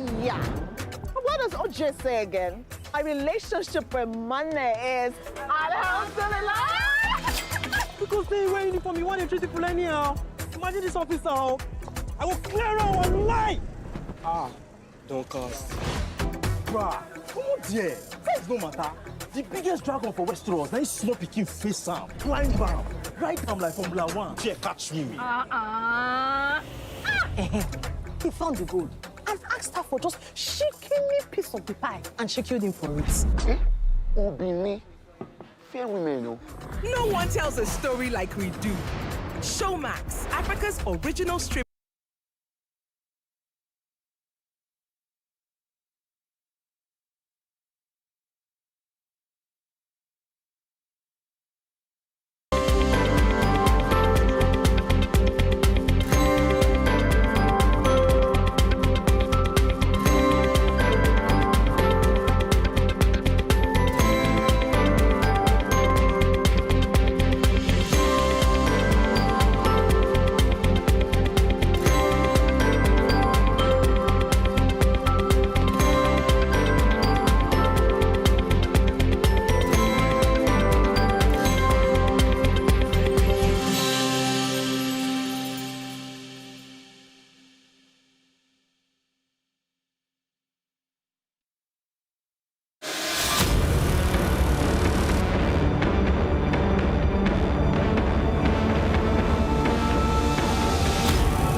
Ghana Fwe, Mechiamo, my greetings to all of you. I doff my imaginary hat to you this morning. It is that time of the morning where I welcome you back on the AM show and serve you hot, We're going to dish it out, water, on Blunt Thoughts. And this morning I've titled it, Ghanaian Leaders versus Ghanaian Problems. Why our woes remain constant. Ghanaian leaders versus Ghanaian problems. Why our woes remain constant. But before I get to the woes, when there are bright spots, we ought to elaborate on them. And that is why this morning, I just want to thank Mr. President, Nana Addo Dankwa Akufo-Addo, together with all those involved, the Ministry for Tourism, Arts and Culture, among others, for memorializing the Osajefo, Dr. Kwame Nkrumah, and the 29-year-old architect who put together everything. That is how we should go as a country, rather than what we were doing back then, burning Nkrumah's books, all in the name of political capital. Trying to what? Take his life in Kulungugu, all those things we did. This is a good legacy that you're leaving, Nana Addo Dankwa Akufo-Addo. We know your position as far as he is concerned, but to go this extra mile to refurbish the mausoleum at a cost of 30 million Ghana cedis, well, but it's still very good. I've taken a good look at the place and it is refreshing. But Mr. President, there's a whole lot more that has to be done if we're going to get the 1 million tourists into our country, like you're saying, just for the mausoleum. In Crawford, there's much more we can do there. Where he used to go and rest in the northern belt of the country. Other things that we can use and gain touristic capital from them. So while I salute you, Mr. President, for giving dignity to the Osajefo, who is the founder of our country. I know you dispute that because they have the big six there and all of that. But the founder of our country, I still tell you that there is more to be done. And moving away from there, even as I address our crucial issues in this country, I will reflect on a quote by Nkrumah, since we're talking Nkrumah. He says, "It is clear that we must find an African solution to our problems, and that this can only be found in African unity. Divided we are weak, united Africa could become one of the greatest forces for good in the world." But even right here in Ghana, we are so disunited, Mr. President.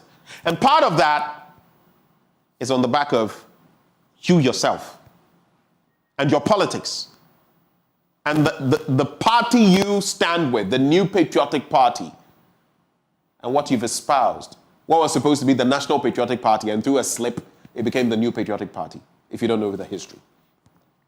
And this is why I say this, starting off the conversation from the ratings agencies. So here is what the rhetoric that we've seen as far as these ratings agencies, S&P, Standard & Poor's, Fitch, Moody's, among others. This is what our leadership has been saying. And I just want us to go down memory lane right after this, and then we'll see whether they are justified in saying what they did. I know that lady from the UN had her say, basically, in recent times. But let's listen to them. Ken Oforiatta says, it is time for Africa to have its own credit rating agency. I don't have a problem with that. However, major challenges such as systemic bias and limited data are still a hindrance. Pay attention to those words. Systemic bias, systemic. It's constant. Limited data are still a hindrance. Okay, no problem. Then Mr. President says, difficulties in economy were exacerbated by the reckless behavior of ratings agencies that engaged in downgrades, shutting Ghana out of the capital market, and turning the liquidity crises into solvency crises. But I have a question for you, Mr. President. Shutting Ghana out of the capital market, are you trying to say that without the capital market, our economy will go bomb blast down the toilet, down the sink? Is that what you're saying? Is that why you said in recent times that on the back of these latest developments and the IMF money we had got, we'll be going back to the capital market? We can't go there, Mr. President. I hope you get your memo right. Let's go to the next slide. Now let's look historically at the antecedents and whether the rhetoric from the slide before is the truth. 2018, ratings rapidly improved, and this was our rhetoric. Ratings rapidly improved due to stability, reforms, and strategies. You were benefiting from the IMF program from the period before. But you said ratings have rapidly improved due to stability, reforms, and strategies. That year we got $2 billion. 2019, our rhetoric was credit performance has improved with all the credit rating agencies upgrading or affirming. We were happy. $3 billion was what we got from the capital market. 2020, Moody's upgraded our outlook and S&P maintained our rating. We got another whopping $3 billion and we were riding on. It was roll on. Yeah, good times. 2021, Ghana's ratings steady still in 2021 due to COVID-19 measures by government. We got 3.02 billion. We're still happy. But then you come to 2022, 2023. And now, because we've been thrown out of the Eurobond market, now the ratings agencies or the rating agencies are reckless and not favorable to African economies. You be the judge. When the times were rosy, we applauded them. We sided with what they said. Look at the trajectory. 2018, 2019, 2020, 2021, even in 2021, they were giving us favorable ratings. But when we're doing reckless things, we ourselves were doing reckless things with our economy, and they told us that your economy is in the toilet, then we're thrown out of the Eurobond market, and then we said they are being reckless. Who has been reckless? Even if they have been reckless, who has been more reckless? You or the ratings agencies? It will only reflect what you put out. Let's go to the next slide. But now, listen to Dr. Richmond Etuahene, researcher, banking consultant, on what he has to say about this. He says, there is no evidence from both qualitative and quantitative data review that ratings agencies S&P, Moody's, and Fitch have been reckless in downgrading the Ghanaian economy. I'm not saying it. I'm not a banker. Here's someone in the thick of things, and he's saying that. There is no shred of evidence from both quantitative and qualitative data review that ratings agencies S&P, Moody's, and Fitch have been reckless in downgrading the Ghanaian economy. In fact, he says, rating agencies are an integral part of modern capital markets, and low economic growth, rising debt must be addressed. That is where we ought to be looking, Mr. President. Dr. Mahamudu Bawumia, that is where you ought to be looking. Not talking about during the election petition in 2008 onwards, someone didn't come and say, it drew me so. No, when it comes to the economy, it drew so. Focus on that.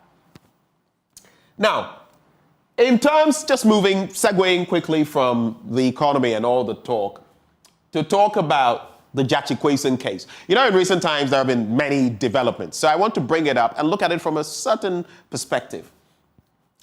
The Domahene has appealed to President Akufo-Addo to intervene in Kweson's prosecution. He has also urged a halt to the trial, calling for a nolle prosequi, basically bringing a cessation to the trial. He believes prosecution won't benefit Ghana's unity or development and says continuing the case is an insult to Ghanaians. And on this point, believing prosecution won't benefit Ghana's unity or development. Do you remember the words of Osafo Maafo, senior minister, when it came to Aisha Huang, who had devastated our environment, milked it of what did not belong to her? When people were calling for her trial, for the court process to be exhausted, what did he say? Will it bring development to us? Will it bring unity to us? Well, how about this? The people of Asin North have voted, reinforcing their vote. Will that bring unity? Will it bring development? Next slide. Here are some other thoughts that have been espoused. Sam Okujato, my senior friend. He describes the comments of the Domahene as senseless and wrong. And that's what he says. He has even gone as far as calling for the Domahene's resignation or dismissal as a judicial member, a member of the bench, because he's a high court judge. For those who don't know, I even assumed at the point that he was no longer. He is a high court judge. But then we have the Ghana Bar Association also, and as a student of the law, sometimes I feel, someone was asking me recently, the Ghana Bar Association, there are things they ought to talk about sometimes. They'll never talk about them. But some things, all of a sudden, you see them talking about them. But that's the Ghana Bar Association. Let's leave them to do their bit. The GBA says, the PRO criticized the Domahene's decision to comment at that forum. And then he said the suggestion of halting the prosecution is inappropriate and that the Attorney General has the sole power to file a nolle prosequi. No one said he didn't. Next slide. But here's an interesting perspective. A former Attorney General and Minister of Justice, also a one-time High Commissioner to Canada. Here's what he says. Entering a nolle prosequi, and by the way, he served under the MPP, would demonstrate maturity, but it requires collective decision-making. Collective decision-making. Convicting the accused may lead to another by-election and affect future elections. Are we thinking of this? While I'm not saying the law shouldn't run its course, I'm also thinking you use your head in instances. Are we thinking of this as well? Another cost? Consider the perception of the MPP by the people of Asin North. And then again, focus on the potential consequences and public sentiment before making decisions. I hope our leaders are thinking through these matters while they sit on their high horses. Sometimes you must dismount, come off your horse, come to the level of the grassroots, listen to the ordinary people. Because there are different ways that some people, the ordinary people, the masses, the hoi polloi, can get you. But in this bit as well, I need to chastise these two gentlemen. Before the Asin North vote, Mr. President, Nana Addo Dankwa Akufo-Addo, a lawyer, said, we vote for people to go to Parliament to work. How can he work from prison? He here, Jachi Kwesen. How can he work from prison? Really? So don't vote for someone who will end up in jail. Vote for someone who can work to improve your lives, Mr. President. And I have people of the MPP trying to say this is not prejudicial. How prejudicial can it get? Blimey! This is not prejudicial? He says, we vote for people to go to Parliament to work. How can he work from prison? So don't vote for someone who will end up in jail. End up. Concluded. Vote for someone who can work to improve your lives. Bravo, Mr. President. Or better still, no bravo. This was way below the belt. And you are part of why people are now taking on the legal system and why government business is grinding to a halt in Parliament. You heard what the MPs from the minority side said. They said you are prejudicing the courts. If you hadn't said this, probably the walkouts that they are staging, going to court, would not be happening. It's on you, your head, on your head, Mr. President. Now, John Dramani Mahama, two wrongs don't make a right. And you would think that former president would season his thoughts better with the salt of wisdom. Yes, I said it. Because while this was egregious, this is excruciatingly bad as well. Because what these two leaders have done, he will go to jail. He will not go to jail. This categorical statement, and it is a lie, flies in the face of everything that is justicial, everything that the courts do. We like boxing the courts. While I have my own problem with our judicial system and the court system, we like boxing the courts into a tight corner. MPP and NDC, you people should stop that. It's nonsensical. Now, this one says he will not go to jail. This one says he will go to jail. So which is which? If you put the court in that situation, like the Pharisees and the rest tried Jesus. So if he goes this way, they'll catch him. If the court goes that way, they'll catch the court. The two of you have caused it. Next slide. But now, moving from the political front, we've spoken about the economy, politics, and utterances that are reckless. Those are what are reckless, Mr. President, not what the rating agencies are doing. Let's wrap with our ECG debt payment situation. Ghana, follow me keenly.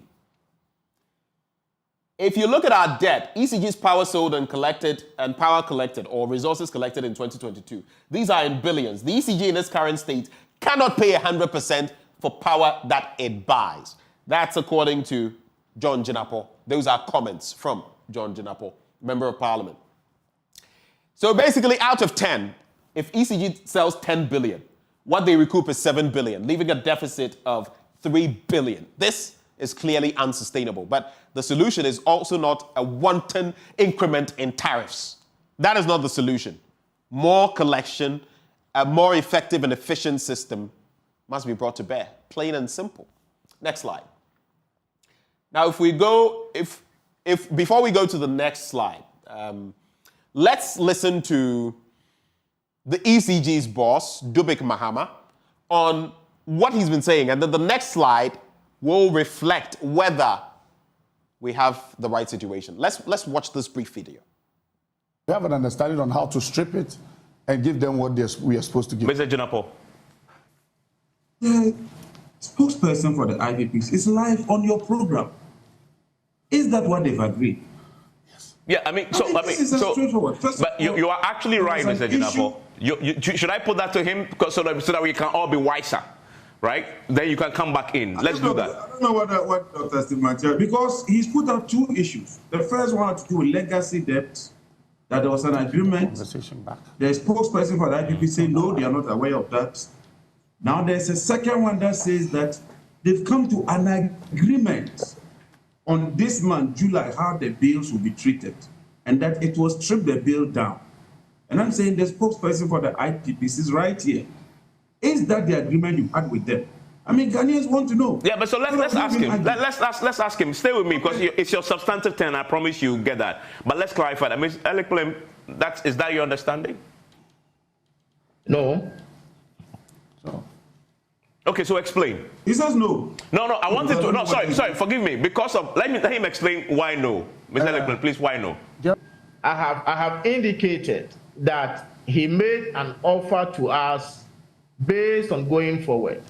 And I said generally we are expecting a solution to all our outstanding.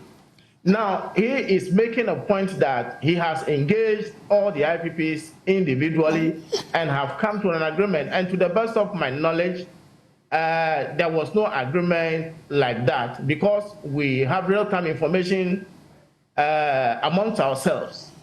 So I would be glad if we can confirm or clarify further. There you have it. Which brings me to my next slide. Let's quickly get to that. So the ECG is saying that there is an agreement on payment.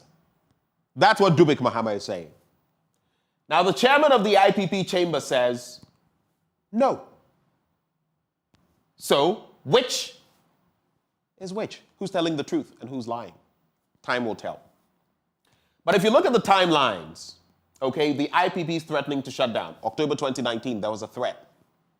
November 2020, another threat. July 2023, here we are again. There's a certain trajectory Ghana for. And we ought to rise up, because I know no one wants to go back to Doomso.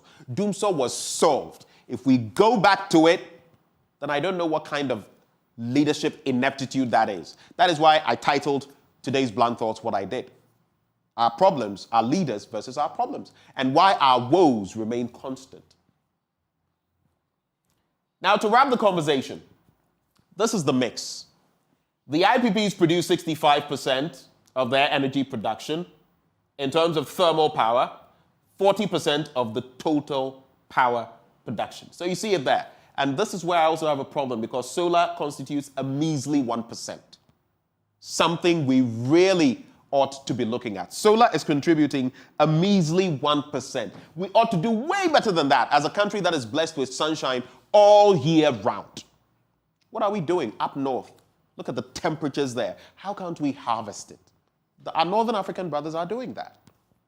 1% solar, 38% hydro. We've been so hydro-reliant, but at least now we are getting that generational mix. 61% thermal. Ghana 4, we ought to sit up, because the IPP situation could affect your power. We dinya, asemeneba, mentium, And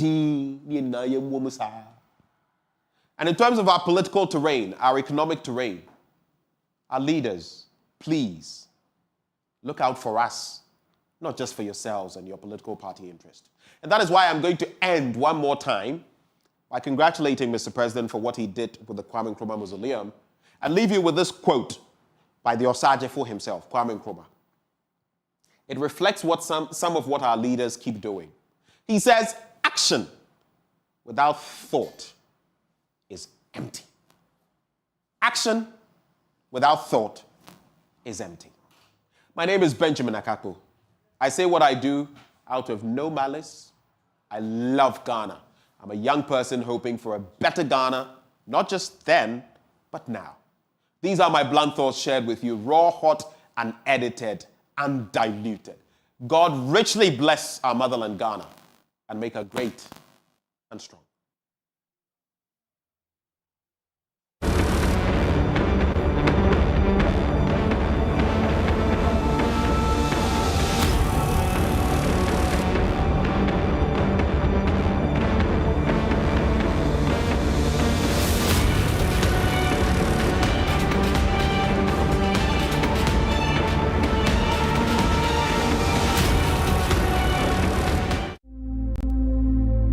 Imagine a family without a home. Imagine a song without a voice. Imagine a church without prayers. Imagine a government without citizens. Imagine democracy without journalists. Imagine a world without the media. Life is full of issues and stories about people, communities, and governments. Stories that have to be told by well-trained journalists. That's why you can't imagine news without JoyNews.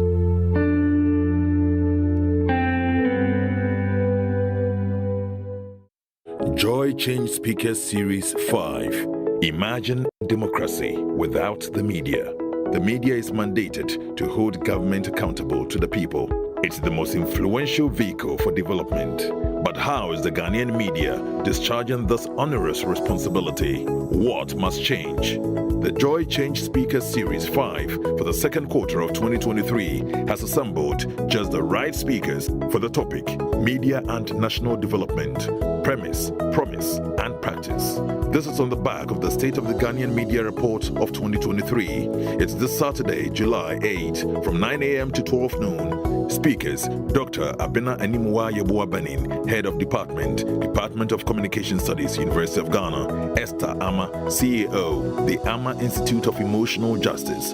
Professor Amin Al-Hassan, Director General, Ghana Broadcasting Corporation. Afel Moni, former President, Ghana Journalists Association. Suleimana Brima, Executive Director, Media Foundation for West Africa. Cecil Sunkwameos, President, Ghana Independent Broadcasters Association, GIBA. Hosts, Samson Ladi Anyanini and Dr. Theodora Dami Ajintete of the Department of Communication Studies, University of Ghana. Joy Change Speaker Series. Impactful influence for a better Ghana.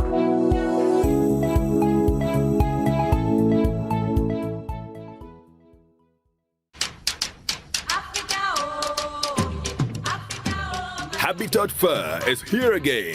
The 2023 edition of the EcoBank JoyNews Habitat Fair starts with the first clinic as follows. Date, Friday 7th to Sunday 9th July 2023 from 8 a.m. to 6 p.m. daily. Venue at Chimota Mall. Time, 8 a.m. to 6 p.m. daily. This year's exhibition is under the theme, Home Ownership, Affordability, Comfort or Luxury. Visit the clinic and engage the providers in the housing value chain on all your housing needs be it financing, land acquisition, rent to own, outright purchase, roofing, lighting, electronic appliances, home security, or furnishing.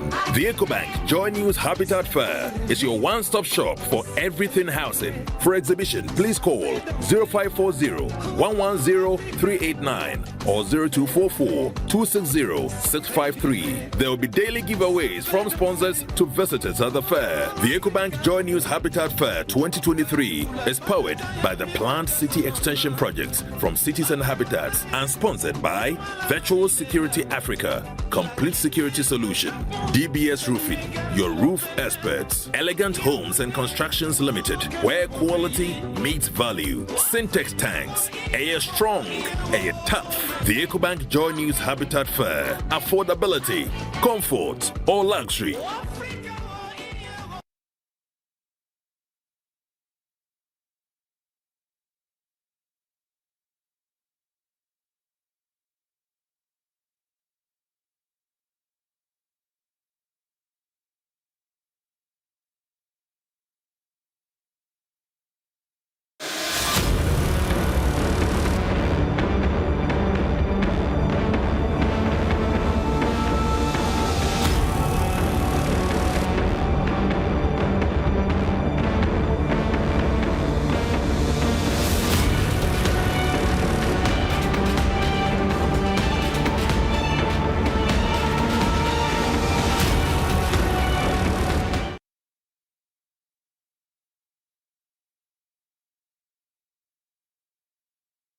And those were some powerful thoughts shared by Benjamin Akakpo. It's now time for us to delve into our big stories. We're starting off with a very concerning one about the indebtedness by the buffer stock company to food suppliers here in Ghana. And those were quite painful scenes to watch, as many of them women, you know, stayed overnight at the premises of the buffer stock company just to get what is due them. This morning, we've been joined by Kweku Amedume. He's spokesperson for the National Association of Food Suppliers, and Peter Kwesi Notru Kotoy. He's ranking member of Parliament's Education Committee. You're welcome, gentlemen. It's a pleasure to have you here. Ms. Amedume, since you started staying over, pitching camp at the buffer stock company, has there been any clear indication to you yet of when your monies will be paid? Yes, I would like to say good morning to your listeners and good morning to your good self.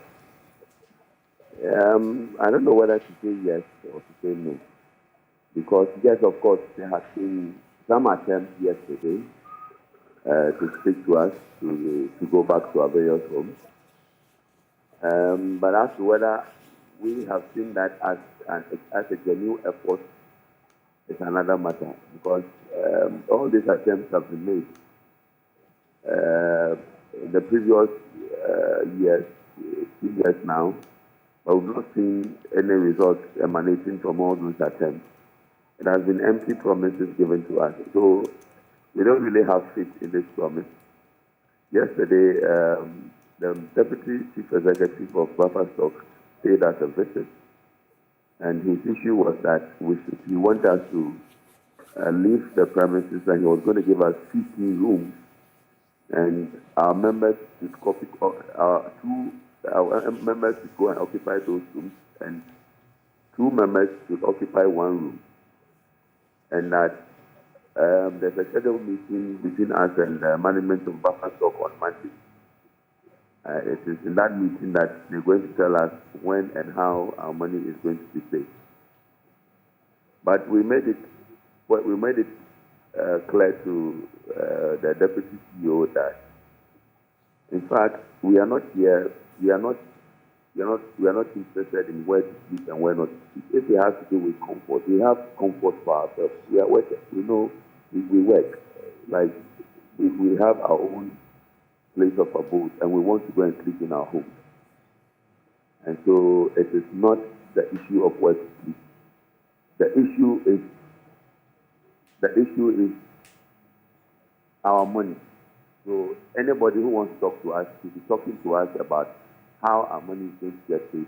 When is our money coming? That is what we are interested in. So we made it abundantly clear. And so he left. Soon after, we had the Minister of Agriculture visiting us. He also came with the same issue that we should go back to our homes, that he was going to ensure that we get our money. But we had serious reservations of the way the Minister of Agri conducted himself yesterday. Because when he came, apparently I was also on a program at Metro TV. So he didn't come to meet me. He met the woman at the place.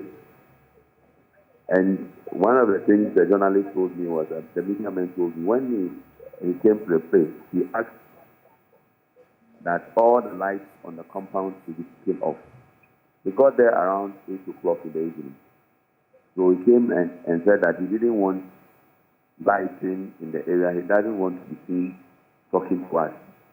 So he instructed that all lights should be taken out, and he wants to speak to us in the darkness. And he told you this personally, or was the journalist who told you that?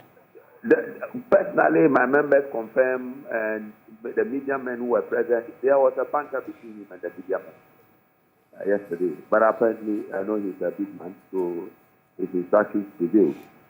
So that alone marks of mistrust, because if indeed you want to be taken on by your word, you should allow the members that you are coming to take to see your face, to take you pictures, to take you videos.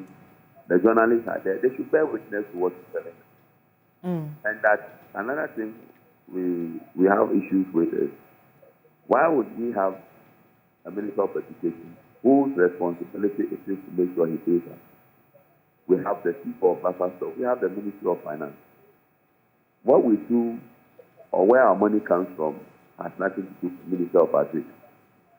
So for Minister of Agri to be intervening, we smell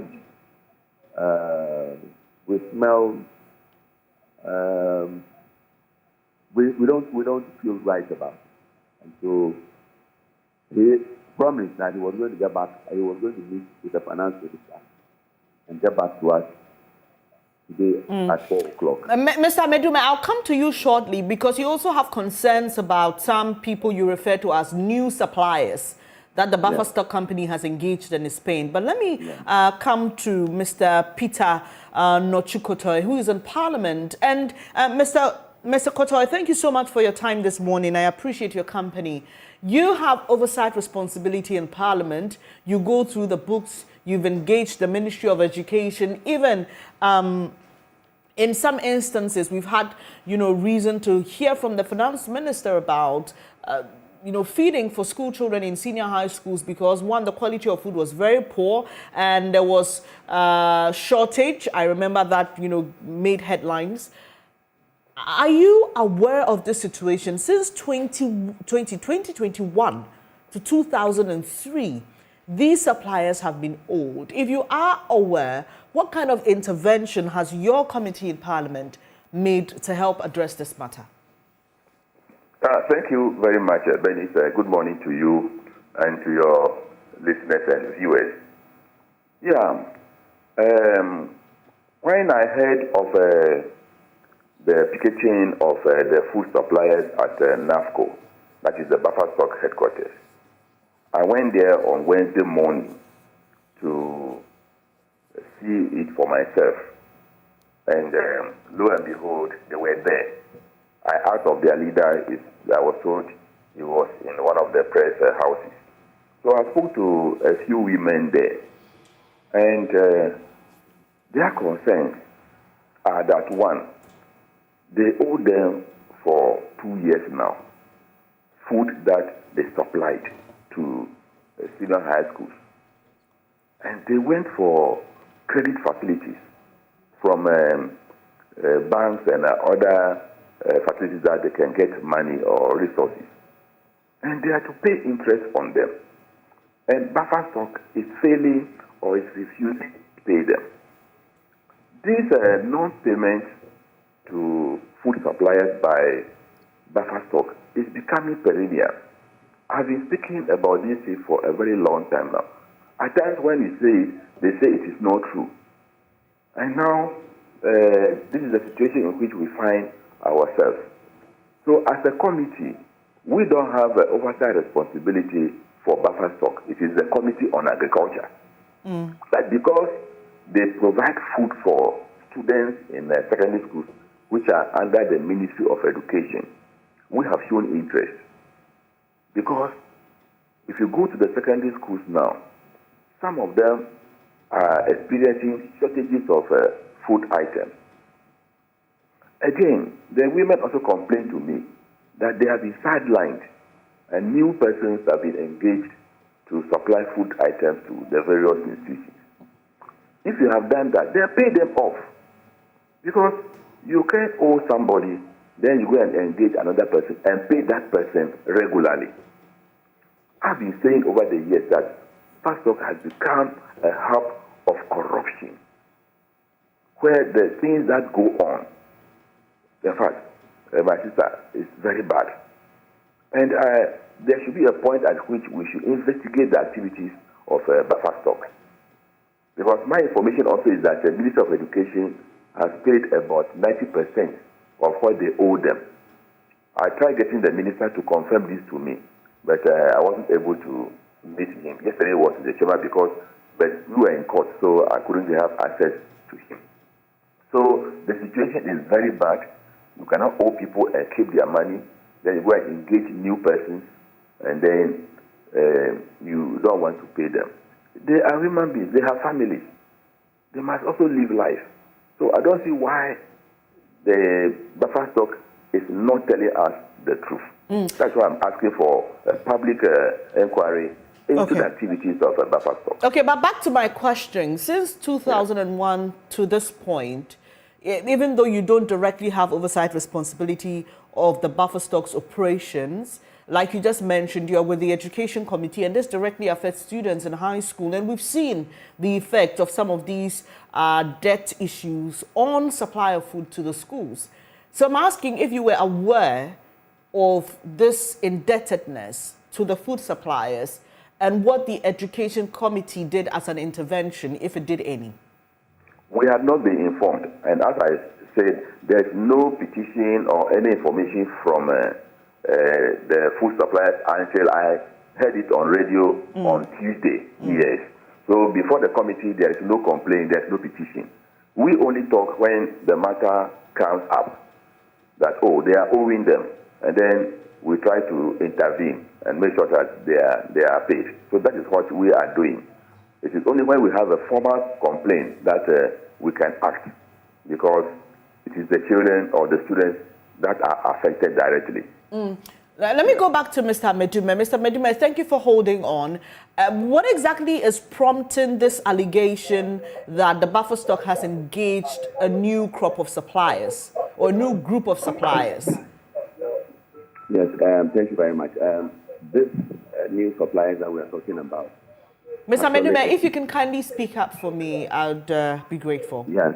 So these new suppliers that we're talking about, I think the Minister of Education is the best person to answer this question, because this new crop of suppliers, he's the one dealing with this new crop of suppliers. And I want to also make reference to what the Honorable said about my minister claiming that he has given 90% of our money to the buffer stock. Indeed, buffer stock has admitted having received that money, but buffer stock has also made a counterclaim that they are left with 175 million Ghana at Minister of Education. The Minister of Education is supposed to release that money to him so that he can be able to pay us. So this is a matter that he has also confided in us. So maybe when the media or the Honorable Minister, the Honorable MP gets in touch with the Minister, he should be able to also ask this question. But my sister, the bottom line is this is an elderly woman, and this is a woman who have helped. In the entire 2022, they did supplies to the buffer stock, and not even a dime was paid to them.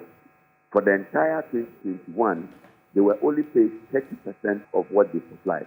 In fact, in 2023, they were given, they were asked to also go and do emergency supply, of which they complied.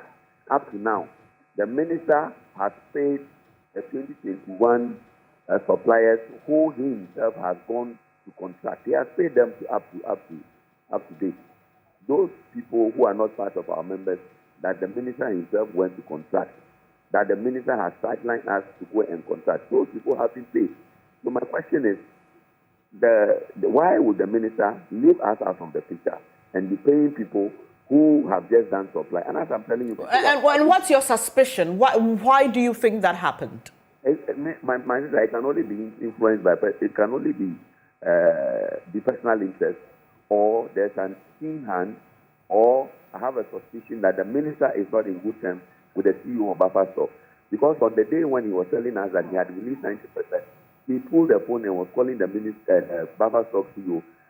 Several times, the Buffer Stock CEO has never responded to his call. So you had a meeting with the Minister of Education? Yes, when he told us that he had released our money to Buffer Stock. But Buffer Stock, according to our checks from the CEO, he said that, yes, he has gotten that money, but there were loans on his books that he also had to pay. But he has about 275,000 million Ghana, 275 million Ghana with Buffer Stock that with the Minister of Education that he is supposed to release to him. That money has not been released to him. That is why he's not able to give us our money. And so the issue is a bit confusing, a bit conflicting. And that is why we are appealing to those who matter to get into the issue. If, as the MP is saying, that bipartisan committee should be set up, yes, it's a good step to be taken. But we cannot, as suppliers, wait till that committee is put together and their work to be done and then the recommendations to be made. By that time, we would have lost more of our members because, as I speak with you, about 3 of our members are dead. Here that we are picketing, 4 of them are indisposed. We've gotten them to hospital and we have taken them out. If you look at the ages of these women, their condition is not favorable. The weather condition is not conducive for their staying here. And that's why we want to appeal to anybody who matter in government, who is within the hearing range of my voice this morning, that this should be seen as a national security threat. Right. Because their life is threatened. Their very existence is threatened. And I'd like to say here that the people who have died is not as a result of this exercise you're carrying out, right? We just want to make that clear. They didn't die because they were sleeping over the buffer stock. All right. And our suspicion is that they die as a result of the frustration the creditors. You know, our suppliers, they also depend on bank loans. They go to people to source for those foodstuffs on credit. And for 2 years, there's nobody in this country today who would allow his money to be with you for 2 years without getting the money back. And it is not as if after 2 years, the government is keeping the money. It's not as if when the money is going to be given to us, they are going to pay interest. And my sister, at the time we supplied maize was at 160 Ghana. Today, maize is 800. Beans was 1,000. Beans was 500. Today, beans is 1,300. A carton of milk was 70. Today, a carton of milk is 192. So if those monies are given to us today, we cannot be able to do the supplies with it because our working capital is reduced. Have devalued, right? Has devalued. Okay, Mr. Medume, sorry to interject. I'd just like to say here at this point that we've been trying hard to get the Buffer Stock Company to share their side of the story as well, and the Ministry of Education as well. When we're able to reach them, we will tell you that side. But as we speak now, we haven't had any confirmed person to respond on the behalf of these entities. But Mr. Medume, just share with us, prior to this situation, what the payment regime was like. Because we know, as it is with government, and let me cite the school feeding caterers, for example. It was a pre-financed arrangement, so these women cook for the school children, and then government pays them after a while. What was the situation prior to this incident with regards to how you supplied the buffer stock and how you were paid? The provision of our contract with Buffer Stock provides that when we supply the goods and deliver to the various and submit our various invoices to the buffer stock. Buffer stock is supposed to pay us our money within 60 days. Let me repeat. Buffer stock is supposed to pay us our money within 60 days upon submission of our invoices to them.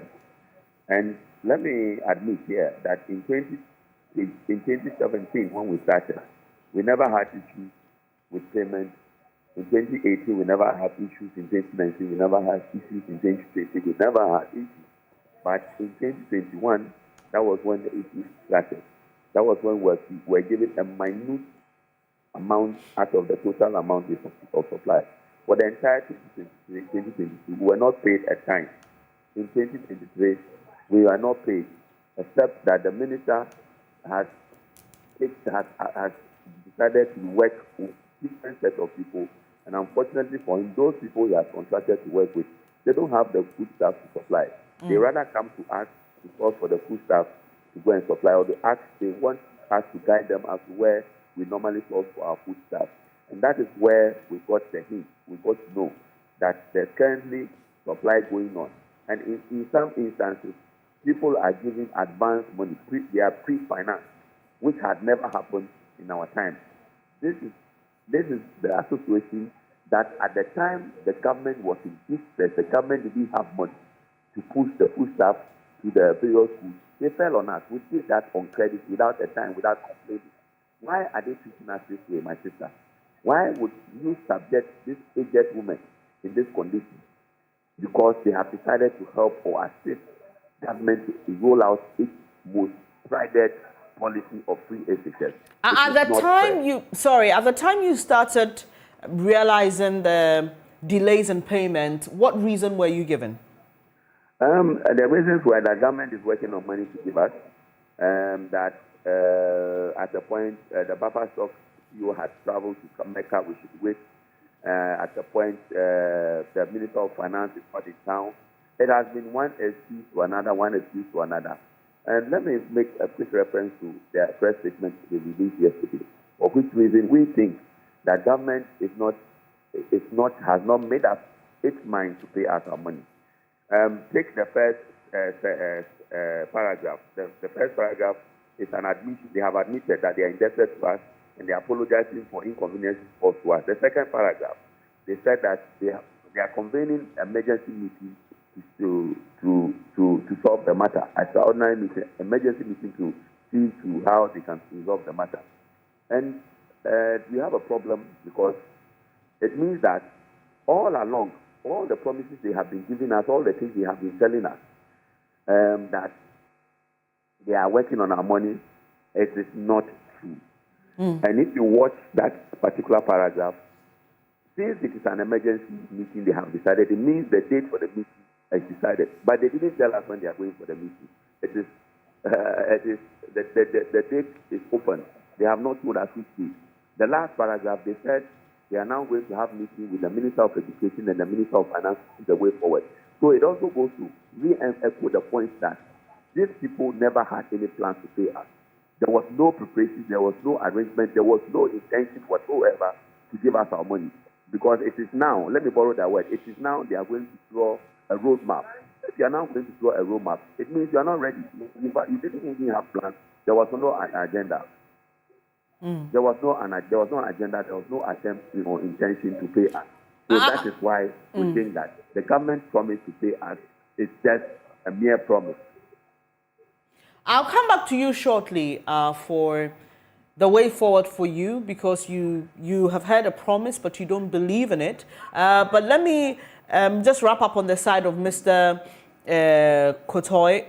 Thank you for holding on, sir. So now you are aware of the situation. Has the committee met over this, the Education Committee in Parliament, seeing the possibility of it affecting students in high school, even though we hear that the Buffer Stock Company has engaged a new crop of suppliers?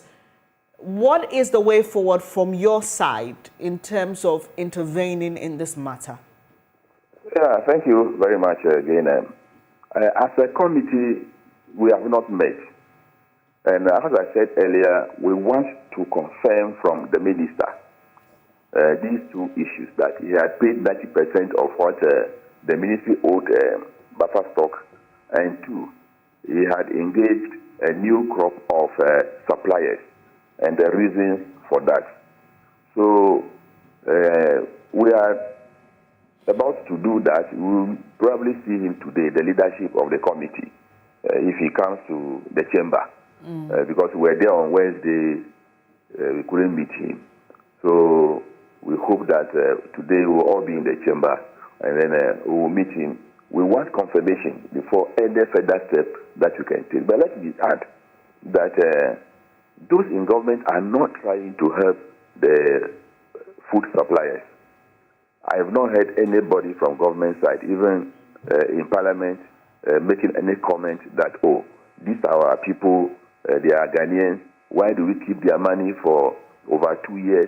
Let us pay them and all these things. Nobody from government side has made any statement to even console them that, oh, we shall look into it, or we are making sure that government pays you. They have not done that. So it shows the insensitivity of government towards its creditors. You realize that even in the Ministry of Education itself, suppliers who supplied school uniform for over 2 years now, they have not been paid. So this academic year, those in the first year now, the suppliers refused to supply uniform. So the parents had to buy their own uniform. Those who published textbooks for the basic schools last year, the committee had to come in talking every day before they were paid part of their money. So the situation is just dire, and I don't know if it's negligence on the part of government, or we don't care whether you get your money or not. And these are people who have spent their money or used their resources to provide services. So I don't know why government will not prioritize the needs of people and then pay them their money so that they can also live a good life. So we will continue to work on it. I hope today, by the close of the day, we should be able to hear from the minister. And if you call, I can give you the details. Fantastic. We'll keep that in our plans. We'll reach out to you once you engage the minister. So let me just end with you, Mr. Amedume. What's the way forward now? Are you still going to sleep at the buffer stock company's premises? What exactly is the next line of action? Hello, Mr. Amedume. Hello. Hi. The next line of action is to be here till our monies are paid. We are not perturbed. We are not moved, even though the weather condition is not favorable. We are more comfortable here in the premises of buffer stock than going home, because at home our creditors are on us. They are giving us so much emotional trauma and emotional torture, and so we will prefer to be at buffer stock until our monies are paid. If not, I don't know what next, but this is what we intend to do now. We want to begin. Thank you for your time this morning. Kweku Amedume, spokesperson of the National Association of Food Suppliers. And as you may be aware, they've been sleeping at the premises of the buffer stock company for some days now. This is just to get the monies owed them for about 2 years. They say initially when this occurred, they were given promises. It's what has led to the current mistrust existing between the suppliers and the buffer stock company. They say they've had promise upon promise. They are owed some huge amount of monies. I'm just trying to get the exact amount for you. But basically what it is that they've been promised of a certain roadmap. We are yet to see that roadmap. And like I mentioned earlier, we're yet to get a response from the buffer stock company in terms of these claims of engaging new people and refusing to pay them their monies. They're owed some 270 million cedis. So we'll keep this on the table and furnish you with details as and when we get them. But to our next conversation, we are talking about the Joy Change Speaker Series, and it's the 5th edition.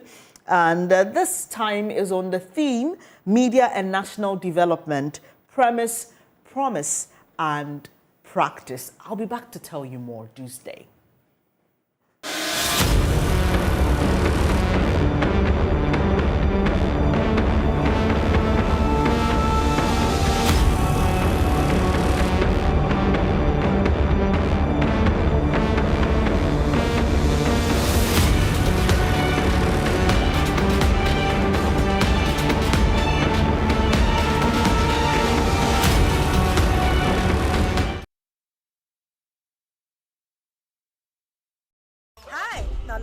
my wildlife experience with you at Safari Valley Eco Park.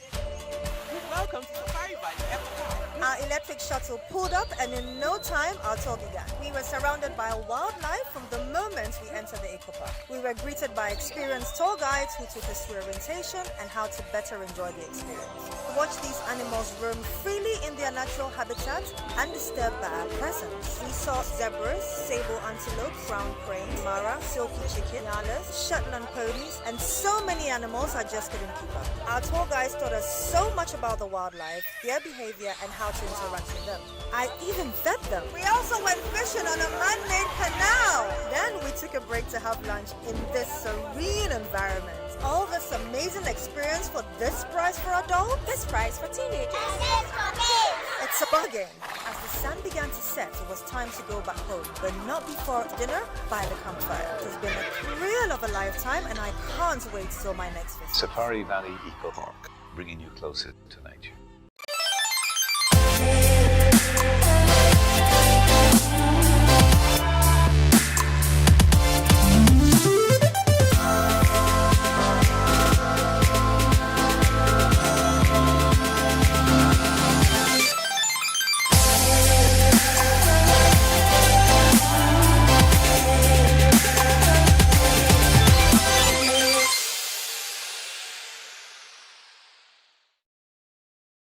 We've had news file over the weekend, and an interesting part of the conversation focused. Oh no, we are out of range. Oh, don't worry, Daddy. I have Alexa in my bag. Alex, what?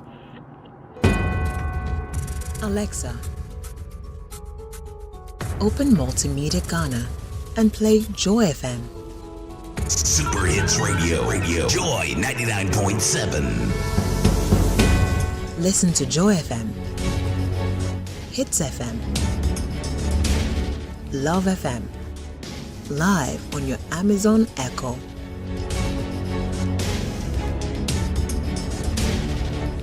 Listen to your favorite multimedia radio stations live on your Amazon Echo device by saying, Alexa, open Multimedia Ghana, play Joy FM or Hits FM or Love FM.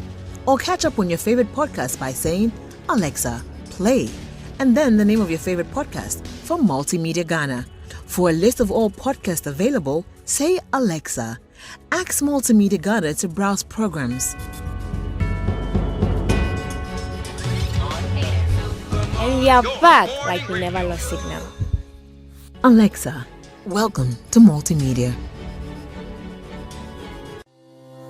For crystal clear and thrilling podcasts and live shows, download and listen to us on Apple, Spotify, TuneIn, Google Podcasts, MyJoy Online, Amazon services like Echo, Amazon Music, and Audible, Stitcher, Adom Online, Overcast, and Pandora. Take note of everything. Sign up for the multimedia digital platforms now to stay updated.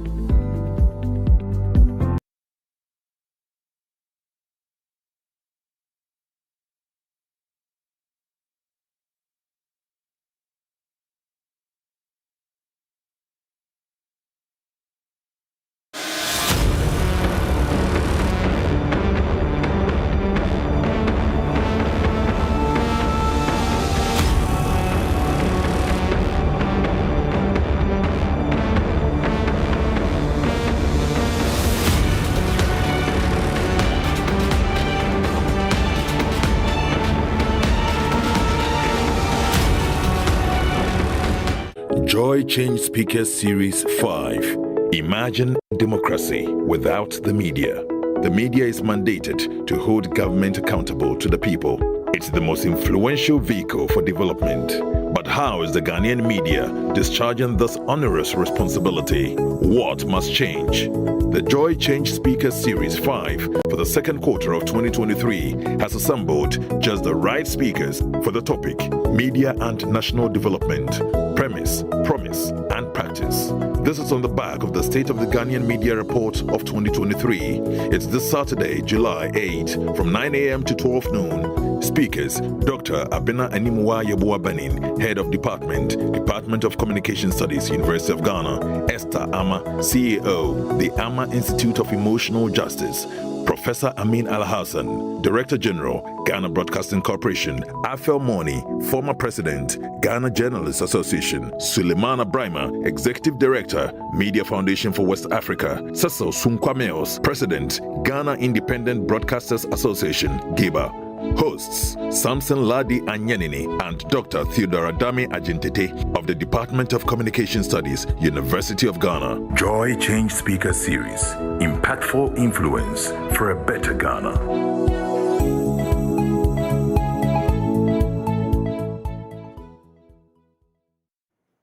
Impacting influence for a better Ghana. And that's what all this is about today. I've been joined by the one and only Samson Ladi Anyanene. And I'm so pleased every time I have to engage him. He's such an inspiration to a lot of young people like myself. Samson, so it's the Change Speaker Series once again, edition 5. I'm just wondering why we decided to settle on this topic at this point. Straightforward. The University of Ghana Department of Communication Studies took their time, spent money, and did a research on the media and came out with a report of the State of the Ghanaian Media Report 2023.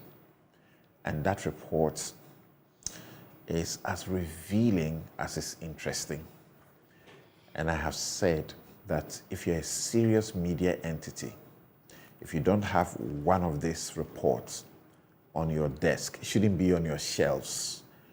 It should be something that the managers, the HR people, the editors should be consuming and using the folder in here to help improve media. So this is what has brought us to this particular theme for the 5th edition of the series. The media has a role in national development. What is the premise for that? What's the promise? And what is the practice like? We're very clear about the premise, are we not? We know of the promise. We know how the practice has been going. What's happening, the challenges, and what ought to be done that is not being done, and so on and so forth. That's why we have this array, an assembly of people with sufficient experience to help us navigate this. I love this, and I remember when the report was launched, we had some discussion about it, but it's interesting because I get a sense that you're trying to find the correlation or interactivity between these 3 Ps, right? And so how are we ensuring that through practice we are effecting the promise? Right. Okay, so this is an interesting one, and you want to make a date with Samson. He's going to have a co-host who I engaged when the report was launched, and she's such a fine brain. We need all of you to be as interactive with us as possible, right? Because this is the Ghanaian media, and sometimes I get a sense that when people speak of the Ghanaian media, they want to detach themselves, but it is all of us, right? You know, we have come to know the media as the 4th estate of the realm. We know that we're taught in government, when we read government as a subject, that there are 3 arms of government. You have the executive, you have the judiciary, and you have the legislature. But there is this next one, which is completely and totally independent of the government, yet it is indispensable in a democracy, without which, I don't know, as we ask in the question, imagine a democracy or democracy without the media. So the Constitution provides in Article 162, Clause 5, that all agencies of the mass media shall at all times be free to uphold the principles, the provisions, and the objectives of the Constitution. Principles, provisions, and objectives. That's an onerous responsibility. The Constitution mirrors our lives. It is our aspirations. Everything is in there. And then they didn't end there. They said that we shall also uphold the responsibility and accountability of the government to the people. That is an enormous lot. The easiest way to find the principles, the provisions, and the, if you like, the objectives of this Ghanaian corporation is in chapter 6 of the Constitution, the directive principles of state policy. We are supposed, in that chapter, you hear the word development like 14 different times. And then in its development, in its various other renditions have also been used. Where there's supposed to be development in the education front. There's supposed to be development in the health front. There's supposed to be development of the economy. And it actually says there should be a creation of a sound economy. Our culture, the duty to ensure that there is peaceful coexistence, even within ethnicities. There is balance in the manner government is set up and used. It tells you that when it says we should uphold the principles, the provisions, and the objectives, it's a lot of work for the media. The media is the only, field that, even though it's not a part of the arm of government, there is a specific chapter of the Constitution dedicated to the media. That tells you it is appreciated that we cannot do without the media. And as we say, the media is a veritable tool for development. So how are we playing that role as media? What are we doing that we ought not to do? What are the difficulties, and so on and so forth? How do we ensure that we're doing it and doing it well? That's why we are doing this. Fantastic. And I like that you mentioned chapter 6 of the Constitution, because for media students, you're usually bombarded with chapter 12 because, like you said, it's the chapter that is dedicated to us. And for many journalists, it happens to be the only part of the Constitution they know very well. That is, if they even know it. Right. And we have to be honest with some of these things. So what is going to look like? You have a lineup of speakers. Are we going to hear each person make an initial statement before it's going to be a debate? Just run us through what the form will be like. So the format has not changed, except that we have taken all your good feedback.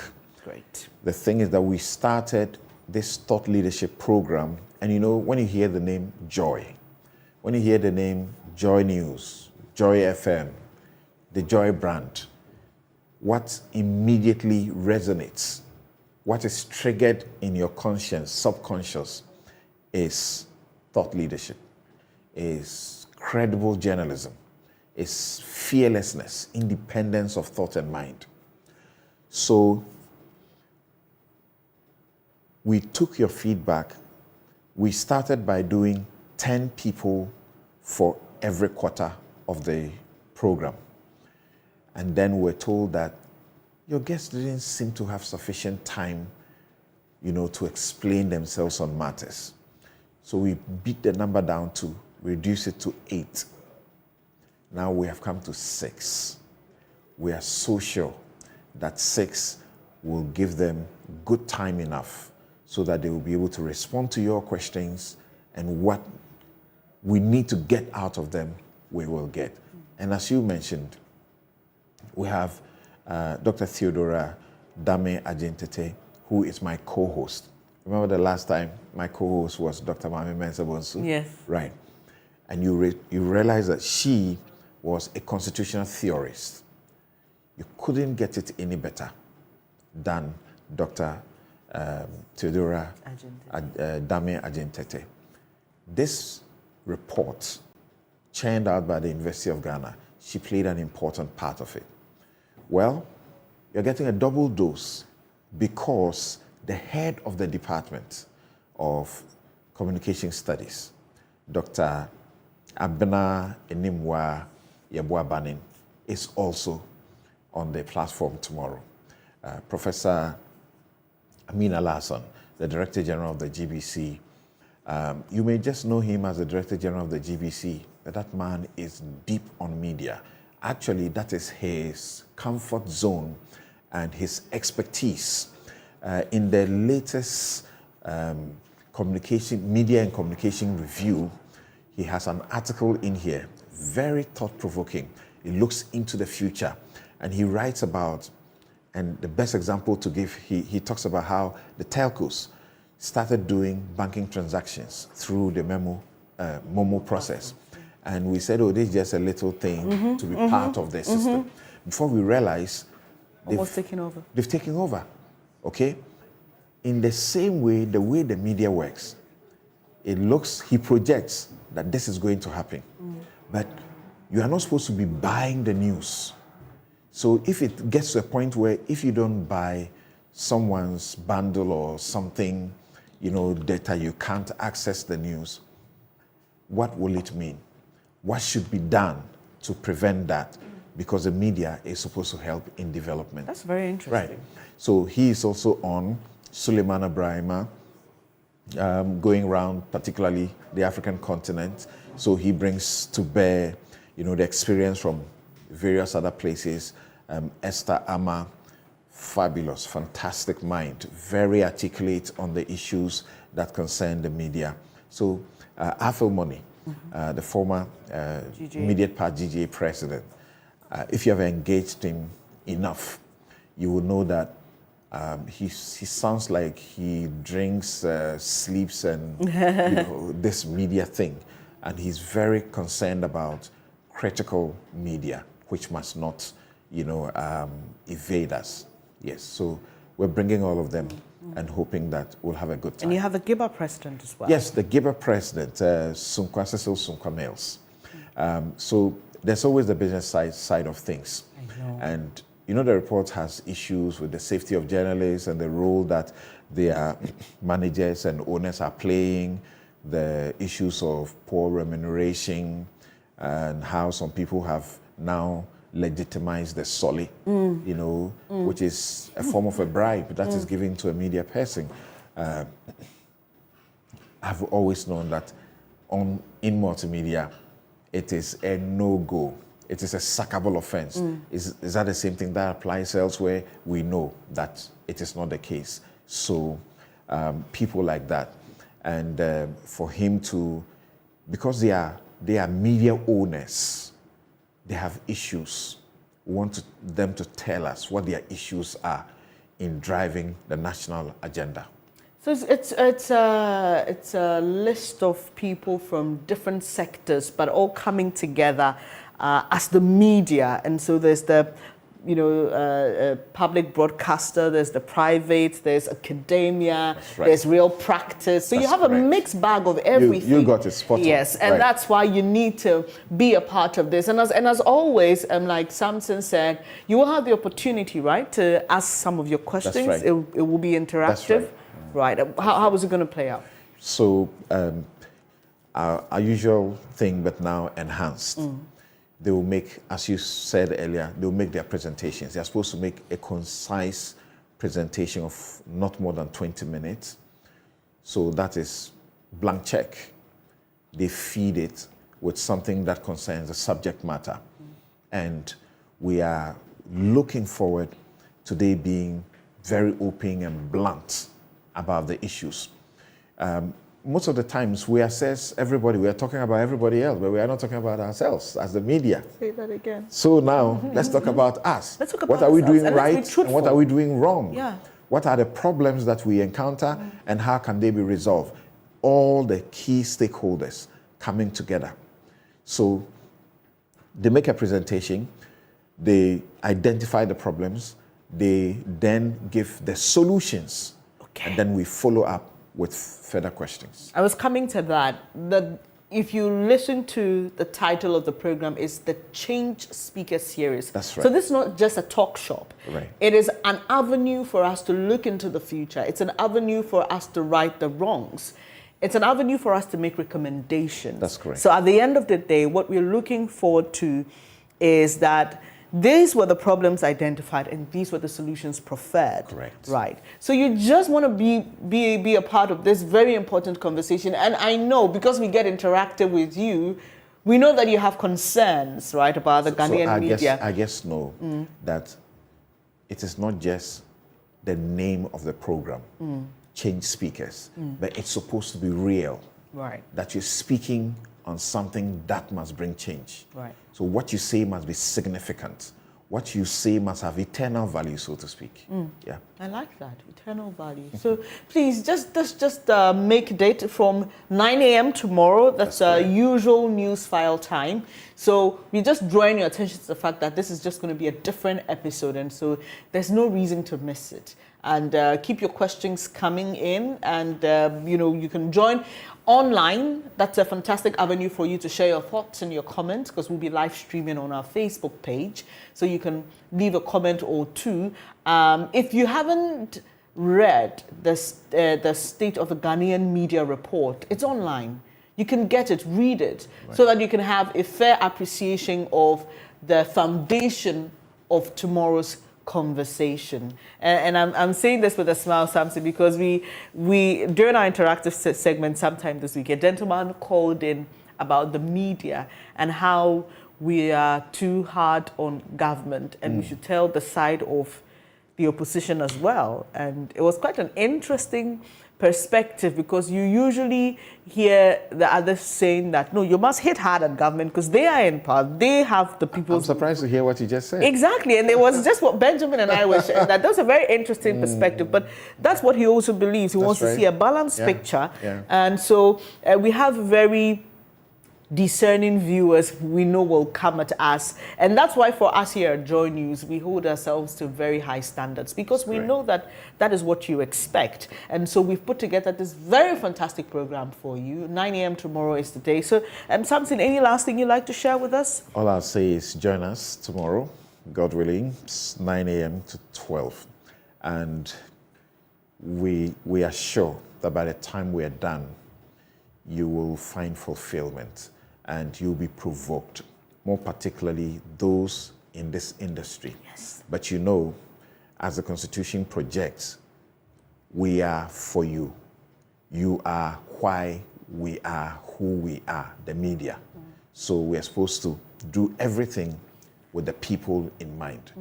Join us and tell us what you think we are not doing right and how we can do those things right in the national development agenda for the media. That's important. And if you're a media person who is watching us, you may just want to pay attention to chapter 6. The media is only as relevant to the extent of how it discharges this onerous obligation in Article 162, Clause 5. You know, it's my favorite. And I say it is the only reason I still remain in this business. It's a ministry for me now.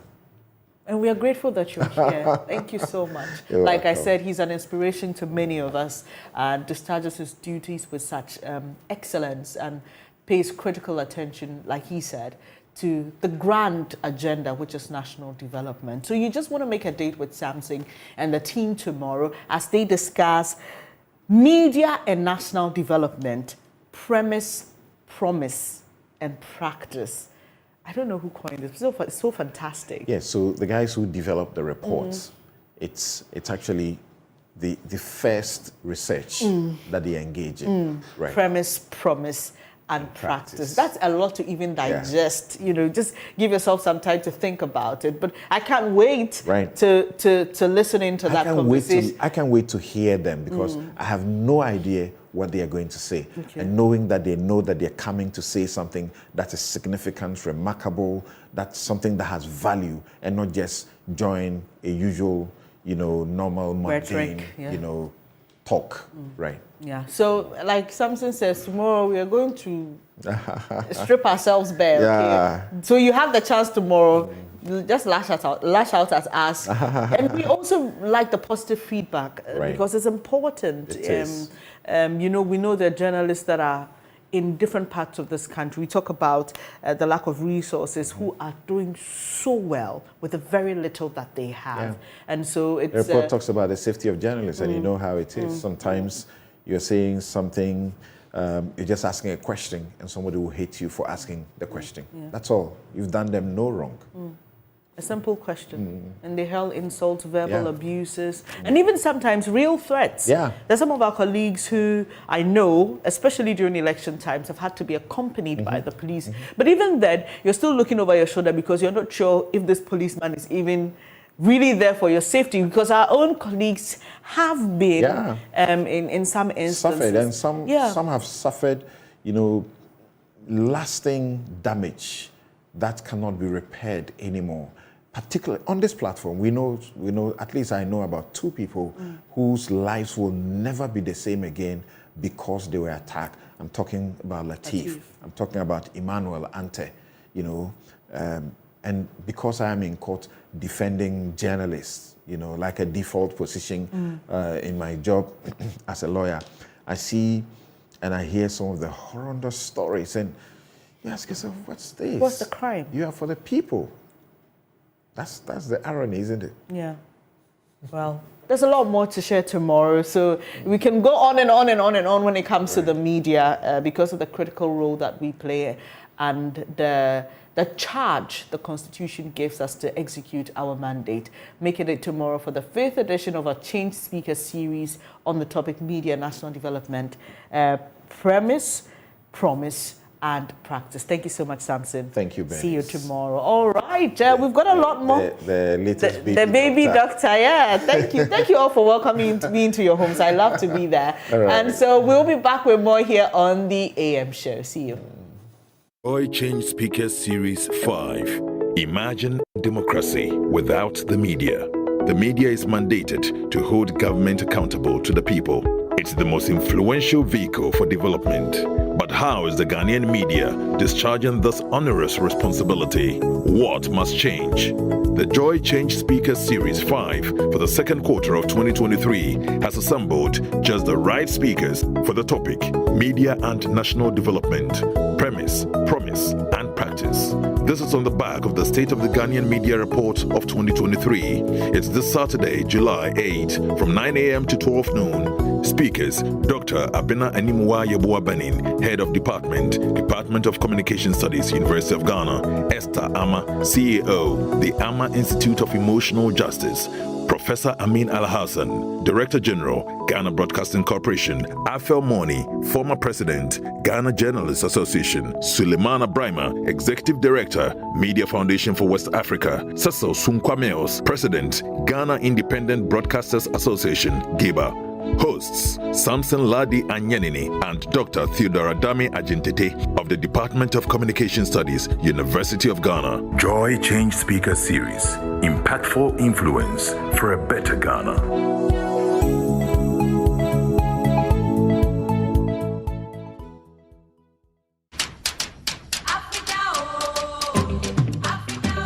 Habitat Fair is here again. The 2023 edition of the EcoBank JoyNews Habitat Fair starts with the first clinic as follows. Date, Friday 7th to Sunday 9th July 2023 from 8 a.m. to 6 p.m. daily. Venue at Chimota Mall. Time, 8 a.m. to 6 p.m. daily. This year's exhibition is under the theme Home Ownership, Affordability, Comfort or Luxury. Visit the clinic and engage the providers in the housing value chain on all your housing needs, be it financing, land acquisition, rent to own, outright purchase, roofing, lighting, electronic appliances, home security, or furnishing. The EcoBank JoyNews Habitat Fair is your one-stop shop for everything housing. For exhibition, please call 0540-110-389 or 0244-260-653. There will be daily giveaways from sponsors to visitors at the fair. The EcoBank JoyNews Habitat Fair 2023 is powered by the Planned City Extension Project from Cities and Habitats and sponsored by Virtual Security Africa, Complete Security Solution, DBS Roofing, your roof experts, Elegant Homes and Constructions Limited, where quality meets value, Syntex Tanks, Air Strong, Air Tough. The EcoBank JoyNews Habitat Fair, affordability, comfort or luxury. Hello and welcome to season 2 of the Real Estate Show. This is the Buena Vista Homes Real Estate Edition, proudly sponsored by Buena Vista Homes. Your idea of a perfect home just got settled. You can have this, that, or even that. But that's not all. This is an environment that is dotted with the most carefully crafted homes, well-demarcated spaces, and everything that makes you feel comfortable. In this season of the Real Estate Show, the Buena Vista Homes Real Estate Show, everything you need in a home will be discussed. Peace, comfort, security, and every other thing real estate related. Don't miss this edition of the Buena Vista Homes Real Estate Show with me, Efia Petua.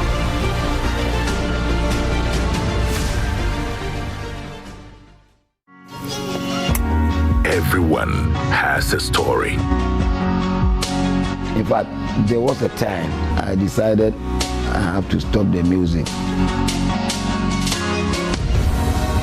A story of that unique place that gives them a vibe.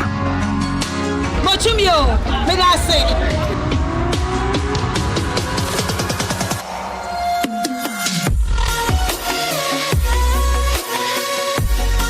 It's a spiritual moment for me whenever I have to record music, because whenever the place is dark, I feel I'm in the studio alone, even without the producer.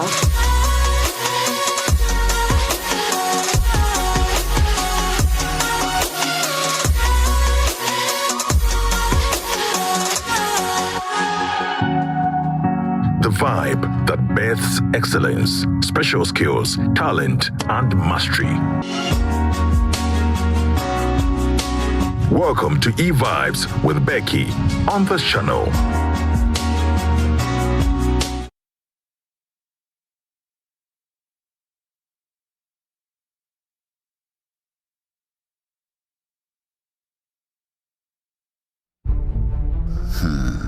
How do I acquire a litigation-free land or property in this country? Should I buy a house or go through the building process? If I should buy, what are the critical stages and pitfalls? If I should build, how do I get started? Registration of land, who can help me? Can I just draw my own plan and build? What are the steps in getting a building permit? Rising cost of building materials. Any other options? These artisans seems to be ripping me off my money. What can I do?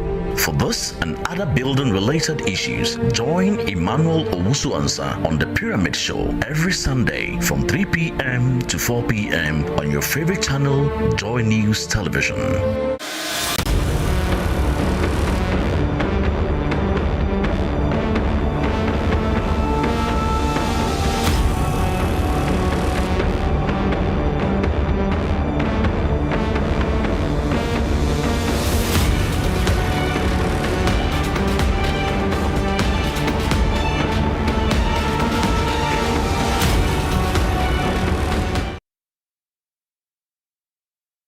Thank you so much for staying here on the AM show. As you may be aware, yesterday, the minority in Parliament boycotted sitting and accompanied Jachi Kwesi, MP for Asin North, and its leader, Kasia Latofosin, to court. Now, this is what the minority has decided to do, and it's not limited to these two persons. Let me bring you details of a statement released by the minority chief whip, Kwame Governs Agboja.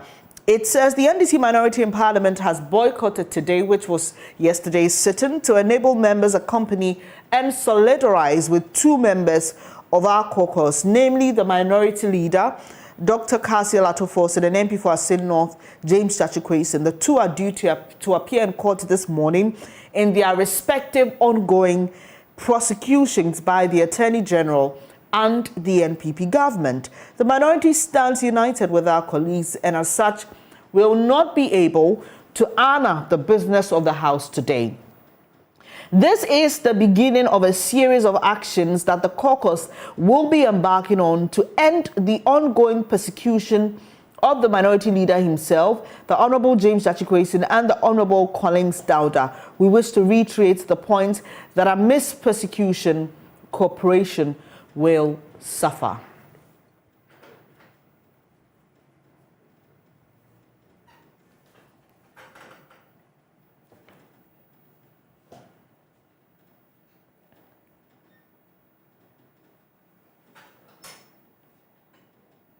So those were details of a statement from the Minority Chief Whip in Parliament, and we will be delving into these issues shortly. We've been joined by Professor Ransford Jampo. He is a professor of political science at the University of Ghana. Good morning to you, Prof. It's a privilege to have you here again. So this is a very interesting development we are seeing, or position by the minority in Parliament. What do you make of their stance? Thank you. Good morning. I think that generally the minority group has every right to solidarize with their leaders, especially when they have every cause to believe that they are being politically persecuted. When that happens, and also you have a parliament, the parliament of the kind that we have, a hung parliament, then they have every right to show solidarity with their leaders and also members who they think are being politically persecuted. And so they have the muscle to flex, and that's why they are flexing it. But then I also believe that maybe the way to go is not to plunge to the venue of the court too much, because the courtrooms are not as big enough to be able to accommodate all minority group, all members of the minority group, within their premises. And so if you don't take care, then there will be too much stampede and congestion there. What they can do, if they mean to go the route they have chosen, will be to decide that, look, if there wouldn't be compromise here and there, then they will also not cooperate. They can stay on the floor of Parliament, they can stay in the House of Parliament, and still decide not to do business with the government. It is within also their right to do that. But at the end of the day, it is our interest that suffers, because there may be things that the government may want to do and would have to secure the approval of the House, both sides. And if these things are going to be stolen, then it means we are going to suffer. And so I believe that there should be dialogue, and those who have taken intransigent positions must begin to come to the middle, so that at the end of the day, the two sides can talk and they can begin the situation. Politics of emotions around this time, given recent events, my advice to the ruling NPP is that politics of emotions and vendetta must now be to politics of reason and tactfulness, if they truly want to be able to be successful in the remaining part of their tenure.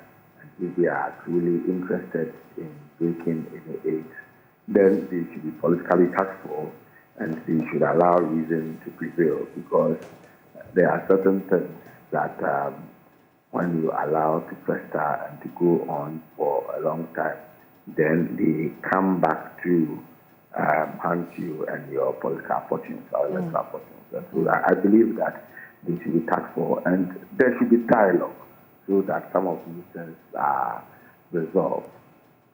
Prof, the courts are a platform or an avenue for conflict resolution, and when people believe that they have a case against somebody, they go there to argue the cases out. Is that not in itself a good platform enough for these people or individuals who have been taking to settle their case by the kind of arguments their lawyers bring in defense of them? I'm asking this because there are those who believe that what the minority is doing is engaging in a form of barter. Leave our people so that we can cooperate with you in the House. Isn't this a dangerous example of precedence in terms of when a government or an attorney general believes that there is a case against somebody which must be pursued, and the ability of the caucus of that person to tie the government of the day down in this form of transaction, so to speak? Well, the courts are avenues for the settlement of disputes. They are avenues, places where conflict can be resolved. But also note that the courts can be places that can be used for political persecution and weekend hunting, especially when there is a perception that by certain commentaries and overtures that have been made, people suddenly begin to lose confidence in the courts. In that case, one can argue that courts can also be avenues for political persecution. And if the minority group suspects that the courts are being used for political persecution, then the role of the court as an area or avenue for conflict resolution in matters like this becomes a bit diminished. And in that case, then the minority group has every right to resort to whatever is legal and legitimate means to also ensure that they bring a certain force there on the other side to be able to get their way out. And so it is all part of democracy, and it is all part of the features of enhanced parliament for them to create in that kind of barter arrangement. Do this and let me do that for you. That's what happens all over the world in the regime of enhanced parliament. People do trade in, and so if you are not willing to do compromises here and there and to build consensus, then you would find the negative effects of enhanced parliament, telling your face in everything that you do. And so the point is that this is not a time for people, for both sides, to be overly flexing and asserting their model. It's a time for cool heads to prevail. It's a time for dialogue.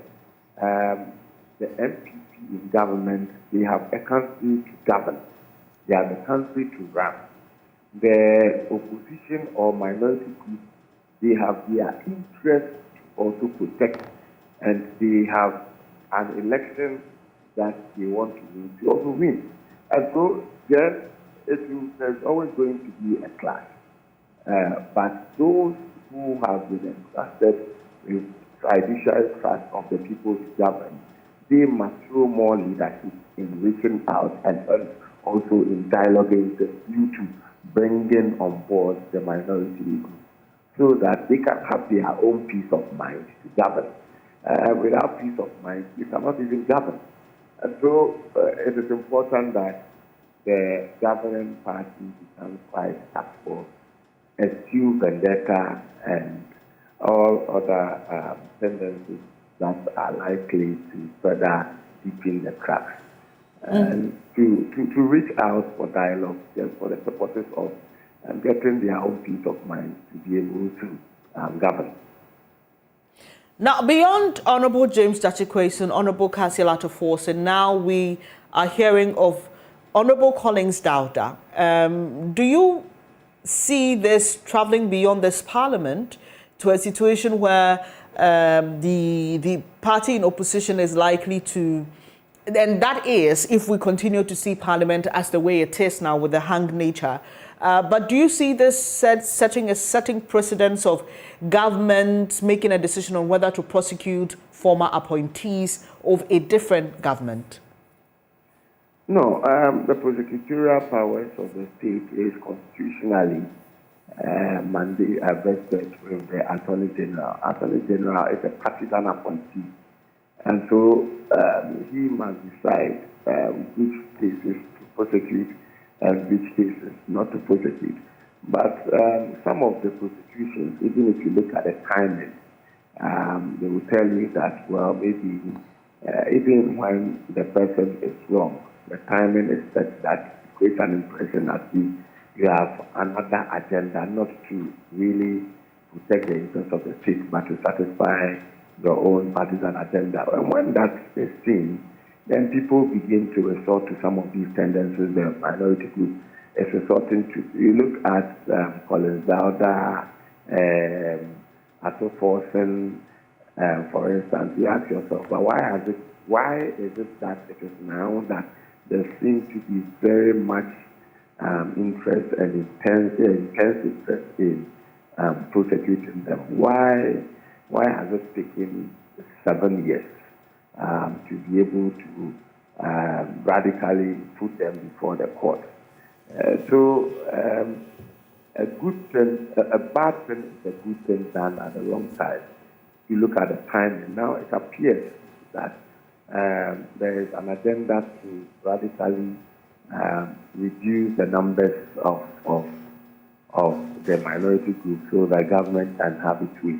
Once this idea festers or ingrains in the psyche of the minority group, then we are also aggressively on the defensive, and there will be frustration. And so that is why I am saying that without dialogue, the ruling party no longer has the muscle to flex in Parliament. The Parliament that we have now is not a Parliament of yesteryear. And so if you don't have that muscle to flex, then the sensible thing you do is to reach out for the purposes of dialogue so that the necessary give and take arrangements are made. So you can have the peace of mind to be able to govern the country. You can have the peace of mind to implement your programs that are aimed at bringing us back to a position of prosperity, so that you can also tout your achievements as the basis for seeking to break the age. But if it goes like this and there's always conflict and all that, then it may also not inure well for the electoral fortune of the ruling party. Finally, before I let you go, Prof, we've heard from the Domahine, we've heard from a former Attorney General, Mr. Ayiko Otu, we've heard from a traditional leader from Asin North. I'd just like to hear what your thoughts are on Mr. Jachikwesin's trial. Do you agree that it should be discontinued? To continue or to discontinue the prosecution, criminal prosecution of Jachikwesin, that is the question.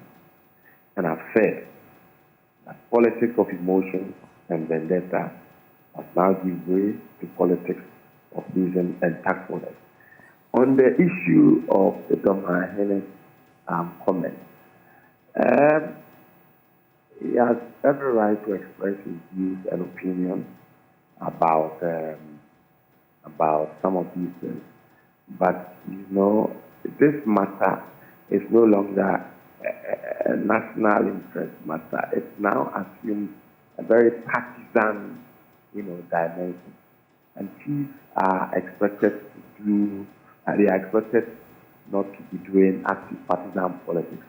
And so if you bring yourself down to the level of partisan politics, then it means you are opening yourself for insults, verbal attacks, mudslinging, and particulations that people have started. And people have started doing it. Some of the people who have also started talking about the fact that he's an NDC chief, I see their argument also as erroneous. He's an NDC chief, so that being an NDC chief bars you from making comments. I think they can rebut what he said with a more reasonable response than simply saying that he's an NDC chief. It doesn't make sense to me. An NDC chief, so what? But my general view, advice is that Nana should have maybe spoken to those who matter in this issue behind the scenes, because it's a chief. And I'm sure because it's a chief, if he goes behind the scenes to offer a wise counsel, he may be listened to. But the public outburst, even though he has also the right to air his made him contribute to a very partisan discourse. And when you descend into the gutters of partisan discourse, that one is a no man's land. And anybody who is not worth his or his salt is able to look into your face and to spew insults at you in a manner that undermines our own cultural values. And so I would say that, yes, he has a right to speak the way he spoke, but he should be mindful about the matter, especially if it has taken a partisan trend. And if it has taken a partisan trend, then he still strongly believes he has an input to make. In this case, Attorney General will be his kid brother. You have just called him on the phone or spoken to even people who are handling this matter behind the scenes that, look, I feel that this may not be the way to go. But if you speak publicly, then you are compelling others to also come and speak publicly in a manner that would then undermine the respect and sanctity of the institution of chieftaincy. Thank you for your time this morning. Professor Ransford Jampo is a professor of political science at the University of Ghana. He's been sharing his thoughts on the position of the minority in Parliament to boycott sit-ins to accompany Mr. Jachukwu and K.C. Forson, as well as Collins Dowda anytime they're supposed to appear in court. It's now time to get interactive with you. I'll be doing so shortly. Do stay.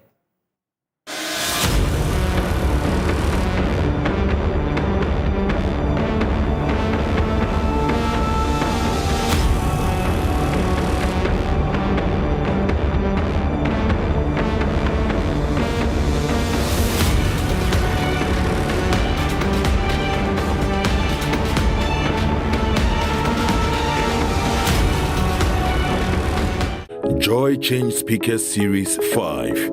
Imagine democracy without the media. The media is mandated to hold government accountable to the people. It's the most influential vehicle for development. But how is the Ghanaian media discharging this onerous responsibility? What must change?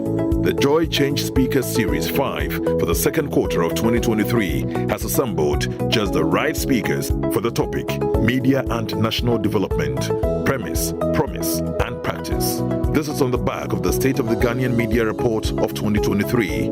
It's this Saturday, July 8, from 9 a.m. to 12 noon. Speakers, Dr. Abena Animwa Yebuabanin, Head of Department of Communication Studies, University of Ghana; Esther Ama, CEO, the Ama Institute of Emotional Justice; Professor Amin Al-Hassan, Director General, Ghana Broadcasting Corporation; Afel Moni, former President, Ghana Journalists Association; Suleimana Brima, Executive Director, Media Foundation for West Africa; Cecil Sunkwameos, President, Ghana Independent Broadcasters Association, GIBA. Hosts, Samson Ladi Anyanini and Dr. Theodora Dami Ajintete of the Department of Communication Studies, University of Ghana. Joy Change Speaker Series. Impactful influence for a better Ghana.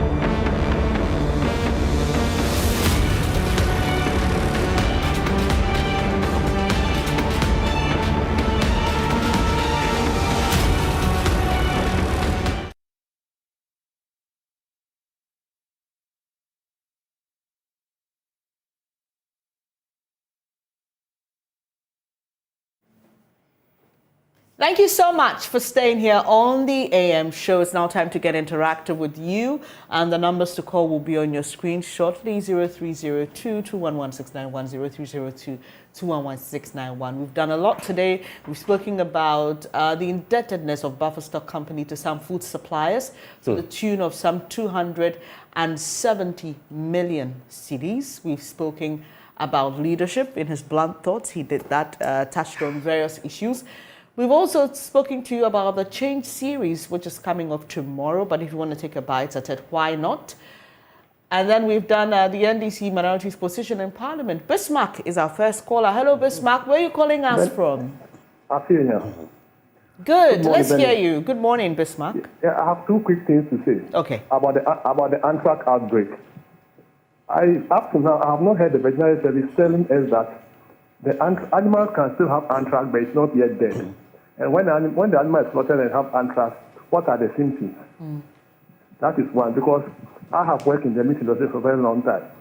You can still slaughter animals which have anthrax. But what is the sun food that you see that animals have anthrax? It's a splint. It's called splint, S-P-L-E-E-N.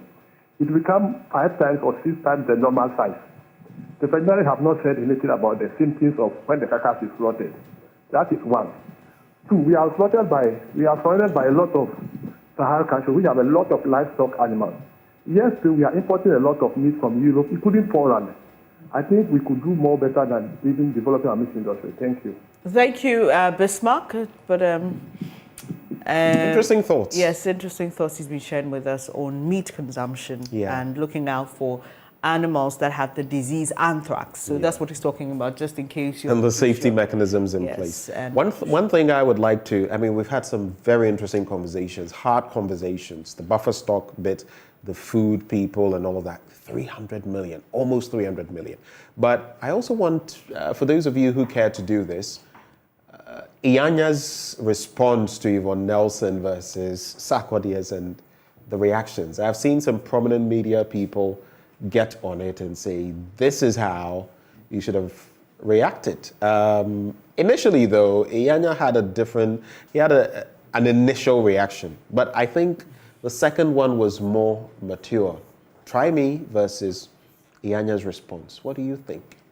Right. What do you think, Bernie? Philip is joining us from Kede, is it? Mm-hmm. Hello, Philip. Good morning. Let's hear you. Yeah, please, good morning. Please, I just want to have a say on the concerning the minority cooperation parliament, all in the name of support. Please just go ahead. Just go ahead and shoot. All in the name of supporting their colleagues in court. Yes, they are paid by us to go and represent us in parliament. So if they have any say, if they have any suggestions, if they have any thoughts, I think that one should be out on the floor of parliament. But not going out, maybe they work. So I'm just saying that when they do their work and go and support their colleagues at the parliament, are we supposed to pay them? Secondly, I want to also say that I think we have just forgotten about the ambulance standard. We were told by the ambulance that it was one of the ambulances that the Ministry of Health has procured that will be coming into the country. But as of now, where are the ambulances? We don't know where the ambulances are. So please, the media needs to prove that. Ask the National Ambulance Corporation, the National Ambulance Service, for them to know where the whereabouts of the ambulances. Because we have to know. If they said we have procured about 26 ambulances and the one we saw at Dubai was one of them, where are the rest? All right. So when are the ambulance coming?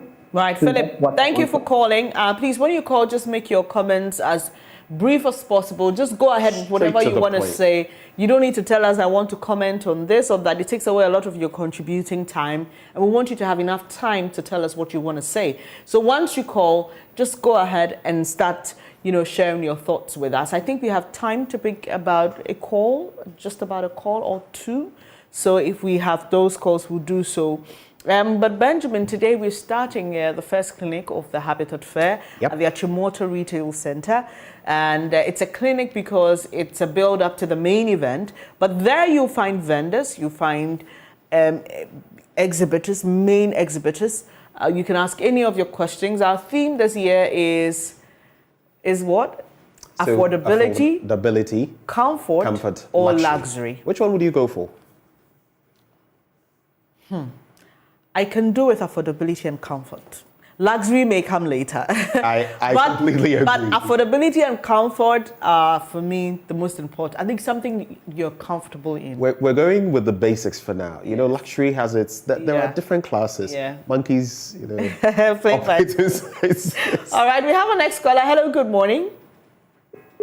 Oh, too bad we lost him. Sorry about that. I think we could still squeeze in one last. Yes, one last call. And then you can join us at the Achimota Retail Center. Come, our exhibitors are there. Come and ask your questions. Come and see what they have on offer, their discounts, their wonderful packages, their payment plans. Because we understand the times we are in, Benjamin. And it's Friday, Saturday, Sunday. So if you can come today, you can pass through today. Awesome. Morning till evening. Saturday is there. Sunday is there.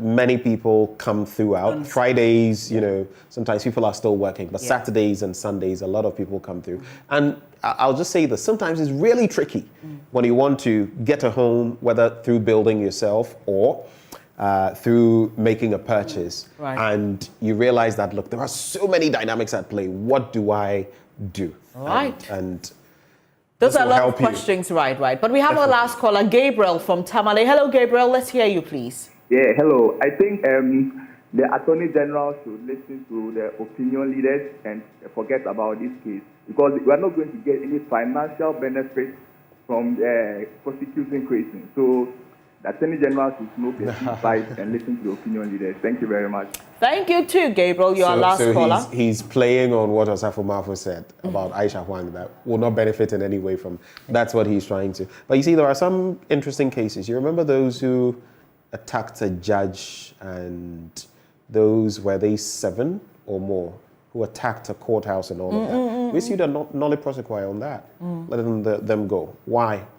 That's one of the questions.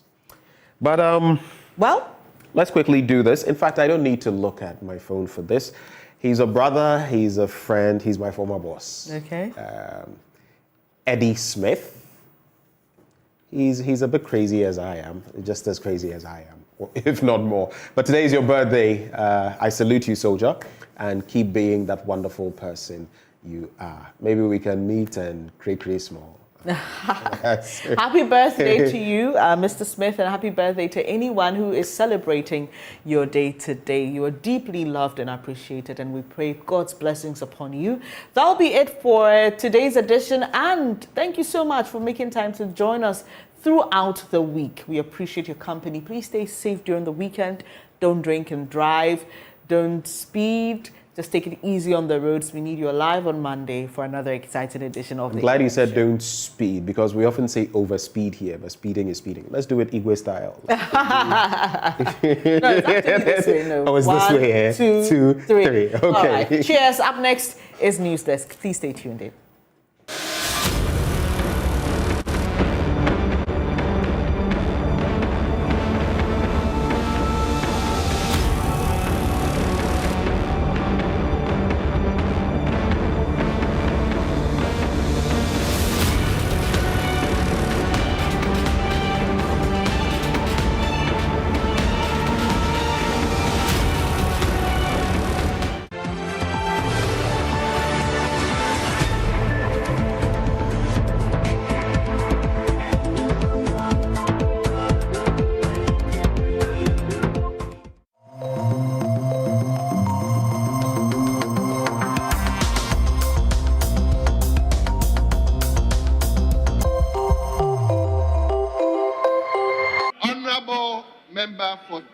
Central, please.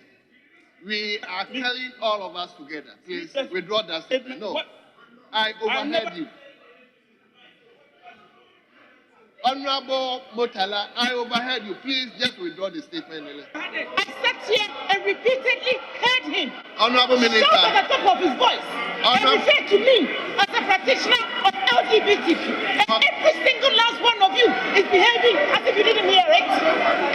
And if in response to that I say he is mad, when you haven't seen me having sexual intercourse with your wife or your daughter or your mother, you sit there and refer to me in those terms. On every single step. But Mr. Speaker, it is fair that Honorable Esloushu, strangely, the Honorable former minister seated by her is not aware she made some statement. Also, withdraw every statement she made. Members of Parliament, and with respect to the titles that we bear and the constituencies that we represent, if there's any gesture I made which anyone here finds offensive, I withdraw it.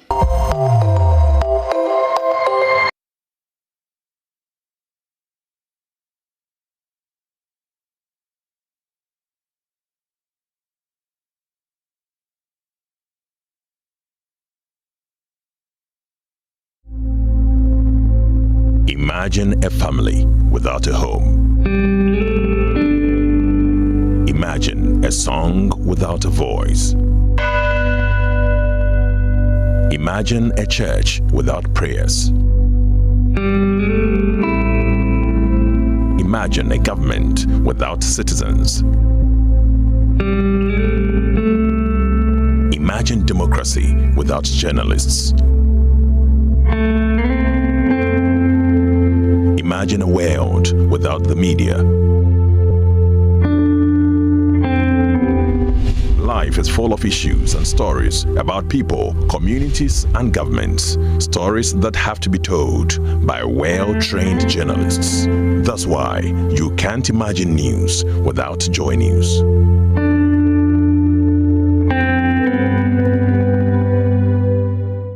Are you dreaming of a place to call home? A space that embraces your lifestyle, reflects your taste, and brings you joy? Look no further, because the JoyNews Habitat Fair is here. Join us for an extraordinary event that celebrates affordability, comfort, and luxury in the housing and construction industry in Ghana. This year, the JoyNews Habitat Fair is bringing together the leading players in the housing and construction industry all under one roof. With a wide range of exhibitors including developers, architects, interior designers, and financiers, the EcoBank JoyNews Habitat Fair has everything you need to turn your vision into a reality. Be part of the 14th edition of the EcoBank JoyNews Habitat Fair, powered by the Planned City Extension Project from Cities and Habitats. For further inquiries, please call 0540 110389.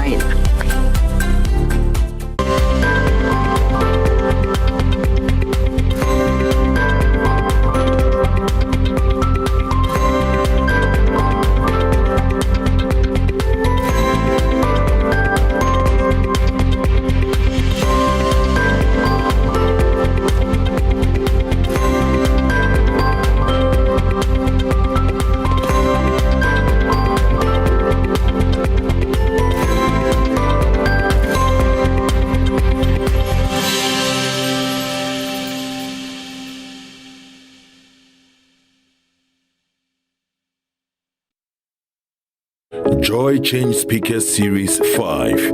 Imagine democracy without the media. The media is mandated to hold government accountable to the people.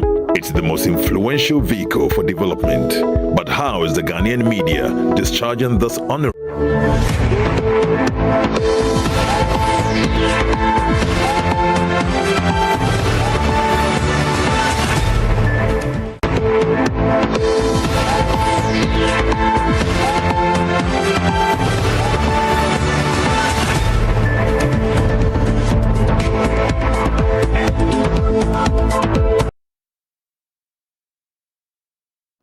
Good morning. Welcome to Joy News Desk. We're coming to you live from our studios in Kokomlemle. Coming up this morning, some staff of MMDAs in Ashanti region interdicted over missing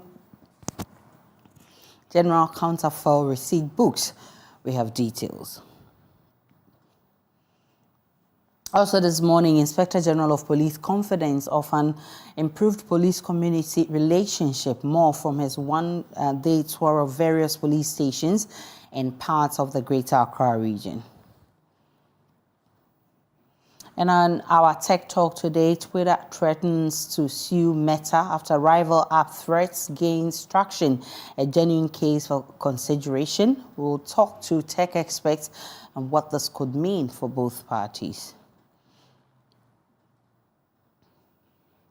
My name is Aisha Ibrahim. Do stay for details.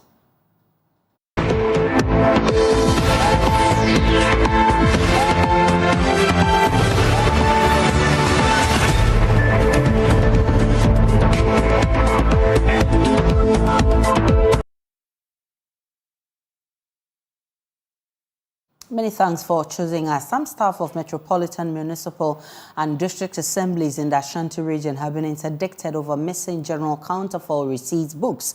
Ashanti Regional Minister Simon Osei-Mensah has described the trend as worrying, expressing fears the receipts could be used for extortion. Nanaya Ojima reports that Regional Coordinating Council has initiated a full-scale investigation. The Offenso, Akrofrom, Achimampunia and Swami local assemblies are among areas where the trend has been discovered. Chief executive officers, coordinating directors and finance officers in the affected areas are being held responsible for the missing receipt books. Ashanti Regional Minister Simon Osei-Mensah says the Regional Coordinating Council is awaiting a report of an investigation committee for the appropriate action to be taken. Already we've even interdicted some people. There was a committee in place investigating some of them, the very serious ones. We have a committee that is investigating. At the end of the committee's report, then we will know the next action to take. If there's a need for us to dismiss some of them, we will do that. If there's a need maybe to report to local government service to take certain action, we do that. You know, those under finance, that's the finance officers, they are all under controller and accountant general. They are not local government staff. Yes, so at the end of the report, then we know the sanctions to apply. Nonetheless, all 43 MMDAs in the Ashanti region have submitted their first quarter financial statements. 3 of them were returned for correction of errors. The assemblies generated over 24 million cedis out of a target of 26.5 million cedis, representing 92.7% of the target. 17 of the MMDAs exceeded their quarterly budgets. Mr. Osei-Mensah, who was satisfied with the performance, spoke about measures adopted to improve revenue mobilization. Last year, it was somewhere around 70%, and some or most of the assemblies had collected even less than 50%. But this year, there's significant improvement. Maybe it's the monitoring is a factor. Now we look at their financial statement. You know, they submit financial statement every month. And then I request the chief local government inspector to also give me a report on the financial statement. So I look at the assemblies and call them and say, you have to back up in this area, you have to back up in that area. This is one of the factors. My regional internal auditor is also doing very well, and the budget officer is doing very well. So the monitoring has improved. We do both external and internal monitoring. You know, over 23.4 million cedis was spent by the assemblies in the Ashanti region. The regional minister bemoaned some recurring audit issues, including non-deduction of VAT and other taxes. It has also come to the notice of the Regional Coordinating Council that some recurring audit issues are not being addressed by MMDs. These include the non-deduction of VAT and the tax, and even when deducted, is not remitted. Payments made by assemblies are also not accounted for. Some assemblies are also refusing to hold audit committee meetings. The recent data collected shows a very abysmal picture, particularly at Offenso, Secretary East, and Adansi North. I'm also informed that some MMDCs and MMDCDs do not involve their internal auditors in the payment process, citing the use of the gift mix as an excuse. The general meeting of the Ashanti Regional Coordinating Council deliberated on measures to develop local communities. For JoyNews, Nanaya Ojima reporting. The Inspector General of Police, Dr. George Akufo-Dampare, has vowed he will do everything within his power to improve the police service and community relations. Speaking at the Sapem Basic 2 School, he said that is the surest way of achieving effective policing. On his interaction tour of the Greater Accra region yesterday, the IGP bumped into 3 school children who fled when they saw him and his team. He walked with them to school whilst encouraging them to make police their friend. Maxwell Agbagba has more.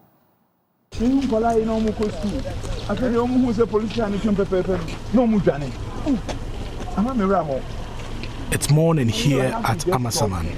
School children are on their way to school. The three of them in the community will meet an unexpected visitor, the Inspector General of Police. As a natural reaction by many children when they see the police, they start to run away. The IGP Dr. George Kufu Dampari got down from his car and decided to walk with the three school children to school. It was a long walk together with other top police officers. He first went to the homes of the pupils to introduce himself to their parents. The police is your. So we are here. That encounter culminated in an unplanned sensitization at the Sapeman MA2 Basic School, where the Inspector General of Police Dr. George Kufu Dampari urged the students to see the police as their friend. I'm trying to recover from the shock that I had after meeting the little ones who saw people who were supposed to protect them, and they started running.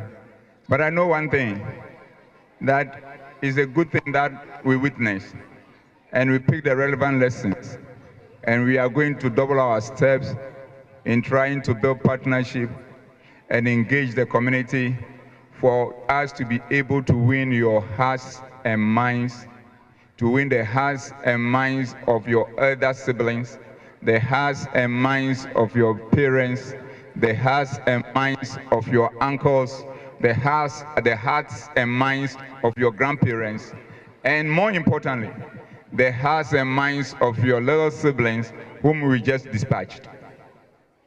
So that's the assurance I want to give you. We are there because of you.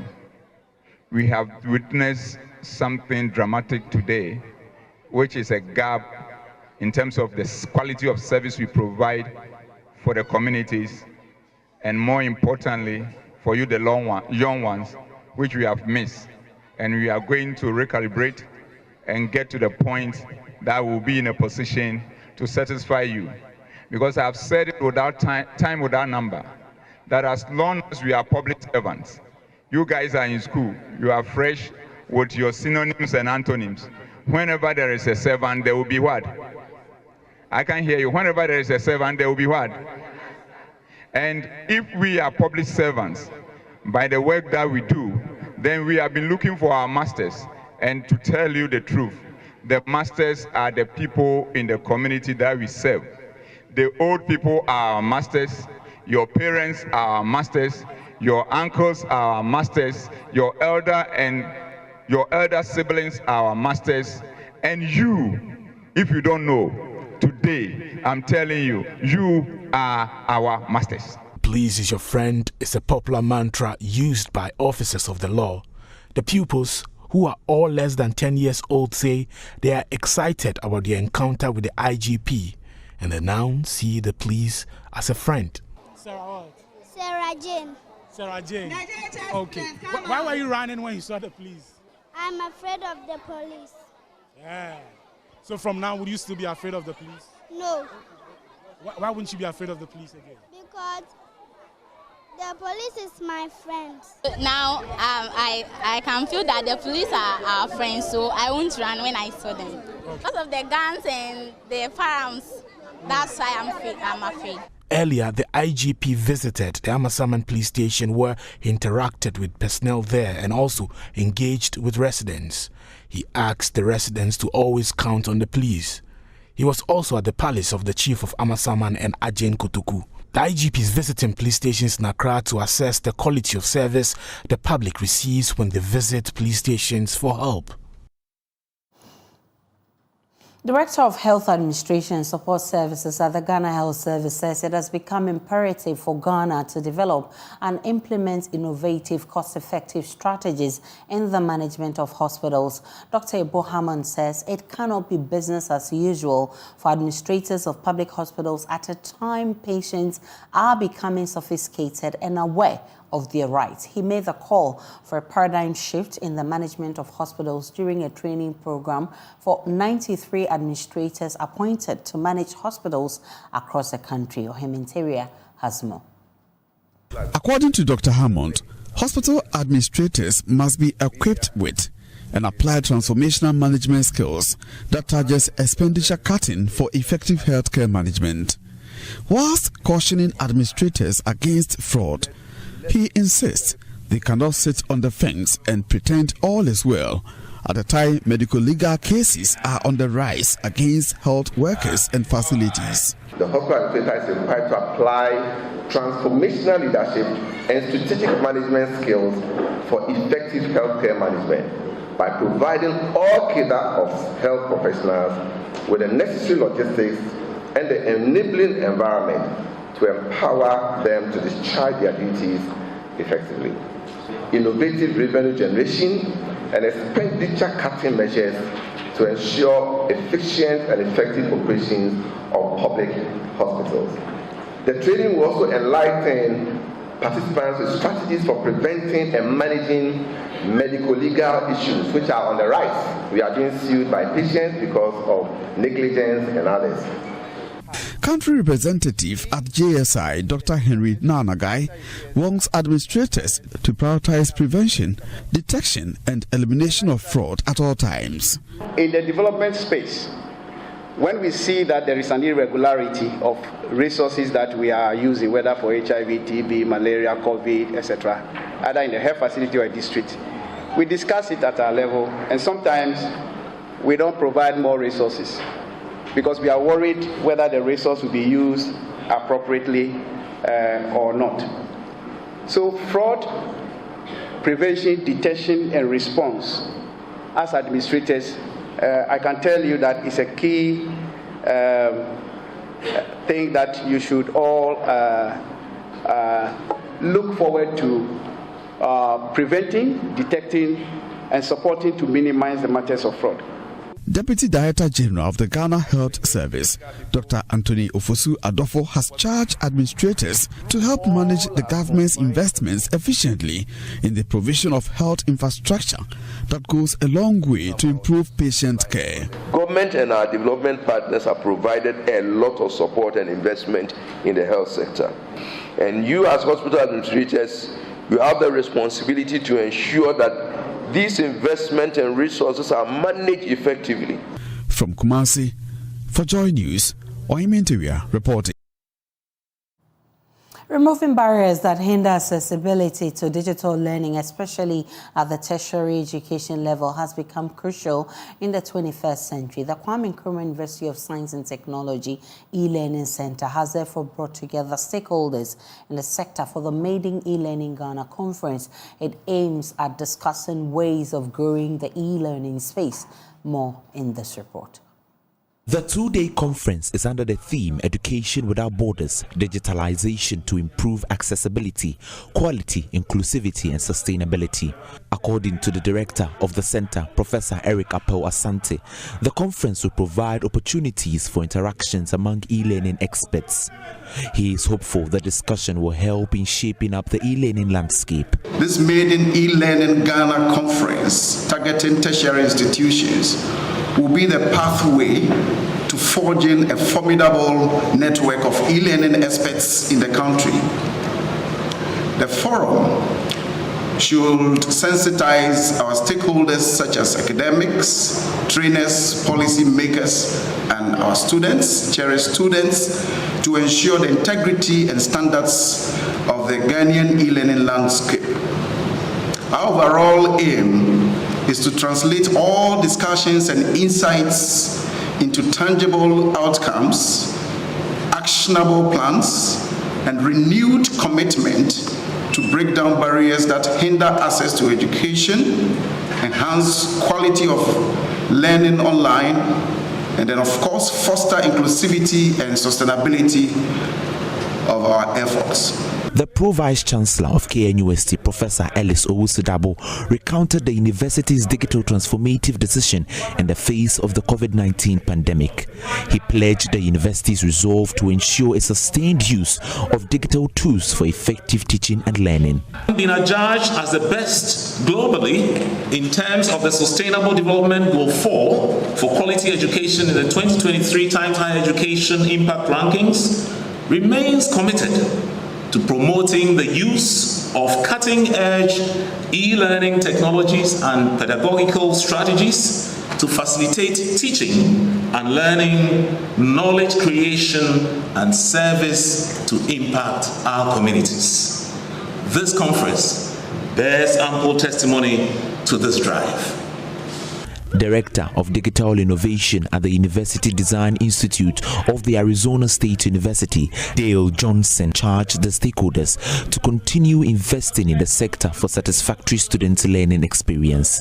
To enable the faculty members to prepare their courses for online and to support them in that process. So I think the future is going to be that type of investment over time to ensure that the students have the best learning opportunity. In the recent wake of migration of nurses to the diaspora for better job opportunities, chairperson of the 1993-year group of the University of Ghana, Robert Darko, has emphasized the need to build the needed capacity to help care brain drain. Speaking at the seminar to mark their 30th anniversary, he called for the collaborative efforts between government and all stakeholders to ensure the future of Ghanaian youth is secured. The 1993-year group of the University of Ghana, celebrating their 30th anniversary of completing school, has organized a seminar on the trajectory of the country, socio-economically and politically. The seminar on the topic, 30 Years of Socio-Economic and Political Disequilibrium, Systemic Interventions to Salvage, highlighted the need to strategize methods for the development of the country. Dean of the Graduate School in the University of Ghana, Professor Robert Darko, in an interview, highlighted the need to train and equip more nurses to curb the current brain drain happening in the country. We have serious unemployment problem today in this country, right? We have serious underemployment problem. We have serious graduate unemployment, so much so that today we have what we call the Graduate Unemployment Association or something to that effect. So if another country needs nurses and we have the capacity to train and to export, what's wrong with that?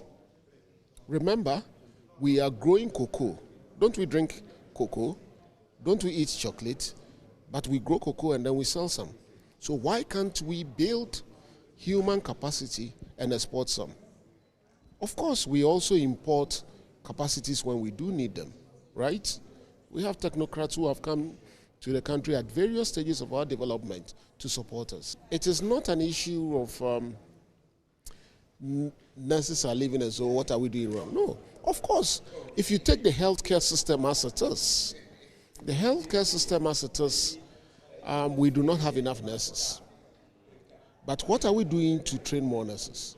And what are we doing to retain those nurses? Okay? In that case, you are turning what you call a brain drain into a brain gain. Economist and researcher Peter Korte, together with other panelists, advised the youth to consciously desire to gain work experience through internships and strategic workshops. Sometimes when we look at your CVs, your job applications, they don't entice us. It doesn't tell us that you are ready for the job market. Where I schooled, you realize they come around, show you how to write your CV, they train you, they prepare you for the job market. I don't know whether our counseling and placement center does a lot of that. So we need to prepare our students ready, our young people ready for the job market. Don't do business as usual. So don't always start, you don't have work experience. Look for job placements, look for internships, etc. Start something. And wherever you work, if people start from 8, close at 5, start at 5:30, 6, start early. Don't do business as usual. Your employer will by all means notice you, and I'm sure you will get promotion. I always say that your time, you do not have any reason not to do well. 30 years ago when we were here, there were no mobile phones. We were using typewriter. Today you have Instagram, you have what? You have also kinds of social media. Instead of using it for Snapchats and watching people wearing bikini and all that, you should spend the time learning something which is extraordinary so that you can beat the competition. Reporting for JoyNews, Stephen Mensah. We take a break on Joy News Desk. We'll be back with more.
To football with GoTV. Works the space well and scores. Nobody but GoTV gives you all games of La Liga and Serie A, the Premier League and UEFA games that matter, and the world's favorite cup competitions.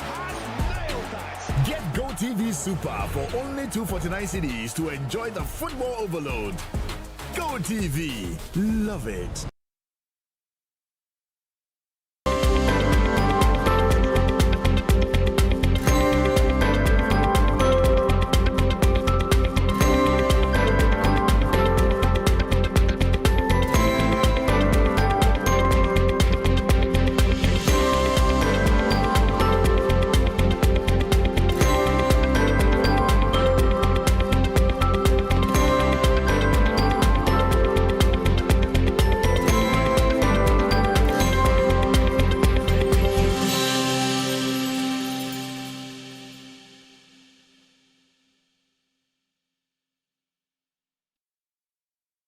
Joy Change Speakers Series 5.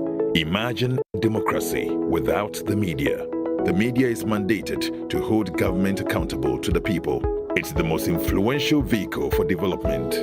But how is the Ghanaian media discharging this onerous responsibility? What must change? The Joy Change Speakers Series 5 for the second quarter of 2023 has assembled just the right speakers for the topic Media and National Development, Premise, Promise, and Practice. This is on the back of the State of the Ghanaian Media Report of 2023.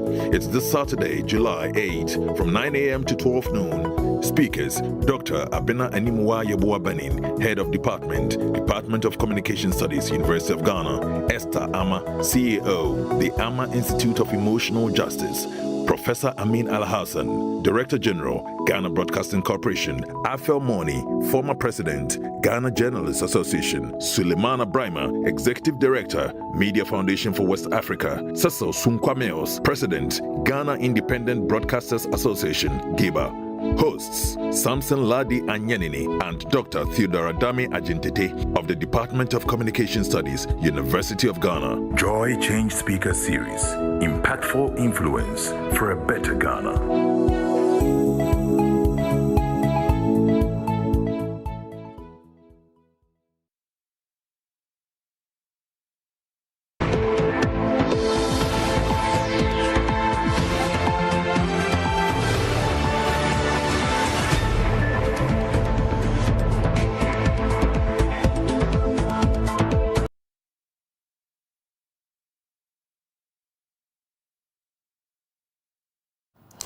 Welcome back to Joy News Desk. We're back. Let's get on to the other stories. Members of the National Food Suppliers Association are still picketing the Pafa Store Company, demanding their locked-up funds despite assurance by government to get the debt settled. Minister for Food and Agriculture Brian Ichamp on Thursday night visited the picketers, promising them to touch base with the finance minister to have their 2 years arrears paid. The suppliers are, however, not satisfied with the promise, hence the continuing picketing. Spokesperson for the association and actually General Secretary Mr. Ifa joins us with more. Grateful for your time, Kwame Ifa. What time did the minister visit you and what exactly has he been telling you? Thank you. He was here with us that yesterday around WPA. And we are grateful. In fact, we must appreciate him. We salute him for the assurance and for him coming down, talk to us and give us that assurance.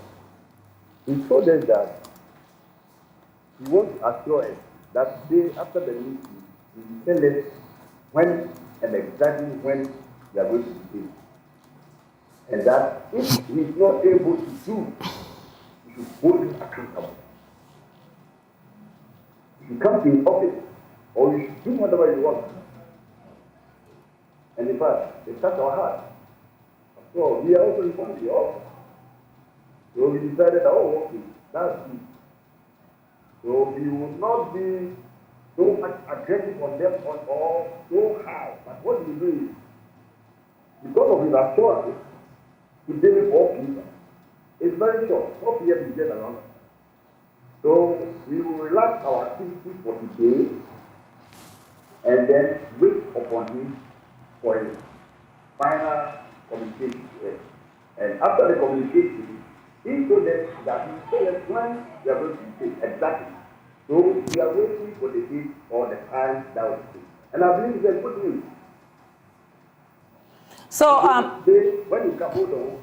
So when you come here, the people that you see one sitting down are the people who came from far. And that they cannot go back and get the news that they can come back to us. So because of that, they are just relaxed and sitting down, waiting for the news. But we have told our members also to relax our activities for today. So, do you know when that meeting with the minister will come on? Yeah, he told us that they have the meeting today. Yes. Okay. So when you go for that meeting, what will be your case presented to government? Yes. What he told us is that after today's meeting, he will tell us the date we will pay. So we are waiting for the date that will pay. And he's promised to pay you your 2 years arrears. Yes, he said he pay us all, and if he does not, he said he promised, and now we should put this thing on him now. We should leave for him. If anything, he should come and attack, or he should come to him. So as you wait for that meeting to come on, what are you going to do? Are you going to leave the premises of the buffer stock?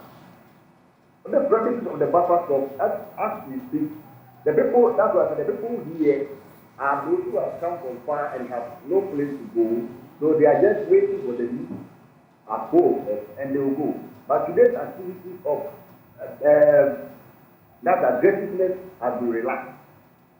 Waiting. So members are not fully 100% satisfied until they hear the news. That's why one or two are still around waiting for the news. All right. So hopefully the minister will be meeting you today, and then you would make a headway. You would know when your money will be paid to you, correct? Yes, that's right. Right. Patrick Ifa is secretary of the Suppliers Association, who've been picketing the buffer stock company for days. They say that they're looking forward to a meeting with the Minister of Agri, who has promised to do so that they will know when their monies will be paid. We'll be monitoring this and we'll bring you updates of the outcome of this meeting. And to other stories, after making a debut qualification to the national tournament, Brekum Methodist Senior High School and Technical ceased not to outstun their contenders as they surprisingly progressed to the finals of the Bono Ahafo Zonal Championship for the first time. With an unbroken resolve to prevail, contestants of that school moved from -2 points in the first round to boot out Notre Dame Girls SHS after 4 tiebreaker questions. On the day 3, other schools, including defending champions St. James Seminary, also secured slots at the final stage of the regional competition. Emmanuel Bright Kwaku has more. At the end of round 2, Methodist Senior High Technical School, Brekum, is owing me 2 points. So you have -2. Atebubu Senior High School had 3 points. Notre Dame Girls Senior High School had 7 points.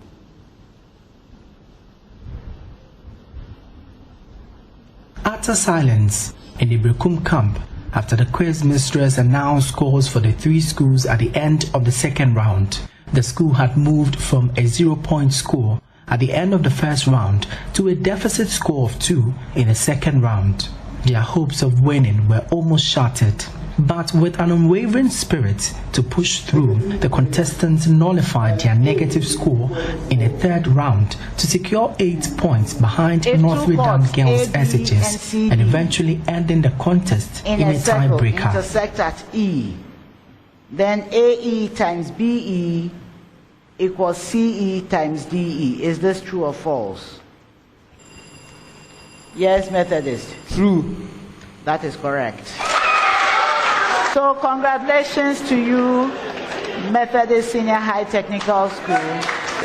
Wisdom before riches, for learning is better than silver and gold. This is coming as a surprise. During the qualifiers, you qualified to the first time to the national tournament, and today you are qualifying again to the first time to the finals. How does this make you feel? I told you this year is our year, and I'm saying it again, that it's a year for mistake.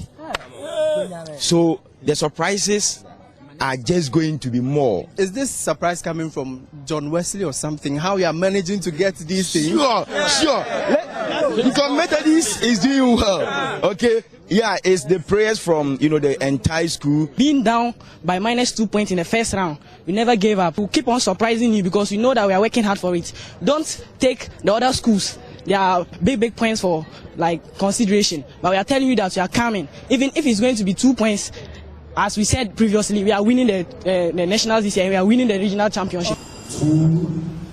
3 other schools, including defending champions St. James Seminary, Sunyani Secondary School, and Akomfi Ameyao SHS, also secured slots at the final stage of the regional championship. Victory is ours, as they shall grow and grow. For us, we have prepared to meet anybody, and it's continuing. We have just set the pace. This is the beginning. Yes. We are not leaving any stone unturned at all.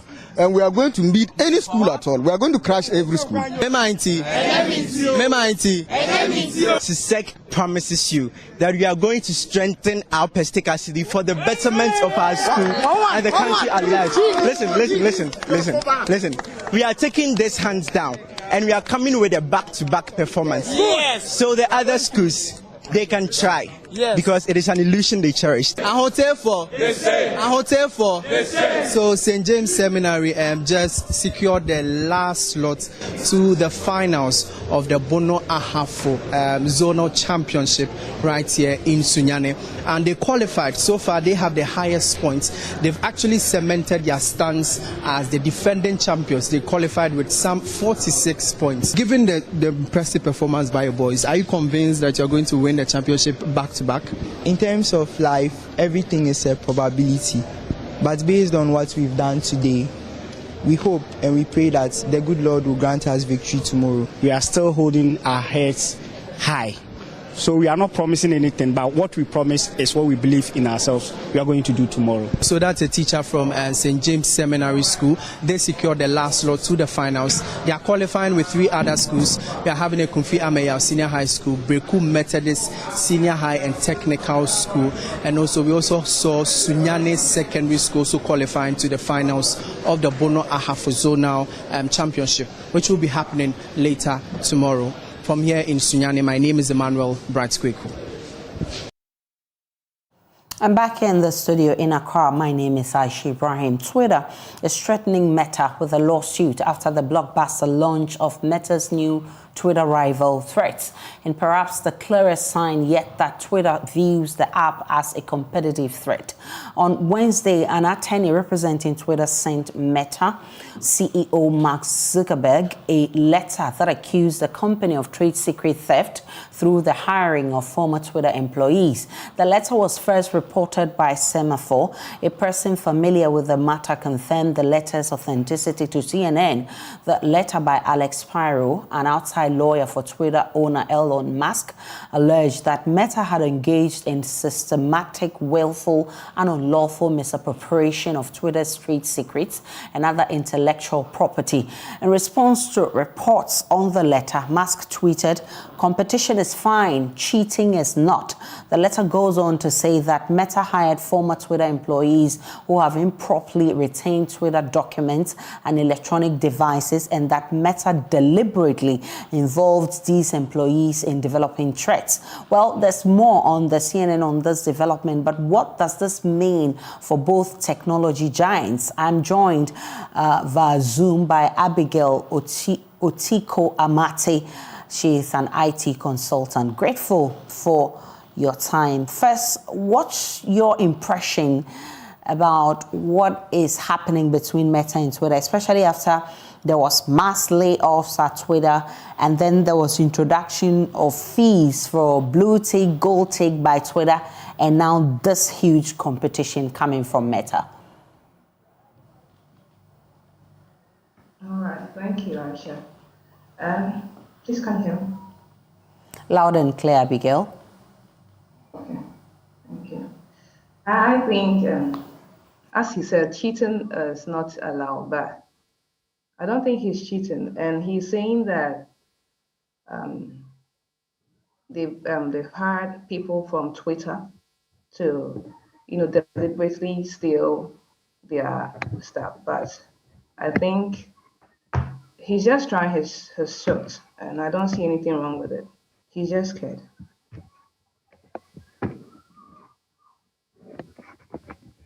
The accusation by Twitter that its former employees have given out its trade secret to Meta, because we know that could be wrong if the employees did that in law, but that would also be wrong only if there had been a contract from Twitter barring employees of Twitter, working with a similar company and actually sharing information from Twitter to that similar company. Do we know if something like that happened? Yeah, exactly. If that is the case, then it's entirely wrong, and I think Twitter may win. But the thing is, Meta is saying that the employees they are using are not from Twitter. So I don't know what kind of backing or confirmation they have as of now to substantiate what they are saying against them. Yeah. Kwamate, she's an IT consultant, and we've been having a conversation on what the conflict between Meta and Twitter will do to social media users. This is something that has just begun. We'll be monitoring and see how it unfolds. But a lot of people are blaming Elon Musk for all these because when he took over Twitter, he introduced a lot of draconian measures which didn't go down well with Twitter users. And also the sacking of employees of Twitter. People say that Elon Musk brought this upon himself. Let's see how that competition between Twitter and Meta goes. Definitely, there's more we'll bring you on our network. Let's take a break on JoyNews Desk. When we return, we'll bring you business.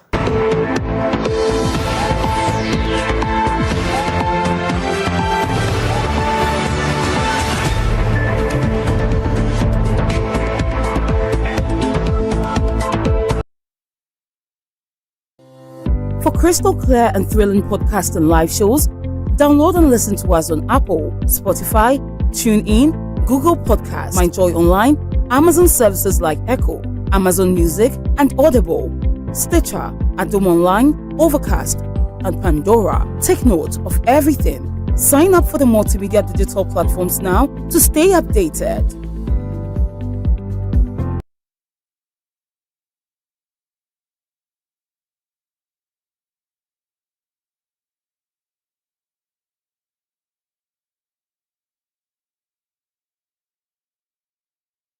Joy Change Speakers Series 5. Imagine democracy without the media.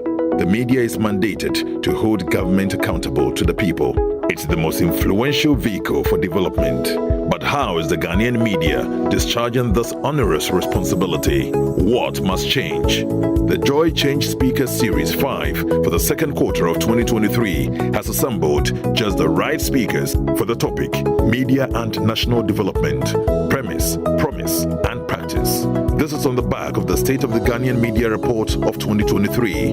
It's this Saturday, July 8, from 9 a.m. to 12 noon. Speakers, Dr. Abena Animuwa Yebuabanin, Head of Department of Communication Studies, University of Ghana; Esther Ama, CEO, the Ama Institute of Emotional Justice; Professor Amin Al-Hassan, Director General, Ghana Broadcasting Corporation; Afel Moni, former President, Ghana Journalists Association; Suleimana Brima, Executive Director, Media Foundation for West Africa; Cecil Sunkwameos, President, Ghana Independent Broadcasters Association, GIBA. Hosts, Samson Ladi Anyanini and Dr. Theodora Dami Ajintete of the Department of Communication Studies, University of Ghana. Joy Change Speaker Series. Impactful influence for a better Ghana.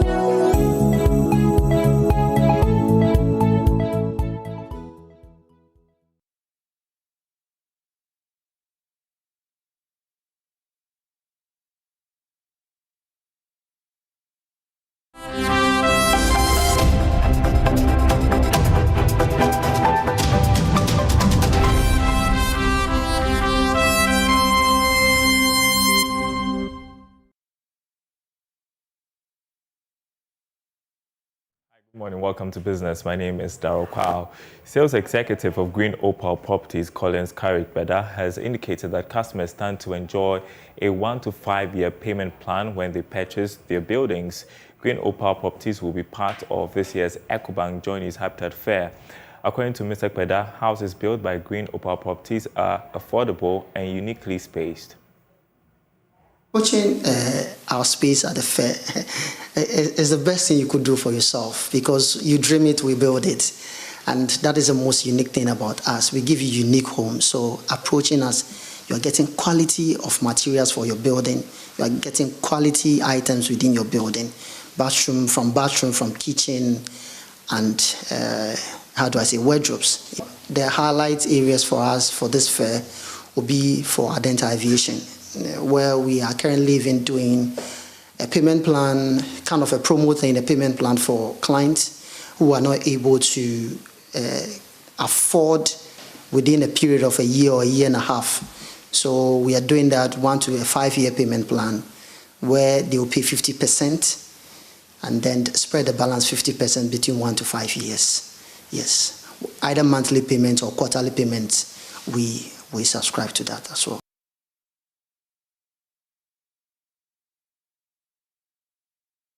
So the first clinic is taking place at the Achimota Retail Center in Accra. So you want to head over there if you're anywhere close for the EcoBank JoyNews Habitat Fair.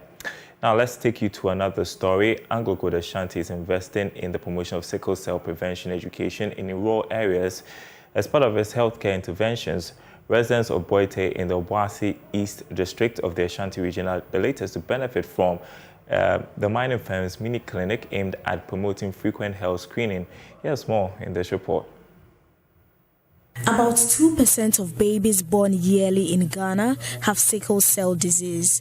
According to Dr. Enoch Ado-Sarkodie, a pediatrician at AGA Children's Hospital, residents in rural areas need to be educated on the disease to prevent increasing cases. He was speaking at a health outreach by Anglo-Gold Ashanti in the Boite community at Obuasi, where residents were educated on the preventive measures of sickle cell. I run a clinic, at AGA Hospital. Currently, I see over close to 100 patients every month who come for their monthly medication treatment. And it's representative of the larger population. I started a clinic about 2 years ago with just 16 patients, and now in 2 years I have over close to 100 patients who are regular attendants of the clinic. And it should tell you that we have more people in the community with a disease that we need to look out for. We need to screen and then diagnose, and the proper treatments. One of the ways we can prevent sickle cell disease is that people who have thought about having babies, who have thought about marriage, okay, should screen and know their genotype. Okay, so if you are going to marry, you know your genotype and you know the genotype of your partner.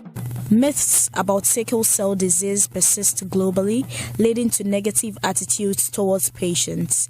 As a result, many people with sickle cell conceal their diagnosis and are reluctant to seek medical care and treatment.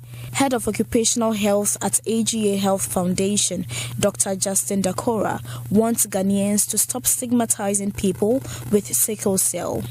We seriously want to reduce the message we want to reduce the attachment or stigmatization of persons who have sickle cell disease. That's number one. And then to know that it's genetic and it's of no one's fault. So as a Ghanaian, the message we want to put across is that do screen, make it one of the things you check out for when you're going into your relationships, your partnerships. Not to say that don't go close to or don't be friends with. It has nothing to do with being airborne, cannot be transferred. It's everything genetic. And there is enough support. Anita Sewa Ajogan reporting. And that's it for this segment. The news returns after the break.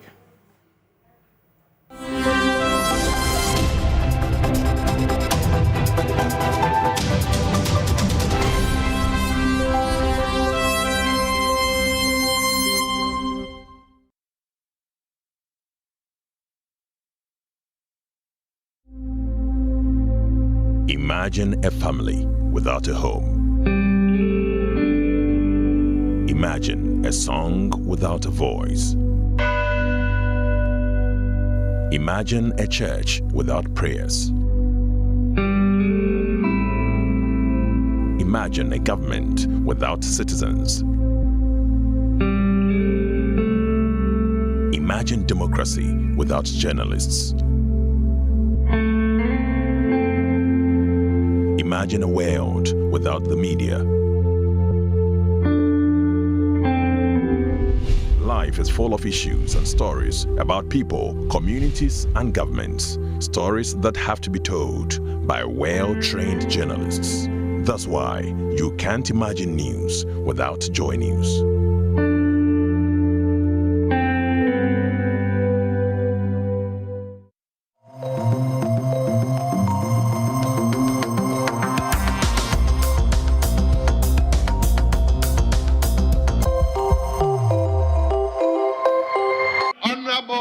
Member for Temale Central, please. We are telling all of us together. Please withdraw that statement. No, I overheard you. Honorable Motala, I overheard you. Please just withdraw the statement. I sat here and repeatedly heard him. Honorable Minister. Shout at the top of his voice. And refer to me as a practitioner of LGBTQ. And every single last one of you is behaving as if you didn't hear it.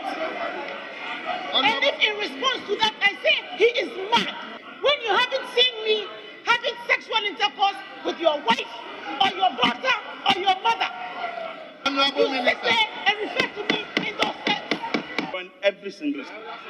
But Mr. Speaker, it is fair that Honorable Esleushu, strangely, the Honorable former Minister seated by her is not aware she made some statement. Also, withdraw every statement she made. Members of Parliament, and with respect to the titles that we bear and the constituencies that we represent, if there's any gesture I made which anyone here finds offensive, I withdraw it.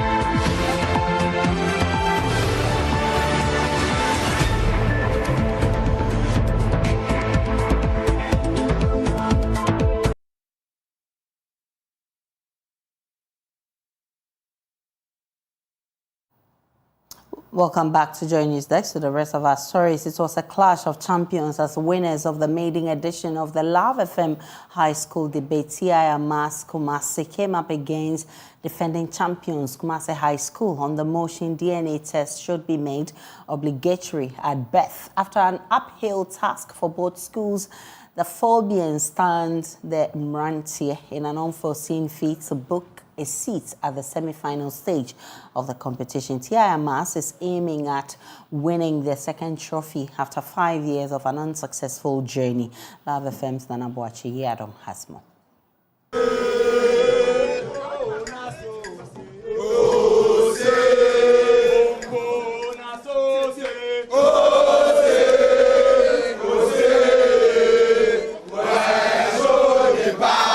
2018, they came and made it a win from the preliminary stage up to the final stage, and they claimed the title as winners of the maiden edition of the Love FM High School debate. Today, they came again.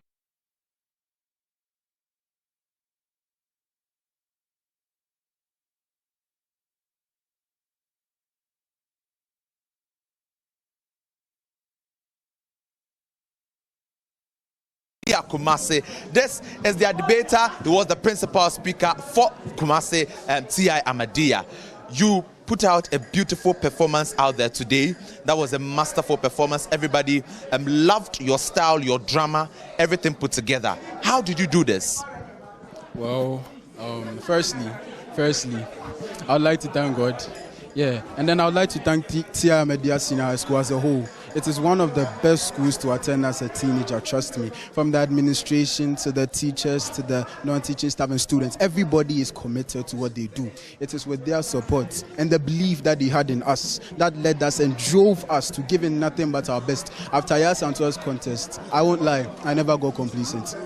I was literally having sleepless nights, trying to find ways and means to defeat Kumasi because they made me cry literally last year. And I wasn't really bent on revenge, but getting redemption, you understand? So I would like to thank our patrons, Sir TZ, Sir Richie, Madam Grace, Madam Kezia, Mr. Cosmos, Sir Eric, everybody for putting in endless time and effort into our performance. And I must say his performance out there today won him the title as the best debater for the day. I have the patron here with me. Going forward, what are we to expect from T.I. Amadia Senior High School? From the maiden edition, it hasn't been a good run for you, but today's performance out there was so amazing. Going forward to the semi-finals, what are we to expect from T.I. Amadia? Before I move to the expectation, I want to thank everybody, starting from the Almighty God, to the teaching staff, to the management, to the students, to the debaters. They've all put in a lot of hard work. There's been a lot of sleepless nights. People have been passionate about a lot of things that we've done to take us to this level. So I'm very grateful. The trick is this. It's all about God. It's all about God. It's all about preparation. It's all about passion. It's all about putting our last bit of breath in making sure that we retain the title. T.I. Amadia is all about winning. It's been about, 5 years since we won it. And that is an anomaly. It shouldn't happen. We are winning school. Winning is in our DNA. So we are here to say that we are ready to reclaim our title that we won 5 years ago in 2018. So we are ready, we are up for it. And what you should expect is that we are going home with the title. That's what you should expect. All right, so expect nothing but T.I. Amadia is saying they are going to go home with the title. But this is the debater himself. Do you think that he can make it to the finals and at the end win the ultimate? Well, there is a saying that empty barrels make the most noise, so I'd rather show working than talk. So every school proceeding to the semi-final stage of the Love FM High School debate. Expect T.I. Amadia joining you at the semi-final stage. They are telling you that they'll be proceeding to the final stage and at the end claim the ultimate. Empty barrels make the most noise. That is according to their principal speaker. For JoyNews, my name is Nana Boachi Dankwayado. And of course, if you haven't been to the Achimota Mall, that is where we are having our mini clinic of this year's EcoBank JoyNews Habitat Fair. Definitely, there's a new addition this year.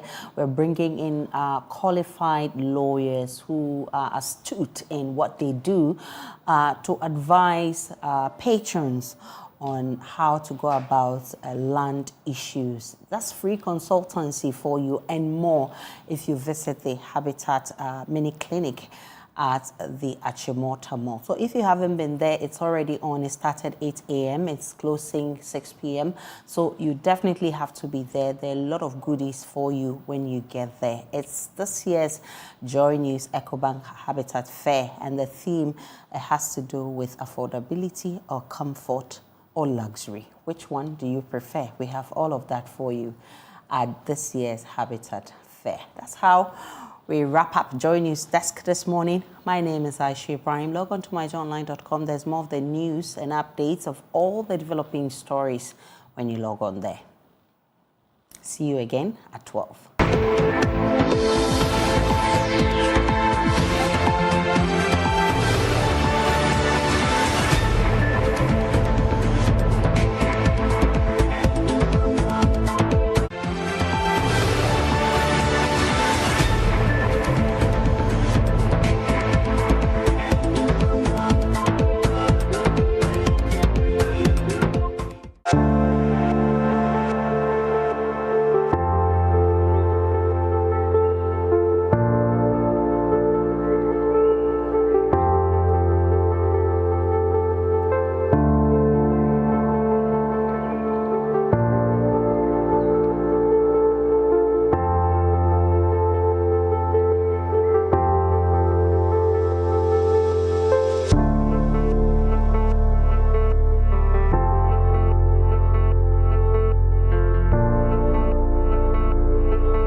Welcome to PM Express Business Edition.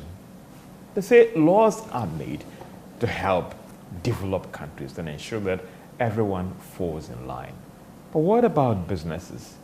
Do we have the right laws and regulations in place to aid in the growth of businesses in this country, or rather, it is actually affecting their growth and expansion? Well, on PM Express Business Edition, we're looking at businesses and the current legal framework, and whether we have the right regulations in place to ensure that they grow and they expand and take advantage of the opportunities that these laws present or not.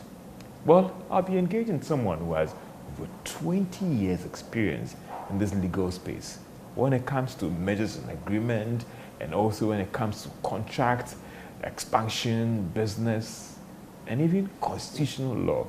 While thinking about who I'm going to talk about, here's Professor Kofi Abodji. He's the Dean of the UPSC Law School. And if you read his resume, the business space is his playground. Many people might not know that. Well, I was surprised myself. So we're getting some understanding or his thoughts and advice about how we can support businesses, how you can play right as a business in this country. Prof. Kofi Abodji, Dean of UPSC Law School. Prof, I know I've left a lot of things out, and reading about you before this show, not to flatter you, interested TV. And for those who might know you as a constitutional lawyer, it appears that you are even more strong when it comes to the business, finance, corporate space than what we all know you as a constitutional lawyer. Well, it's always been an area of interest. I think that using law as a tool in development has always been something that has fascinated me. In fact, my PhD thesis is partly in that area, in the area of the use of law as a tool of development. And so business law, commercial law, corporate law, the business-related aspects of legal practice has always been something that has interested me for a long time. And as you indicated, I've been in that space, albeit quietly. What have you been up to? We know that you are Dean of UPSC Law School, but you've been doing a lot of things as well. Well, a lot of things such as being a lawyer. Yeah, yeah. You know, the thing about being a lawyer, and that's one thing I've told students constantly, the thing about being a lawyer is you're actually a jack of no trade. Sometimes we say a jack of all trades.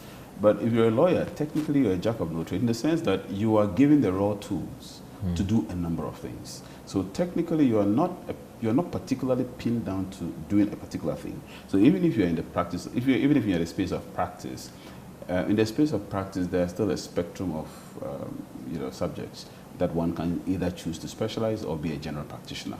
And beyond practice, lawyers are enabled the skill opportunity to do a number of things that other professionals often do not have the disposition so to do. And so if you're a lawyer, you do have that dexterity which allows you to do a number of things. I suspect that's what you're saying. I may have also been involved in a number of things. It's a blessing. It's a blessing and an opportunity to actually serve your country and to serve yourself by adjusting yourself to do a number of things that may be publicly rewarding and indeed privately as well. Has it been rewarding for you serving in the public space as well, when some would say that virtually concentrating in the business space might be more juicy and more rewarding? I think rewards come in a variety of forms. I may have benefited, not necessarily financially, but benefited, if for nothing at all, the psychological benefit. The psychological benefit of knowing that you've done something good, that you've been impactful, that you've been able to do things that are enduring and therefore for which you might either be acknowledged for, or even if not acknowledged for, be gratified by the sheer fact that you've been able to do this. So yes, indeed, I have felt the reward of serving in various capacities, not necessarily in what you would consider public service, but serving in various capacities which came as a result of my legal background, as a result of what I do as an academic, among others. So financially, maybe not as rewarding, but generally, and in terms of the psychosocial aspects of knowing that you continue to contribute in various ways that are beneficial publicly, but in some ways actually even privately. Yes, I've been rewarded. I know that you also chair the CEO's network as well as a board. As a board chair, I'm right if I use that expression, is right. You have a lot of experience as well, ventured into that business space. I mean, working when it comes to mergers and acquisitions, and all the rest. How do you see the business regulatory environment, being as a lawyer and somebody who's worked in this space for quite a while? Some have complained a lot. Some have said that, yes, we have the fine laws and everything, but the enforcement and the practice, that's a big challenge. The business regulatory environment has been a challenging space for some time, but it has been evolving. Now, challenging in the sense that the reality is, as a competitive country globally, and we are competing for our space, Ghana hasn't necessarily been the most attractive place for businesses in terms of the regulatory environment, so to speak. And the regulatory environment here includes the registry. The former Registrar General, it is still the Registrar General, but former in the sense Registrar of companies. Yeah. Right. The Registrar General, which used to register companies, has been criticized over the years for being slow relative to other countries. And so the turnaround time in places like Rwanda and Co, 2 days, a couple of days. The turnaround time in Ghana, until recently, was quite long. These days, we're doing well. We're still hovering around the 2-week mark, but we're doing well, and things continue to evolve. It is to her credit that the current head of the ORC has actually put in place a number of mechanisms and continue to put in place a number of reforms to ensure that the turnaround time for businesses, both from the standpoint of incorporation and various filings, all kinds of returns and all kinds of filings and all kinds of searches and regulatory inquiries and all that, the place is being structured and reorganized to reflect the needs of businesses. The truth of the matter is businesses are in a competitive environment. And when businesses are competing, things like the cost in time, the overhead cost by way of corruption, for example, things like the failure to keep appropriate data and information, all these can impact negatively on businesses that seek to use the medium of the Office of the Registrar General, formerly the Registrar General, to Office of the Registrar of Companies, formerly the Registrar General, to do businesses. And I think that the evolution that is happening is great, it's fantastic. Perhaps maybe it has to be a bit faster than it used to be, but of course things are not that easy. If you are converting an institution that otherwise has been around for more than 50 years without much change, you're suddenly converting it and rearranging it. Things are not that easy, but clearly you can see effort. Do you see, Prof, do you see business registration as in the turnaround time as a major challenge in trying to compete with our peers in the region? Because if it's taking a shorter time to register business in Rwanda and other countries in the region, and in Ghana it's taken a little bit longer, that is a major dipping point, in quotes, in trying to attract capital and also to make the environment quite conducive for those who are already in the country.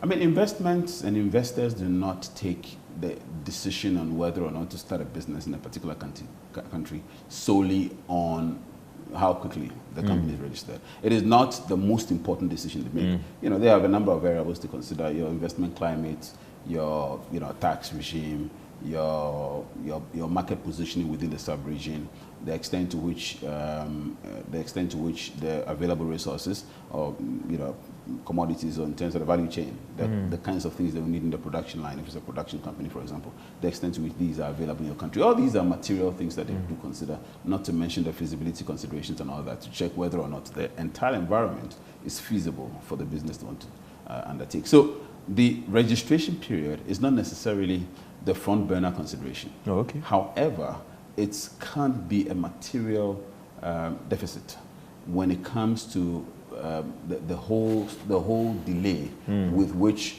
from the point of the decision being made to actually hitting the ground, if it takes too long to set up the business and there's so much uncertainty in the process, and this is compounded, for example, by corruption, among others, then indeed you would have your peers being ahead of you. So that assuming that Ghana and, say, Cote d'Ivoire are on the same level of consideration in terms of the various feasibility calculations, in terms of the various projections, in terms of the various technical analysis of things and whether or not a business should be started, and everything checks out in these two countries, and then Cote d'Ivoire is ahead of us and Ghana is behind, assuming that is what it is, then clearly Ghana has put itself as a disadvantage. And so it does have a material impact, even though it is not a front burner consideration. And as I indicated, some countries have substantially reduced that. And perhaps it's about time we do the recalculation again. I think there was a time when we were doing very badly. These days, we are not doing badly.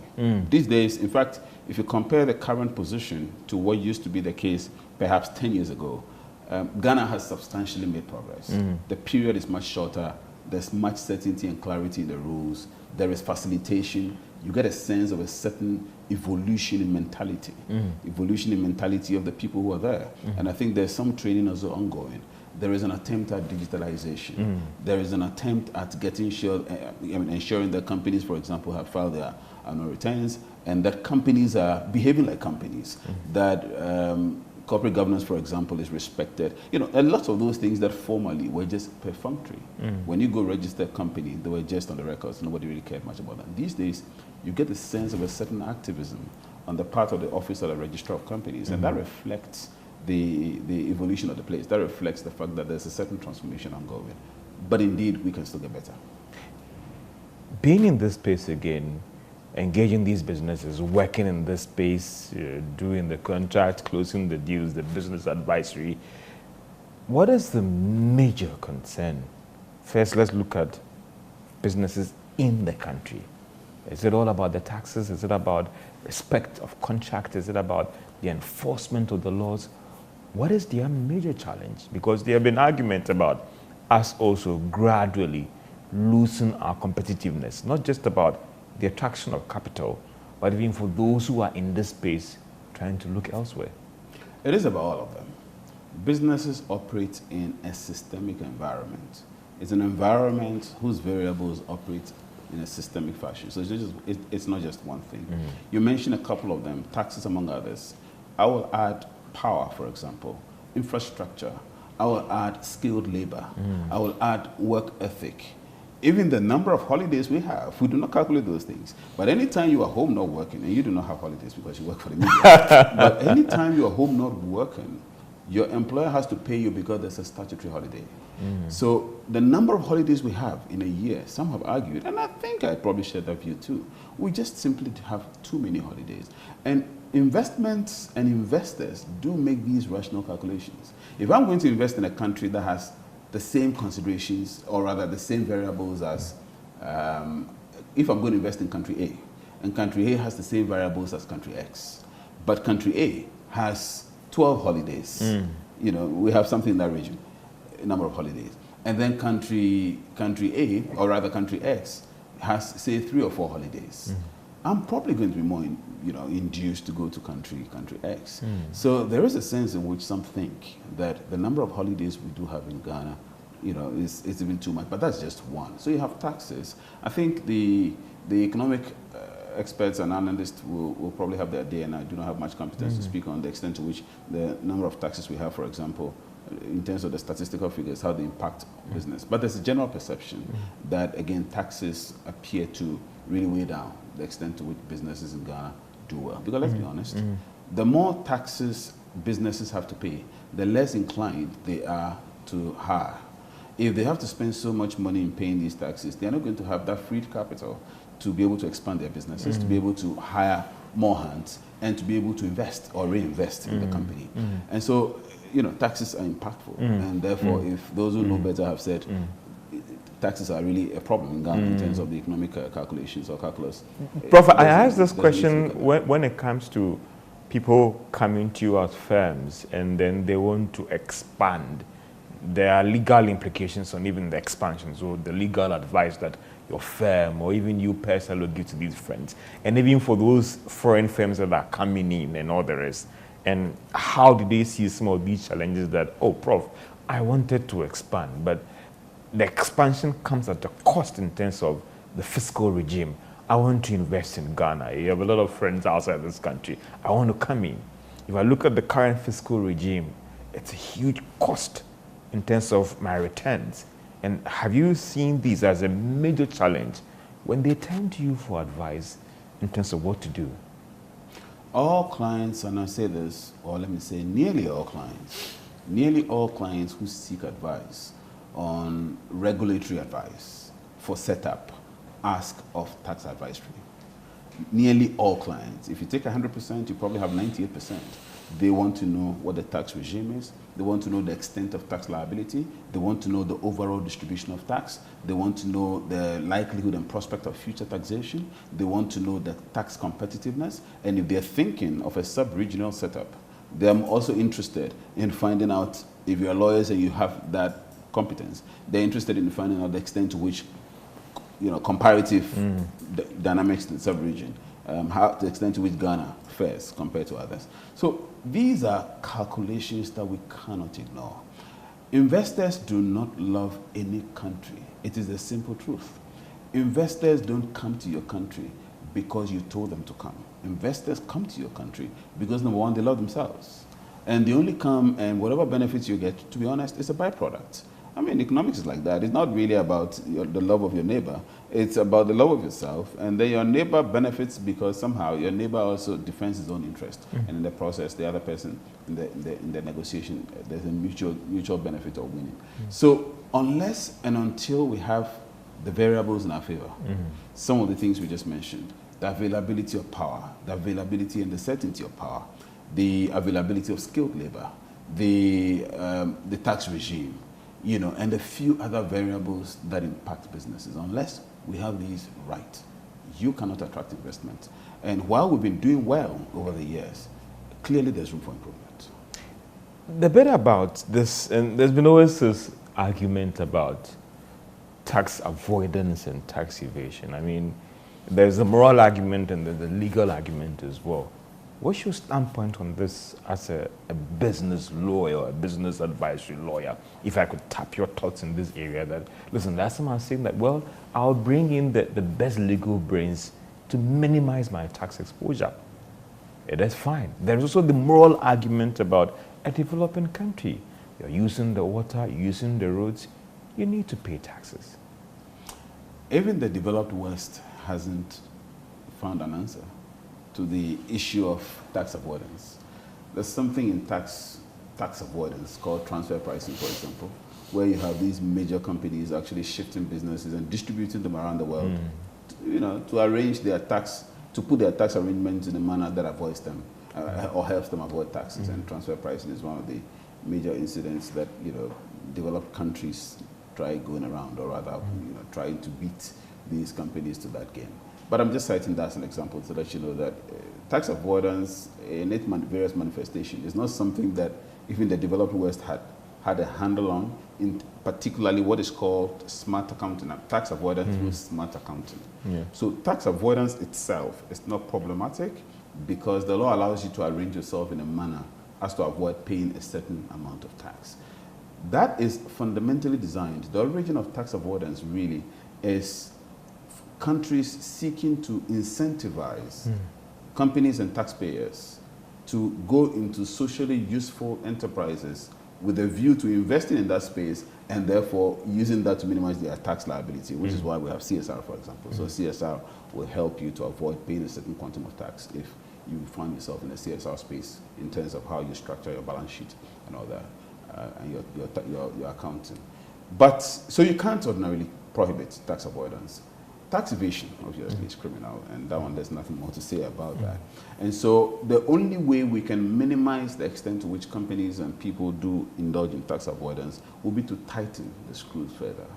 But in a country where people already are complaining, as we did mention at the beginning, people are complaining about the extent of taxes. Some years back, they were calling some of those taxes nuisance taxes, for example. The extent to which, so perhaps the only breather space for some people, some companies, will be the avoidance space.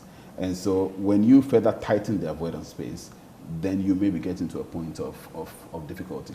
Look, here's the simple truth. And the simple truth is, I think as a country, we need to really incentivize productivity.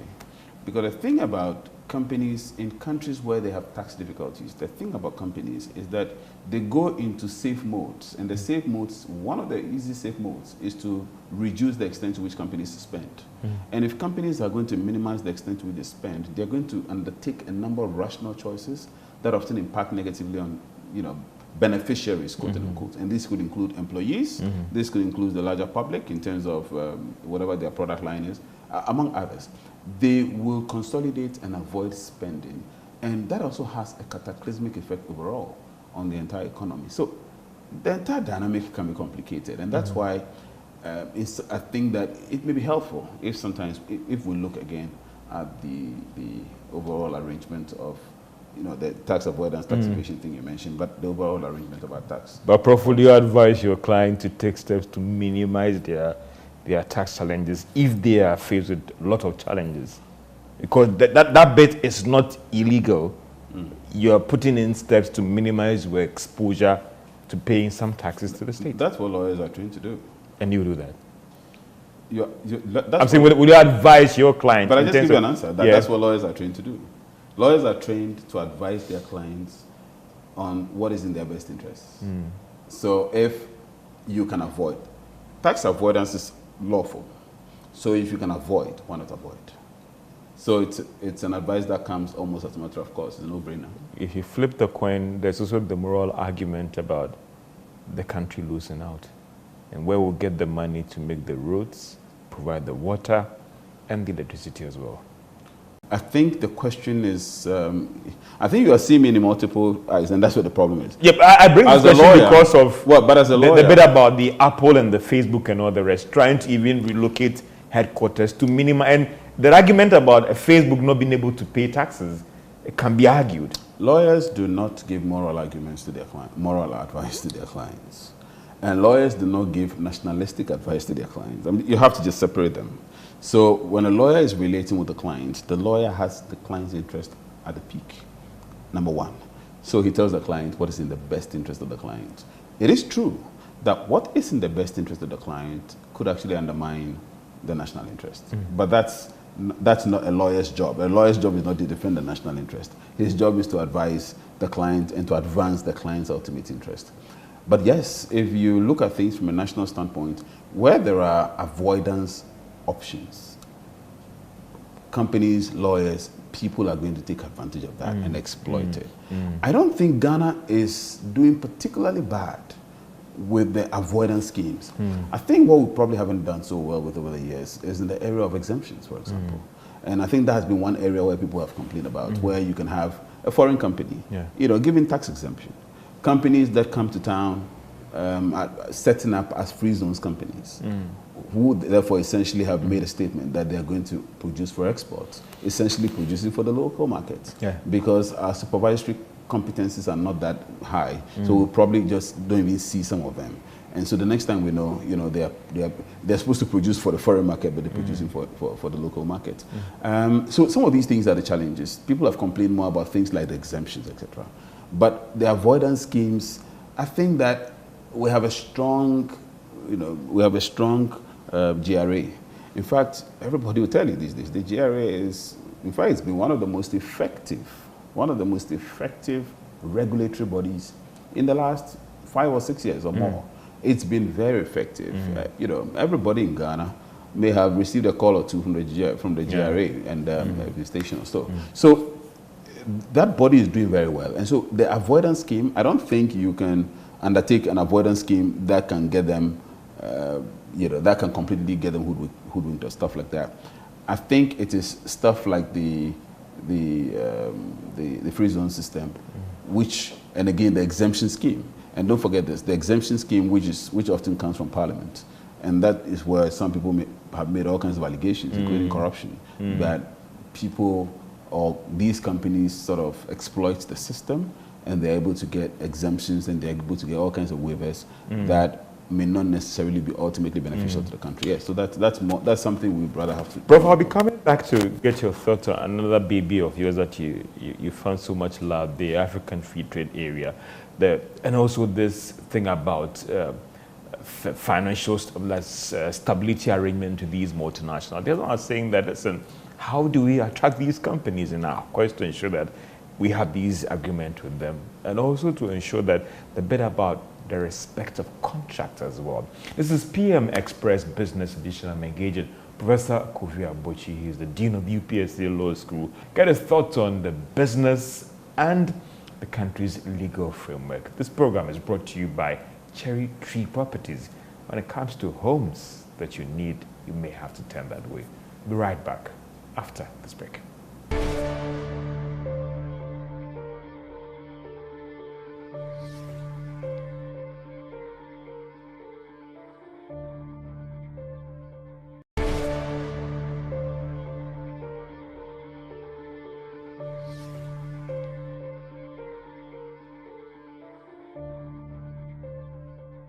Welcome back to PM Express Business Edition as we talk about businesses in Ghana today and the current legal framework with the Dean of the UPSA Law School, Professor Kofi Abochi. This program is brought to you by Cherry Tree Properties. Now, Cherry Tree Properties own your luxury, thinking about buying a new home? Well, then talk to us in terms of a new gated community developed at Sakumono, developed by Cherry Tree Properties. And it's not just a building. It's a promise of a dream come true with a deep belief that we deserve the best. Cherry Tree Properties will develop spaces as we are going to occupy it ourselves. Contact them on 055-366-2366 or 0544-299-400. Cherry Tree Properties, sophistication and, of course, class. Paul, thank you so much for having time with us. I try to pick your thoughts on stability agreement, and it's been a thorny issue. And even now the government is trying to have this whole fiscal taxes and all the rest. What are your thoughts on that? Stability agreements are international. They are clauses, or stability clauses, as we call it. They are clauses in contracts that essentially are designed to freeze in time particular clauses protecting the interest of the investors against the host state. The key reason for that is because over the years in many countries, especially in the 70s and 80s, regime changes in countries led to either the abolishment of contracts altogether or fundamental restructuring and changes to the quantum of rights and liabilities in contracts. So stability agreements are designed to prevent that kind of fluidity in regimes vis-a-vis those contracts. The problem with stability arrangements is when the contracts that they seek to stabilize are fundamentally unfairly designed. They are fundamentally unfairly structured, or they are poorly negotiated by the host state. And Ghana has had its own fair share of that. When you've had contracts for extraction of mineral resources, and some of these contracts were not... Do you think that they've been poorly designed? Some of them may. I mean, there's been argument that some of those contracts do not reflect the national interest. There's been an argument that some of those contracts do not have a proper balance of retention of, for example, retention of income from some of those resources, minerals, from oil and gas to the extraction of gold and other resources. Some have argued that some of these contracts from some of these companies are not necessarily fairly structured. And so when you have stability arrangements in contracts that are deemed to be fundamentally unfair, then what you have is that you perpetuate that unfairness across time. And so that is what has resulted in some questions being raised. A lot of these questions are really moral questions because they are not legal questions. Legally speaking, when contracts are designed and signed to by parties of a certain level of parity and there is no undue influence or duress, these contracts are binding. You cannot say that for whatever reason you've realized that you didn't negotiate right. The fact that you didn't negotiate right is your problem. And so stabilization clauses are generally good to assure against exploitation of the contractual rights of investors in particular contracts that were adopted with the host state. But they can be problematic when these stabilization clauses protect contracts that fundamentally from day one were poorly designed, poorly negotiated, and reflect a lopsided view of things. Do you share in the school of thought that a lot of these stability agreements with those operating in the extractive space, the oil space, should be reviewed, and it should be now? Any statement I make in this respect is likely to be a general statement. It's likely to be a generalization because...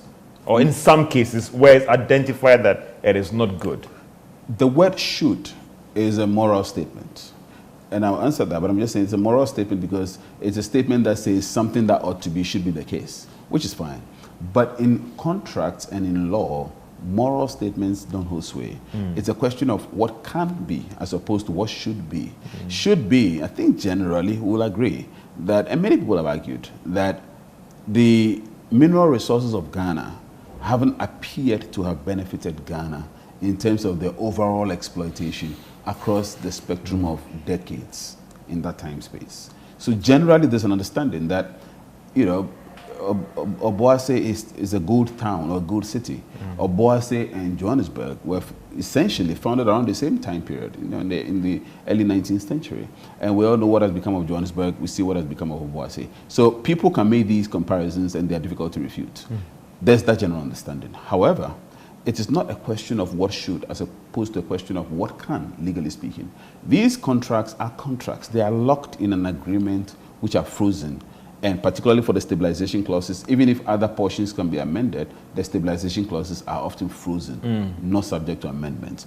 If they can be amended, and I haven't reviewed them I haven't reviewed the concessions, but if they can be amended, of course, there's a case for they should be amended because people can make a general claim that for some of those industries, there's been no clear or discernible benefits for local catchment people. But the question is whether the law allows, within the framework of their structuring, And I think obviously not. And so the best option that you may have could be a negotiated case. A negotiated case of probably trying to bring those companies back to the table and see if they would happily open up and allow some redesign of things. Look, Botswana just did it. Botswana just succeeded in getting De Beers to open up and basically give them greater concessions or greater benefits under the arrangements that they have with the Botswana government. So there is a case in which companies sometimes voluntarily open up, not because they are legally bound, but they do open up because they think probably it's the best thing to do within the context of an ongoing relationship. Prof, I get you about the legal argument, but the same thing in economics where sometimes they will say there is the political economy, and sometimes your actions should be guided by the political economy, and also the bit about the development finance and the development economy as well. Where do we place all these things? I know the lawyers and such, an experienced brain like you, yes, I deal with the law and no moral issues. How do we play around all these things to ensure that as a country, whilst you're trying to respect the contract as well, there's the political economy, there's a development economy bit as well that we have to look at? Ghana has to become serious with contract negotiations. We are often not serious with contract negotiations, and that's where our problem is. The reason why, whenever there's a new government, they tend to find fault with old government contracts, and they will have to renegotiate them, is because we don't take the negotiating process seriously enough. This has been the case with our governments in Ghana, certainly for the last 25, 30 years. And that's the problem. And it won't change, I must say. Well, so we have to start from there. The starting point is the contract negotiation. Look, everything begins and ends with a negotiation. If you have a good negotiated contract, the quantum of rights and liabilities embodied in the contract will reflect the output and will reflect the outcome, whatever you get as contractee under the contract. So you cannot poorly negotiate and expect a good outcome. And often we do not negotiate well. When these contracts go to Parliament, the question is, what is the scrutiny that Parliament exerts on these contracts? These contracts are designed to be negotiated but put before Parliament because the lawmakers also understand, or rather the framers of the Constitution understand, that negotiators can have their own incentives. Let's be clear, when people go outside Ghana to negotiate on behalf of Ghana, or they meet other contractees to negotiate on behalf of Ghana, these are human beings. And so it is not out of place that people will go negotiate with companies and very often come and give us a raw deal because they have different incentives that sort of drove them in the direction they ended up.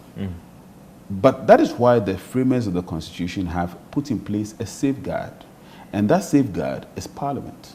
That when these contracts are negotiated, international commercial transactions, the Supreme Court has endorsed that rule, all have to go to Parliament. When they come to Parliament, the expectation is that Parliament will then do the clinical audit of these contracts and ensure that these contracts reflect the benefits, the distribution of benefits and liabilities that Ghana is assuming or going to enjoy. Often, I think there's a failure of the parliamentary role as well. And that is one area that we'll have to look at seriously. So the negotiating process is important, but the adoption process through Parliament is a bit more critical. Let's look at respective contracts when it comes to the business space. Is it a very big challenge? I mean, a lot of people, I go into a deal, a contractual agreement to the partner, and the other partner is not respecting it. What about those regulatory agencies and even the enforcement agencies as well? Is it a big challenge now, or it's even getting worse? You cannot have an effective investment regime if you do not have respect for contracts as a culture, as a work culture. And the reason is this. When people do not respect contracts, they optimize the cost of business, generally speaking. Because what this means is that I will have to spend an extra amount of money trying to get you to comply. And if that extra amount of money and time fails, I will have to spend even more money and time to fight you in court. Now, mixed with the judicial system and process we have in Ghana, which is not exactly as fast as one would like, and which therefore results in delays and in some cases uncertainty in the entire judicial process. Investments, or the risk of investments through contracts, have ostensibly been heightened and optimized. And in the process, investors are more careful. in terms of how to give money out. For example, you look at something as simple as the interest rate regime in Ghana. The banks will tell you the reason why interest rate is that high, among others, is because of the risk. The lending risk in Ghana is high, and it's part of the reason we've had these days, recently we've had the Ghana card and digitalization and addressing, among others. We've had, the government has been trying to, as it were, create a stronger identity regime so that people do not, so that we minimize the risk, so to speak. But generally, when you have a risk in an environment, risk tends to heighten the cost of doing business. And once you have the cost of doing business heightened, this is also going to depress the business enthusiasm, the extent to which investment and investors are happy to sort of invest and throw in money in the system because they are guarding against the prospect of that risk actually playing out, and they are going to probably ask more questions than ordinarily they would, and overall everything tends to be slowed. So yes, the failure to respect contract, which in some cases is also induced by the fact that we have a legal regime that doesn't, as it were, hold them to greater business accountability, hold them to greater contractual accountability. All these may promote that laxity in doing business, and that depress, or rather create a mindset which is not very conducive to the business. Can we put the blame largely on the enforcement agencies as well? Because some will say that if I know that a Kobna Mensah who have gone into an agreement with him about delivering a property to me fails to, then the enforcement agencies would work, maybe I should not be worried as a partner. But who are the enforcement agencies for contracts? It's ultimately a private business arrangement in which, when there's a failure, you will have to go and prosecute your own case or fight your own case to ensure that your rights are vindicated. Of course, as I indicated, the system overall is not as smooth and seamless when it comes to the enforcement of these rights, and they undermine the extent to which business confidence is deployed. They undermine the extent to which investors are able to invest in the system because they are calculating their risk. And whenever there's a greater risk, the enthusiasm of business is depressed because you will have to now guard against optimizing that risk by ensuring that you minimize your investment, or when you're deploying your investment, you probably ask many more questions than you ordinarily would, and it overall affects things. I'll come back, Prof, and as I said earlier on, to also get your thought about the opportunities that it presents to businesses in Ghana when it comes to the African free trade area, and also dealing with the legalese as well, borderless. I have a company here called Georgia Fee & Co. This company in Togo called Georgia Fee & Co. doing the same thing. How do I also expand into that market whilst dealing with all the legal challenges? This is PM Express Business Edition as you look at business in Ghana today and whether the legal framework is aiding the growth of these Ghanaian businesses or rather affecting them. We are engaging Professor Kofi Abochi. He is Dean of the UPSC Law School. Getting his thoughts as somebody who's been playing in this business space as a fine brain when it comes to law in this country. Take a short break and be right back. Business on PM Express Business Edition is brought to you by Cherry Tree Properties. Be right back after this break.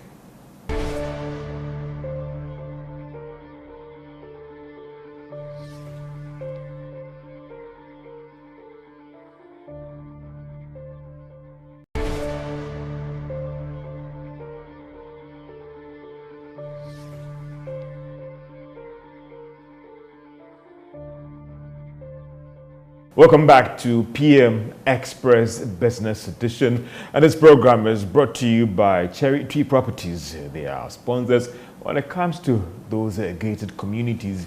The best house to get on the market, you may have to tend to them. And Professor Kofi Abochi is my guest on PM Express as we look at business in Ghana today and the current legal framework and whether it is helping to grow and expand the businesses, or rather it's forcing them to shut down. Prof, corruption, is it a much ado about nothing, or something we have to live with, or something that is costing us a lot in terms of the business growth, expansion, and giving a lot of businesses out there a raw deal? The World Bank estimates that corruption costs Ghana annually $3 billion. That estimation is about 10 years old. I suspect that perhaps corruption costs Ghana at this stage around $4 billion, in excess of $4 billion. So corruption is a major cost to doing business in Ghana. Nobody can overestimate that. How we combat it is where the difficulty has been. Corruption represents a major canker at various levels of business, at various levels of society, of government. Corruption has permeated things. It has been normalized to a degree, to an extent to which we have accepted that it has become a cost on business. So probably in the cost structuring for doing business, probably there's a cost component, a cost item called corruption, given different names, but which is essentially designed to sort of smoothen things. Because when people decide to do the right things in Ghana, they suffer the cost. They suffer the cost in time, they suffer the cost in rejection, they suffer the cost in loss, and if you're a professional, chances are that you suffer the cost in reputation, because you'll be deemed to be the one who's not doing your work well. But the reason you probably are not doing your work well is because you are trying to do the right thing. So corruption represents a major cost. Nobody can deny that. The question of how to combat corruption still remains, it's still out there. No, I don't think we have any effective answer to that. Wow. And years of reform have produced, in many ways, scanty results. It still remains a raging canker. And how we overcome that, as I indicated. No idea from you as to how we get around that challenge. There are multiple theories, there are multiple approaches and strategies that have been implemented over the years. One of the approaches, for example, has been the area of governance reform, where there's been efforts at reforming governance, creating transparency. In fact, what we just mentioned, the one involving the Office of the Registrar of Companies being decoupled from the Registrar General, and all the systemic reforms that have been undertaken in that office, all these reflects attempts, for example, at minimizing corruption, trying to remove the human interface, for example, and trying to optimize the digital spectrum to ensure that things are documented and there is no human involved to promote rent seeking. Because rent seeking is the major problem or major problematic aspect of corruption, where a person basically makes himself a landlord and you don't get anything unless you go through him, and not just go through him, you go through him properly, so to speak. It has been the major problem in our civil and public services spaces in Ghana. So corruption certainly is a problem, and is one that can hardly be debated in this respect. But as I indicated, the various efforts that have been put in place have achieved at best suboptimal results. And in many cases, it seems that corruption has become malleable. And so with each new intervention by way of reform, the players, the actors, the culture, the tendencies also adjust and they shift. And then you go to the east, they shift to the west. To the west, they shift to the north. So they keep going around in circles. And so one thing we see is a constant perpetuation of corruption in the face of constant reform or attempt at reforming. Certainly not less than 20 years. For the past 20 years or more, we've had sustained reforms at various levels of government, at various levels of businesses, at various levels of society. Nonetheless, the generality of opinion out there is that corruption continues to grow. And so it tells you of the resilience of corruption, which also then means that perhaps approaches need to be looked at again. Perhaps external interventions are not necessarily the answer. And by external, I don't mean outside the country. I mean interventions outside of what is being reformed. Very often we have outsiders trying to reform things. Perhaps we may have to look at the model, because it seems that clearly the effort at fighting or combating corruption, particularly in the space of business, hasn't been that successful. And here's the reason why business corruption matches hand in hand with political corruption. Businesses tend to survive substantially on government. And in Ghana. And so big contracts and big procurements often tend to come from government. And so we complain all the time about political corruption. But what we do not ask questions about is who are the ones corrupting the political? Because very often it is the capacity to negotiate and give, negotiate and give out contracts, the capacity to give out procurement projects and all that. All these infrastructure you see. It is the private sector that is supplying government. So the supplier is the private sector. The consumer is government. If the consumer is corrupt, then the supplier is corrupting the consumer. So it is that chain, that connection, that nexus between government and business, which has to be looked at, especially from the private sector space. If we complain about corruption, the private sector has been a beneficiary of corruption and a perpetrator of corruption. And we do not often hammer that hard enough. We speak very often more of government corruption as if it begins and ends with government, but it doesn't. It often begins from the private sector. But there's talk about reducing the cost of doing business, improving the business environment, and all those things. Put regulation also up, put government policies up, put this government up as well. Have all these collective actors done much to gradually reduce the cost of doing business and improve the business environment for today's business person, from maybe Kobna Mensah, the Bosuokain, to that Ghanaian person who's been able to rise to the ranks to operate that big company out there? Well, we just mentioned at the beginning, you mentioned the question of the tax burden, for example.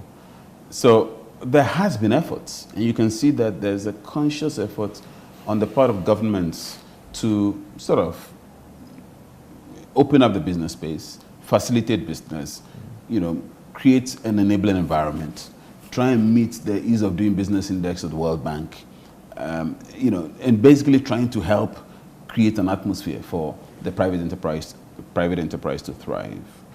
But at the same time, as I indicated, the cost and impact of the negative variables on business is systemic in character. It impacts businesses in a systemic fashion. So if you solve one part and you do not solve the other part, you certainly will still have not done much as far as your ultimate output and impact is concerned. So there has been efforts, but there are others. And the others some will complain about is the overall business environment, which includes hiring, for example, because hiring people is a function of your overall business performance. And if your overall business performance is not doing as well because of other variables, the consideration is that you're not likely to hire. And that's why if you look at the United States, the publication of what they call the jobs report is normally the major index of checking whether or not the economy is healthy. And the reason for that is because the creation of jobs is seen as a major aspect of business health.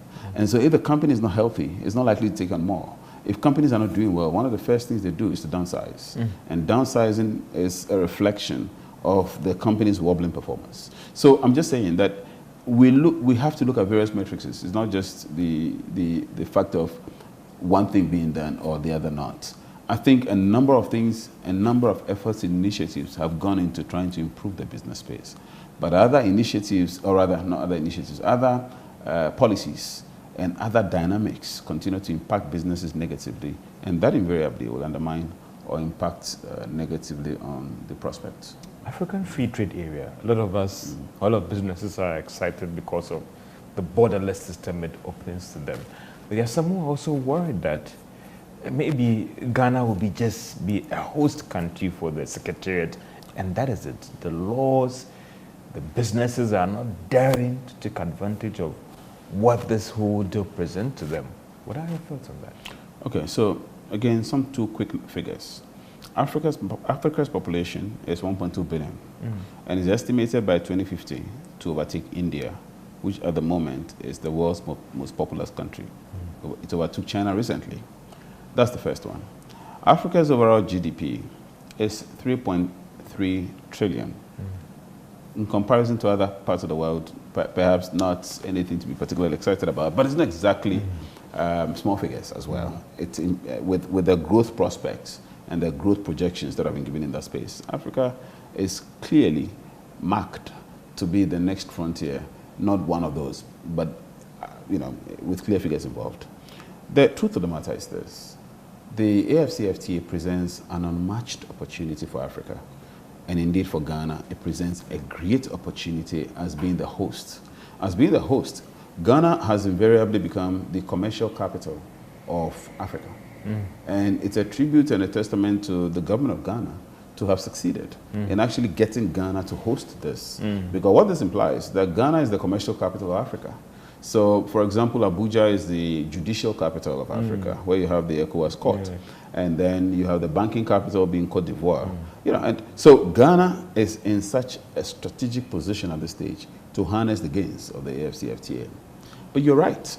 If we do not do more beyond just hosting the AFCFTA, we will be hosting the Secretariat without really getting the benefits, and others will actually come and exploit their advantage. So there is a need for Ghana to position itself. It is not necessarily the passage of laws. It also has to do with putting in place the kinds of things we've discussed earlier, business inducements that enable businesses to become competitive. Because the key strategic model of the AFCFTA is the removal of tariffs, so that there's a free movement of goods across borders. Tariffs and therefore duties on goods and custom imposition and all kinds of things from one border to the other are, largely speaking, one of the key limitations on trading in Africa. And the fact that if you are going to sell something from one country to the other, you have to pay so much duty. And duty has been put in place as a strategic barrier to avoid the influx of foreign goods. But on the contrary, we actually give all kinds of incentives to non-African goods. So the AFCFTA is a very strategic means of overcoming that barrier. Now, when the barrier is removed, one of two things may happen. If you are competitive, that's a huge benefit to you. If you are not competitive, that's a huge disadvantage to you. Because if you are not competitive, you are going to become a dumping ground. All others are going to come, and you're going to lose two things. You're going to lose tariffs, because you're not collecting tariffs at the barrier, because you have removed the tariffs. And number two, your businesses are going to collapse, because products in like areas, products that are directly competitive with your products, are likely to be extinguished by reason of the competition. On the other hand, if you are strategically positioned because you have put yourself together, and I will give a lot of plaudits and credit to the Ministry of Trade. They recently came up with a strategic document in that regard on how Ghana should exploit the AFCFTA. I do hope that we'll go beyond the document and actually implement, because it's a laudable initiative on their part. Now, if you are well positioned, what it means is that if you open your borders, the other side is also open to you. So you're going to have a net gain in terms of your balance of payment deficit, because you're going to export more than you're actually importing into your space. And then in addition to that, you are going to save yourself, of course, the revenue by which you should have ordinarily paid at the border. So the AFCFTA has been described by the World Bank as a game changer, because in theory it is. But in practice, a number of things have to be put together. And a failure to do this implies that certain countries are going to become victims of the AFCFTA, while others are going to be winners of the AFCFTA.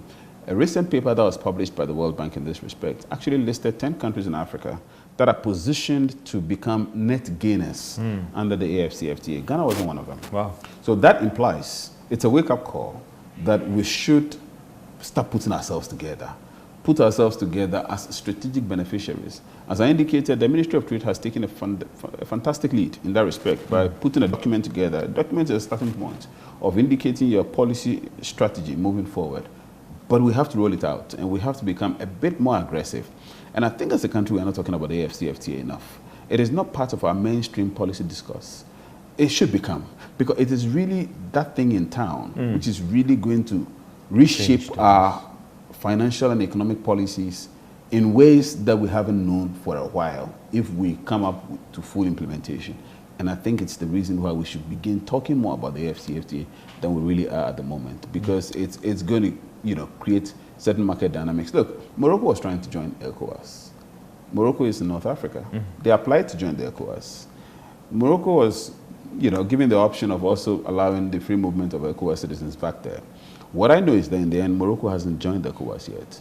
The reason, among others, Morocco may have been trying to join ECOWAS is because ECOWAS is a region of over 300 million people by conservative estimates.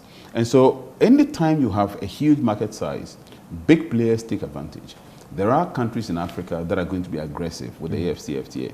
In fact, it is the reason Nigeria was one of the last countries to sign the AFCFTA, because they were worried about the market size being exploited by the rest. Finally, they have joined. But we need to become conscious and careful about the AFCFTA. Prof, as we round up and we bring this program to an end, there's something I just want to get your thoughts on. The bit about this whole domestic debt exchange program. And then if you try to get the legal thoughts, and as you try to wrap up, Prof, there are some who are saying that, well, I can decide to take on governments, but also said I can decide to take on the commercial banks because they've taken an action that has affected me. Is there any legal option for me as a bondholder? Maybe I have about maybe $10 million or 10 million Ghana cedis or even 20 or 50 million Ghana cedis that this action has cost me as an individual, even as a business. It is a contract. So from that premise, of course you have an entitlement where contracts are not respected in principle, in theory. Elementarily, there is a right of action. Government may perhaps, and I'm just playing devil's advocate for government, government may perhaps have an argument in the fact that there's been a frustration of the contract as a result of unseen circumstances. The fact of the debt exchange, or rather not the debt exchange, the fact of the debt burden, which has resulted in this, a conditionality that may have been imposed by external donor agencies, in respect of which government has little to zero influence, in the absence of which perhaps the entire country is going to come crumbling. You know, that could be an argument. I'm just saying, in theory, there could be an argument of unforeseen circumstances that have resulted in the frustration of the contract, and by reason of which government's action is or may be justified. But yes, it's imperative. I think ultimately these were done within a certain legal framework. Ultimately, it seems in the beginning there was, you know, there was some bullishness in the relationship, but it seems ultimately there was some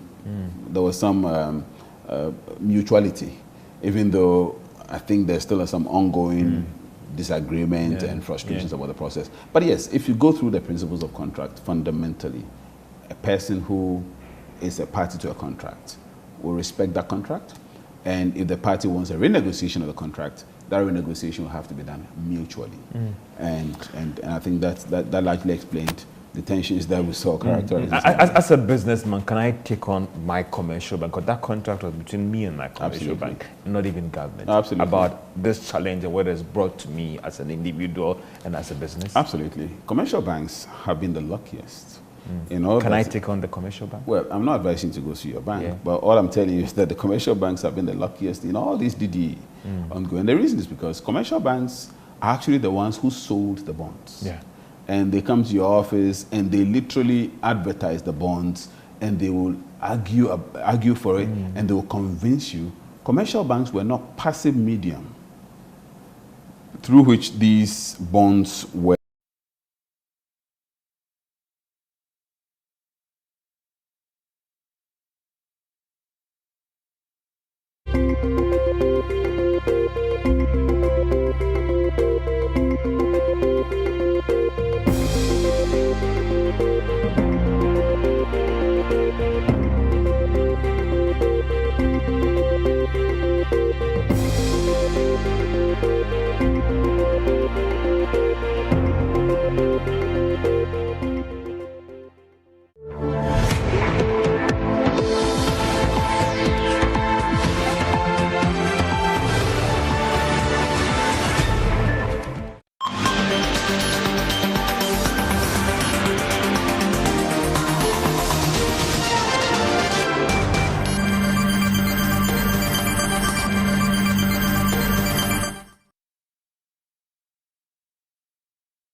Hello, good afternoon. Welcome to JoyNews today. We're coming to you live from our studios in Kokomlemle. We're on DTT because we're free to air. On DSTV channel 421 and Go TV channel 125. JoyNews, your home of independent, fearless and credible journalism. Coming up this afternoon, ranking member on Parliament's Education Committee, Peter Nochukotoi, calls for a full-blown investigation into activities of the Buffer Stock Company on allegations of underhand dealings in the National Food Suppliers debt saga. I've been saying over the years that Pastor has become a hub of corruption, where the things that go on, in fact, my sister, is very bad. Hear from the food suppliers who accuse the Minister of Education of sidelining them to engage new suppliers for the school feeding program. The minister has paid the 2021 suppliers who he himself has gone to contract. He has paid them up to date.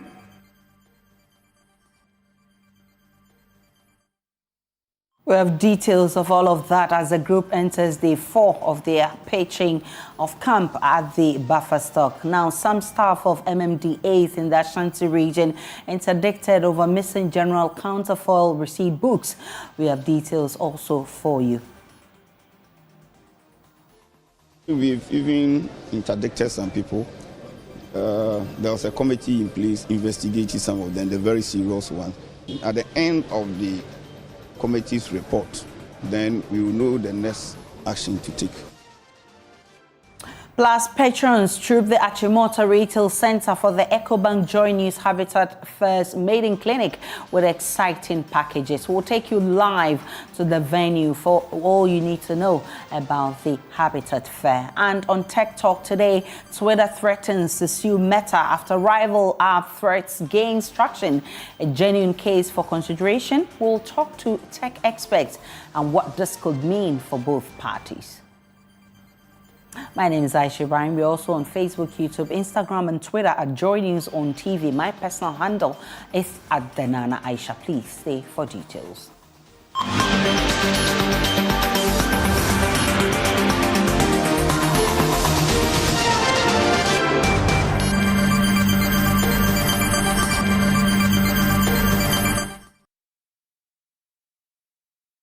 Ranking member on Parliament's Education Committee, Peter Nochukotoy, has called for a full-blown investigation into the activities of the National Food Buffer Stock Company on allegations of underhand dealings in the National Food Supplies saga. According to the ranking member, records available to him indicate that the Ministry of Education has released at least 90% of debt owed to the food suppliers. He said an investigation must be conducted into the matter to help